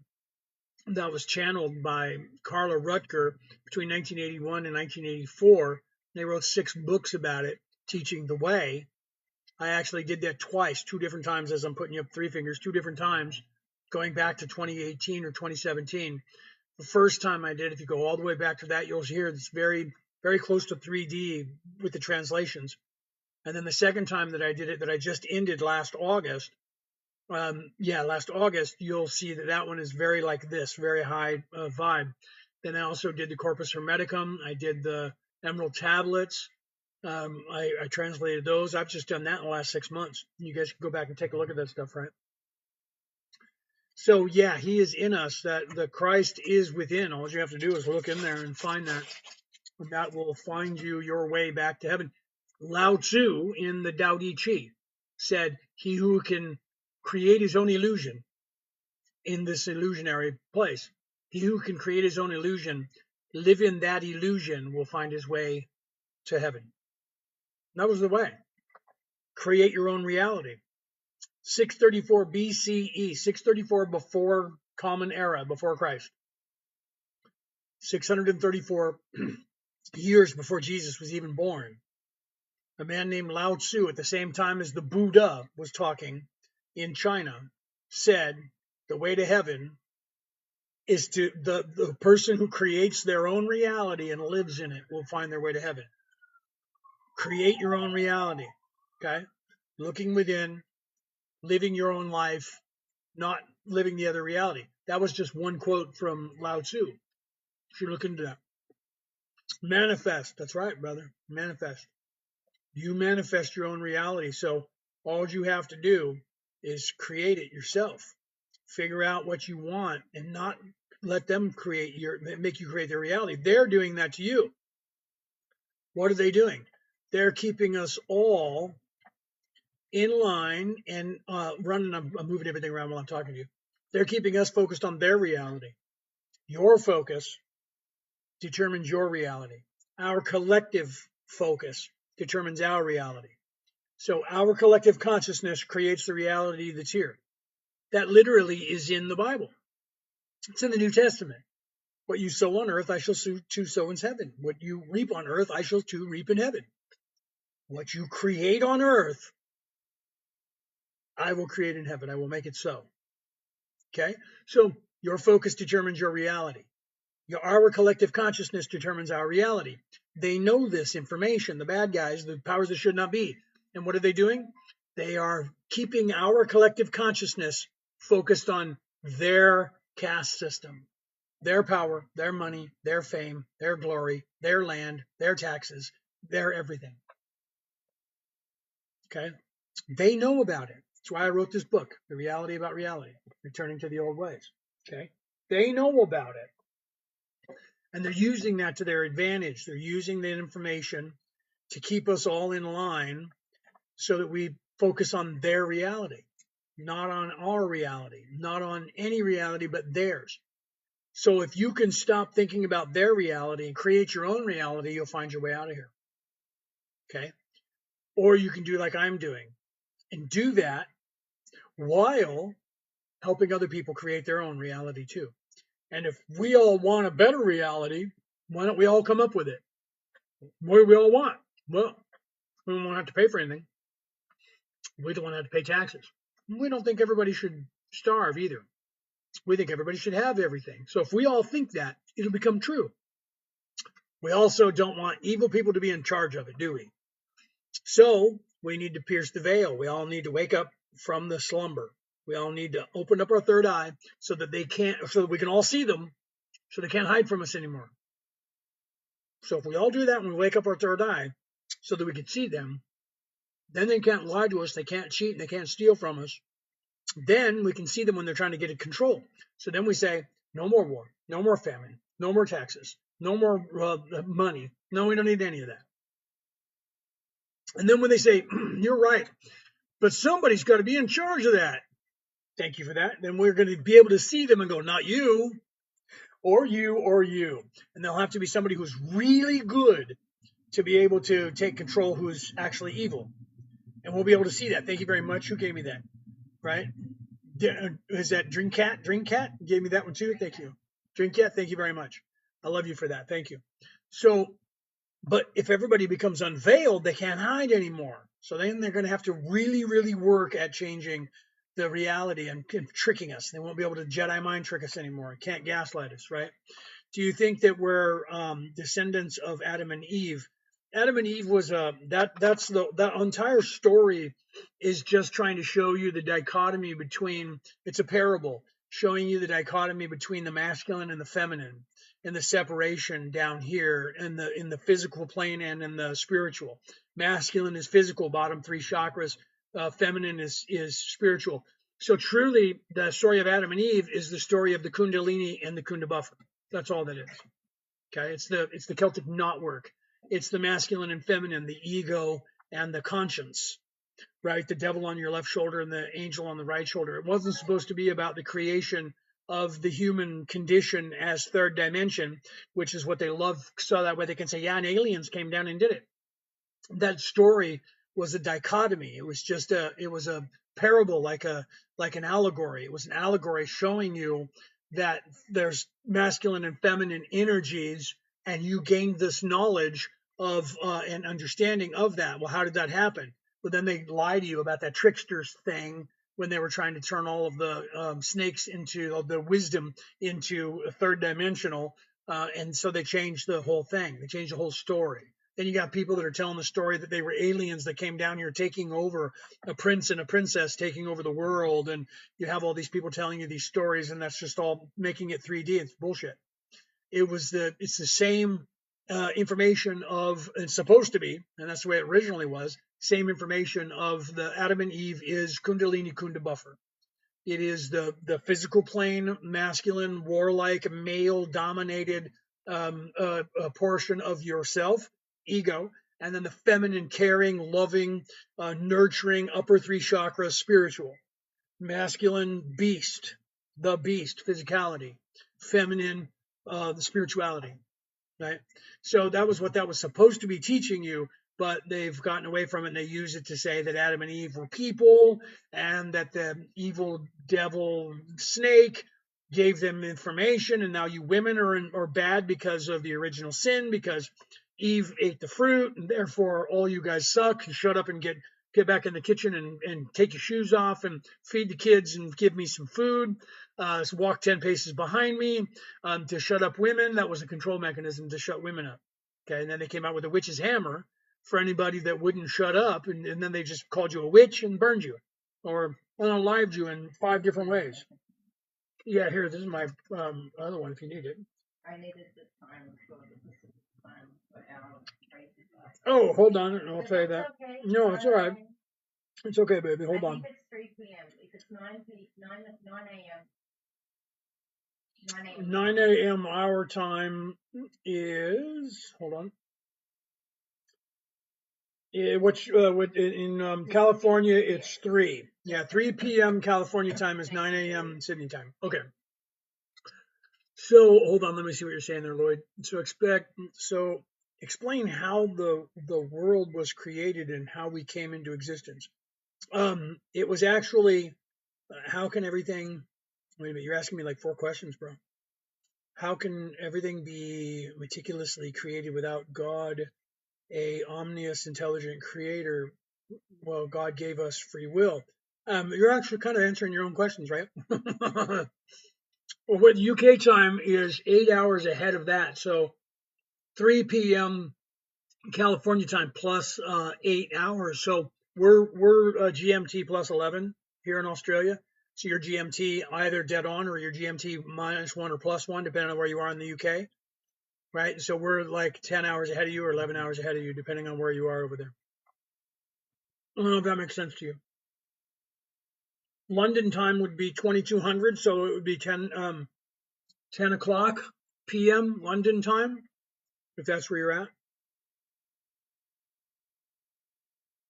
So will we have to live the old ways to survive? The old ways, what I referred to there is the return to realization that Christ is within you, not going back to horse and buggy or any of that stuff. All right, so Lloyd, let me get to answering your questions, okay? So how did that answer my question? How did the world become? Okay, now I'm going to take you really high, Lloyd. I'm going to take you to like 8D now, okay? And I'm going to try and keep it around 4 or 5D, okay? So the creator of the universe is something, was created. The creator of the universe is completely immortal and doesn't understand what it means to not be immortal. So the creator is trying to figure out how it became. Okay, this is like 8D thinking. This is what, the higher up you go, the more you're going to realize that what I'm telling you is what's happening. Okay, and I can kind of show you that a little bit. So the creator, and let me go on the how everything got going, and then I'll show you how down here that's been explained in different religions as well, and science is starting to take, and they don't like it when we make all of these things to come together. So the creator is becoming conscious, and the creator knows that it is, but the creator doesn't know what it is, and the creator does know that the creator isn't done evolving, but the creator wants to know what it would be like to be mortal. So the creator created these realms of nothingness and a journey from nothingness to somethingness to being the creator, being the all immortal. Okay. So all of these places came into being because the creator created them. And then the creator needed consciousness to go through this journey to find its way up to and become once again immortal. Okay. So what's happening is first dimension, second, third, fourth, all the way back up to the 13th dimension is all of the levels of that the creator has figured out would be needed to go from nothingness all the way back to where the creator currently is. So we are becoming the consciousness of nothingness and then going through the progression of becoming and eventually becoming one with the creator. That is what's happening. Okay. So, yeah, right. So, yeah, God is everything. God is eternal. God is and then here I'm going to take you to 8D on a crazy 8D level. None of this is actually happening because all of this is actually the creator imagining it. So we're just the imagination of the creator thinking that we are individuals. And the reason for that is that the creator gave us the veiling so we don't remember that we're the creator so that we could have these organic experiences. But when you lose that and you start realizing what's happening, you realize that you're actually in the mind of the creator and all this is just fake. It's just us playing a game, right? Like you do when you daydream. So that freaks people out because then they're like, well, then what? It doesn't matter, and they quickly go into that hermit mode of then it doesn't. I just don't give a shit what I do then, right? So that's why I try not to give that to people right away. Okay. So where's the proof of that, right? So where's the proof of that? And on a three-dimensional level, it's in everything. If you look at these religions, you had this, all of these older religions that said there was this giant in the sky who was creating things, who is now unalived in some way, but not unalived, and sleeping. And they took that giant when the giant became sleeping, and were living in the head of the giant. The dome of the sky is the giant's head, and the teeth of the giant is the mountains, and the blood of the giant is the rivers and the lakes and the water. So those ancient stories that go back tens of thousands of years were told to people so that they would learn the concept of all of this is happening in the mind of the creator. The dome of the sky and all of that. You're in the head of the creator who's sleeping. Okay? And this is a dream. Those are real stories. You can look them up in the creations of like Japan and the creation of like almost every religion. And then you have these other religions who came slightly after that in a different place where they said there was nothing and then there was light. And then everything came out of light. Okay? Does that sound like something, right? That sounds like what? The Big Bang Theory. There was nothing, then there was an explosion of light and everything came out of that. Science hates it when you do that. Okay, they didn't get those, the religions didn't pick those up from science coming up with the Big Bang Theory. So did the Big Bang people pick that up from the religion and try to apply that? We don't know the answer to that. But what we do know is that there was nothing, and then there was something, and that something was started with a flash of light. And then when you Google how a mammal becomes, there is an egg. And you can watch this on camera. And then the sperm goes into the egg. And when the sperm goes into the egg, when it penetrates, there is an explosion of light. There is nothingness. There is nothing but a primordial ooze. And then the sperm goes in there. And when the sperm goes in there, there is a flash of light. And then all life begins. So as below, so above, as within, so without, it looks like from our perspective that if the Big Bang Theory is correct, then it looks like the same as when a mammal is, the egg is spermiated in all mammals. Same thing happens. They filmed it. You can look at that up on Google. Okay. So that's foretold in these religions. There was nothing, then there was light. And then after out of light came life. Okay. So then people say that's just a coincidence. That's just religious involved. And then I show you this. Okay. Then I show you this. Let me find it here. Then I show you this. Is this it? No, that's not it. Hold on. I don't know where it is here. It's moving around too fast for me and I can't find it. Things are moving here. Hold on. Here it is, I think. Yeah, and then I show you this. I have this on my podcast as well, okay? Then I show you that. Okay. One single brain cell and the universe, and they're identical. The difference is that the universe has more neural pathways. Okay, so it appears, even science, with Michael Talbot's holographic universe, it appears that the universe seems to be appearing, that's one single brain cell, radial image of a brain cell next to a radial image of the universe, and they're identical. There's many different versions of that online where they've taken pictures in different ways and they put them together with a brain cell.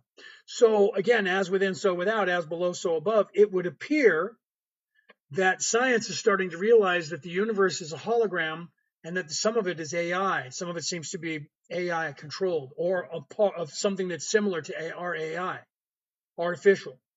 Okay. Science is getting scared by that because they can't say all of these things without people like me going correct. And so the universe appears to be a brain cell. Okay. So still going, no way. Yeah, David, I am. I've been on the air for 4 hours and 38 minutes. He's like, no way, dude. What time is it? It is, well, it depends on where you are. I'm in New South Wales, Australia. So for Me, it's 8:15 p.m. tomorrow. If you're in America, it's like California is 2:13 a.m. So 3 hours ahead of that if you're on the in New York. So so the light perfectly created everything, every single thing. And hold on, I'm trying to read what you're saying here. And it just fell into existence, right? I mean, we don't know the answer to that from down here. We can't know the answer to that from down here. Carl Jung, yes. Look at what Carl Jung was saying. Okay, there's something to look at right there, right? What about England? England, I am GMT plus 11. So if you're in England, you're either on Greenwich Mean, then I'm 11 hours ahead of you, or you're at +1, and then I'm 10 hours ahead of you. I'm in Australia, New South Wales, Australia. Gnosticism is interesting. Seal, yeah, right. That's supportive of a very smart creator creating that, not a coincidental boom. No, that's my point, and that's when science looks at that. Even Carl Jung said that he thought the same, right? That if you look at that, all of the religions and their creation story, weirdly, science keeps getting closer and closer to the creation stories being identical. From our perspective, there looks like it was a big bang. If it was a big bang and it created something, and it looks like when you take an image of the universe, it looks like we're in a cell, a brain cell on top of that. Okay, the building blocks of the world. Let me show you that right here again. Let me pull up the 666 thing. Okay, if you look right down here at the bottom, you can see the flower of life drawn by the ancients on the left, and then you see the red arrows pointing over. Those are actually cellular division, and then the next blocks are actual pictures of actual cells dividing, okay, under a microscope. So literally what they were showing in ancient times as the flower of life is literally the flower of life. It is literally us doing that. Okay. So then if you look at the number of the beast in the Bible, if you actually translate that properly, instead of being a number of man, let him who hath understanding reckon the number of the beast, for it is a number, or a human number is the way they translate it now. And its number is 666. That just means 666. Well, that's the devil's number and 666. But if you actually translate it the way that it was translated originally, let him who hath understanding reckon the number of the beast, for it is the number of man. It makes more sense because we are, carbon 12. We are a carbon-based unit. And what is carbon 12? 6 protons, 6 neutrons, 6 electrons. And then the message of 666 is to realign your thoughts and action. Right? To return to balance, spiritual focus, and harmony. Do you hear what Brooke is saying? I pinned it. Right? She pinned it up there. So that's what my wife is actually saying. That's the angel number. That's the angel number of 666, by the way. Okay, that's what the angel number of 666 means. So the actual translation that was supposed to be in the biblical was not that it is a human number, but it is the number of man. It is physicality. The physical plane is made up of 6 electrons, 6 neutrons, and 6 protons. Carbon 12. Carbon-based unit. This is carbon-based reality. Okay? So in the ancient times, they knew more about our reality than we're giving them anywhere near credit for, because the more that science and uses microbiology and all of this stuff and telescopes and mathematics, and the more that we try to prove that the universe has nothing to do with a creator, the more we're actually showing that the universe is exactly what the ancients said in all of these religious texts. That we're living in the mind of the creator.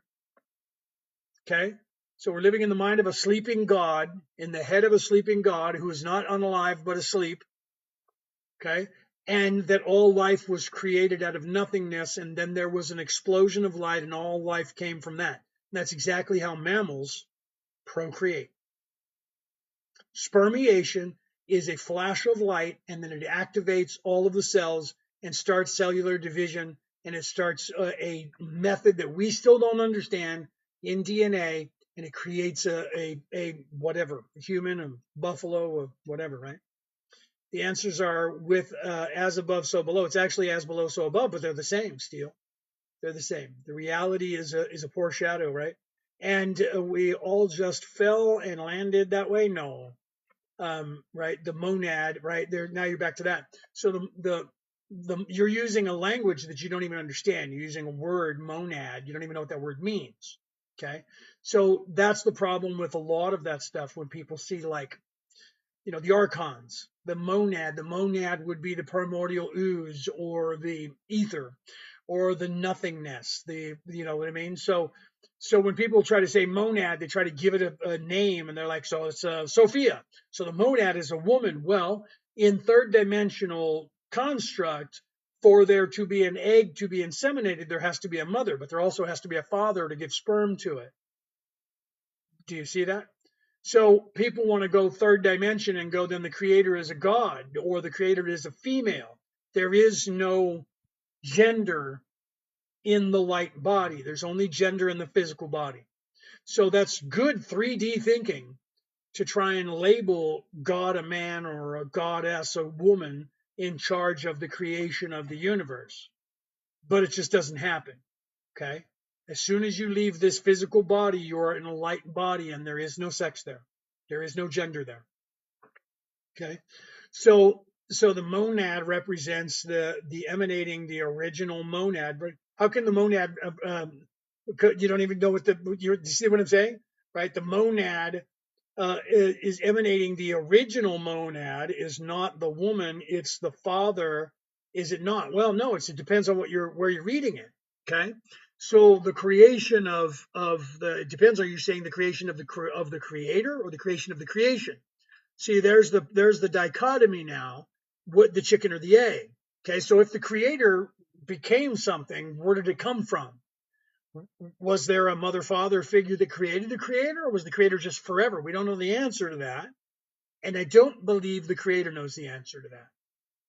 Okay, but from our perspective down here, it looks like we're in the womb and we're becoming something, because that's what we are doing down here. And when we look at the universe, it appears that it's the same thing happening there. We don't know if that's the case or if that's just our view from down here, because from that same perspective, and you can look this up from science, from that same perspective, it would appear that the Big Bang happened exactly where our planet is.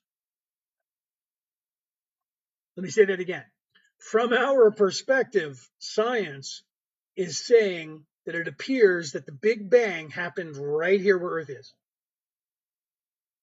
Okay, so we don't know if that's true, or if wherever you go in the universe, because you're in it, it would appear that the Big Bang started there, right?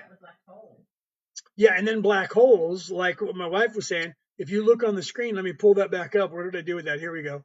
If you look on the screen and you look at cellular division, right? So if you look at where it divides into two, okay, on the screen right there, I don't know if you guys can see that. I'll leave it up for a second. If you look at the black holes and what the theory is, oh, I took the text down when I was trying to take that down. And I apologize for that. Let me put that back up. I'm putting up the wrong one. There we go. Take that down. Okay. So if you look at the black hole, oh yeah, there you go.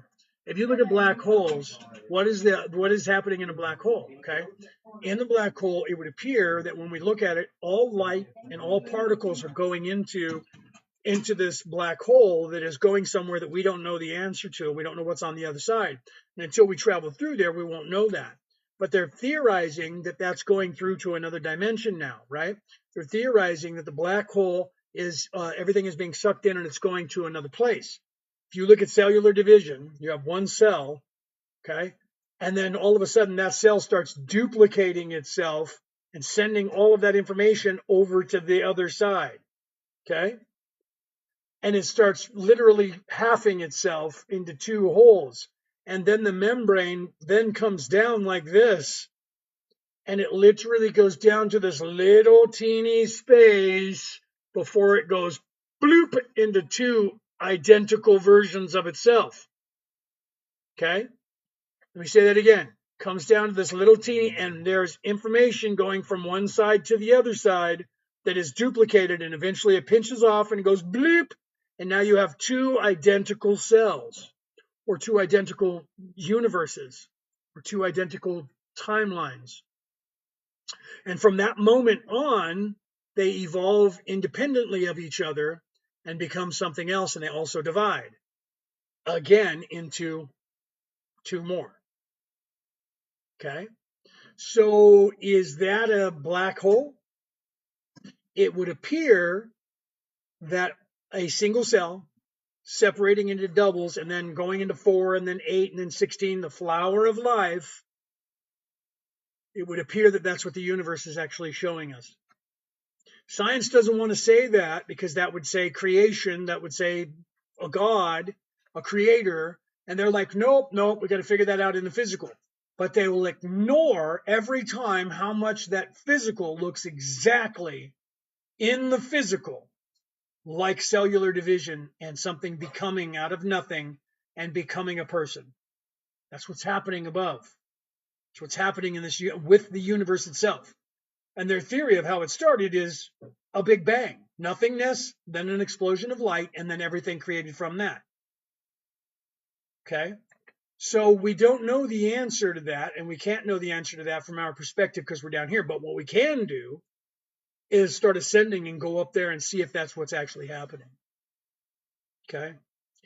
The reflection is just as real, right? So you're trusting in that unknown. Well, see, that's what, oh, I see what you're saying. Yeah, that's the scary part. The scary part is that it looks like as below, so above, which is what they say in all of the religions. It looks like as within, so without, like they say in all of the religions. Okay? So it would appear from our perspective that, now I'm not saying that I think that this is exactly 100%, but from our perspective, it looks like that's what's happening. So when you look at all of the spiritual ways all around the world, they all have a lot of things in similar, and these go back thousands of years. Some of them 50,000 years into the time before us. And the theme is all of this is happening in the head of the Creator. We're in the mind of a sleeping giant or a sleeping God, and there was nothing. And then there was an explosion of light, and all life came out of that. That's in every religion, and it appears to be in this universe. It appears to be the universe. So from our perspective, when we take a look at one single brain cell, you saw the picture, and the universe, they're identical, except for the universe has more neural pathways because that's a bigger person if it is. Okay? So we don't know the answers to all of this. But every time science comes up with something, they corroborate what's going on in these spiritual practices that they keep saying are lies. And they keep trying to discount and say we're invented and made up. But the more they look into their stuff, science, the more the science gets scienced, it keeps looking exactly like the spirituality of the universe itself. I'm just saying, ponder that for a while. I'm going to have to go because my dinner's here. So I love you guys. I'm going to eat some food. But ponder that for a while. If you guys are interested in learning more, email us right here at merlinandmaeve@gmail.com. If you want to book me one-on-one to ask questions, I'll do that. Okay, we'll set up a time and then we can talk, right? But it's $150 an hour for me one-on-one. Okay, but if you want to pick my brain, the easiest way to do it is take the Defense Against the Dark Arts class for 88 Australian dollars. So if you're on the pound sterling, that's like 63 or less. If you're on the American dollar, that's like 65. If you're on the euro, it's somewhere in there between those two, depending on, because it's Australian dollars. That's a $1,200 value, 2 days, Zoom calls, 4 hours a day, and you get to ask questions. Okay? You get to ask questions. Trust me, anybody that's ever been in there, right? Thank you, Lloyd. And then I say this, Lloyd, I'm going to tell you what I always tell everybody on my podcast. If you ever listen to my podcast, you'll hear me say this every time. Don't believe a word I've said. Question everything. Go down that path and learn for yourself. Because when you do that, you're going to unlock that veiling of yourself. And when you do that, you start thinking for yourself, that's going to be the end of them telling you what that they want you to think. Okay? So I love you guys. I go live almost every day. I can't always, like tomorrow I think I'm teaching a class. If not, I'm definitely the day after that.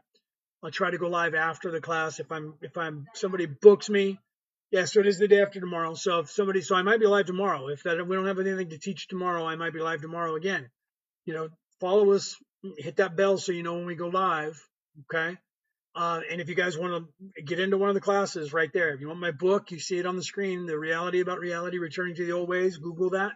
It's all over the world. You can get it on audiobook, or not on audiobook. You can get it on Kindle. I don't think it's Kindle. You can get it on ebook, or you can buy the hardcover anywhere in the world. We don't have the audiobook yet because I have to read it all because my wife won't let me clone my voice or hire someone else to read my book. So I have to read my book and record it so that we can get that out to you guys on audio. So we'll get that out hopefully in the next few months. We'll have that out for you. We'll also have our website up in the next month or two. Okay. So that's where I hear the pineal gland. Yes, King, work on the pineal gland. Wake it up, right? That's why I hear. That's why I'm here, man. Is that here? You did, Lloyd. You stayed, bro. You came in going, dude, you're just tripping, and you stayed and you asked questions, right? Thanks, my brother. Open that pineal gland, man. Open that third eye, that optic thalamus. Open it up, guys, because then those people can't lie to you anymore. They can't lie to you, and they can't make you focus on their reality anymore. Okay, we need to wake everybody up so that we have our own realities that we focus on, or a collective reality that is not theirs, that is not the one they want, and then we get our freedom, and then we decide what we want. What do we want? Well, we don't want have to pay anything anymore. Everything should be free, and that means everything is free, and schooling is free, and education is free, and food is free, and everything is free because we don't need money. Because we don't. We don't need money. They just told us we did, and we said okay, and so therefore we're working. That's our slave chain. Our slave chain is debt. That's your ball and chain. It's my ball and chain. Debt, taxes. We got to pay for everything, and then we pay taxes on top of taxes on top of taxes until we decide to stop, right? But also agree with you on many things. I'm sure that some of it you're like, I don't know, bro, and that's good, and that's good that you're asking questions, right? So some of it you agree with me, and some of it you're like, I don't know, bro. Look it up. That's what I tell you. Look it up. I don't think I know everything, but what I do know is the things that I've said, right? So that's why I tell people, don't believe me, go and look it up, come back, we'll talk some more so I can learn from you, because that's the way it works. Learn, teach, learn. I try to teach you whatever I can, and then you teach me what you can right back, and then we both get out of here because we're both rowing at the same time going, so what do you think, man? What are we going to do? We're going to get pizza after this? Then get a couple beers, get a pizza? Keep rowing, and we'll get out of here, and then we can go and get a couple beers and some pizza. And right now I'm going to go and eat some food. I don't know what I'm eating, but it looks like Thai food. Oh, I'm gonna have some Thai food. I love you guys. I will see you guys next time. If like Brooke said, I'm not teaching a class tomorrow. I'll probably be back live again tomorrow, and you guys can pick my brain again for another 4 or 5 hours. I love you guys. Have a great day. Have a good morning, good afternoon, good evening, or good morrow, depending on where in the world you are. Okay. Have a great day, guys.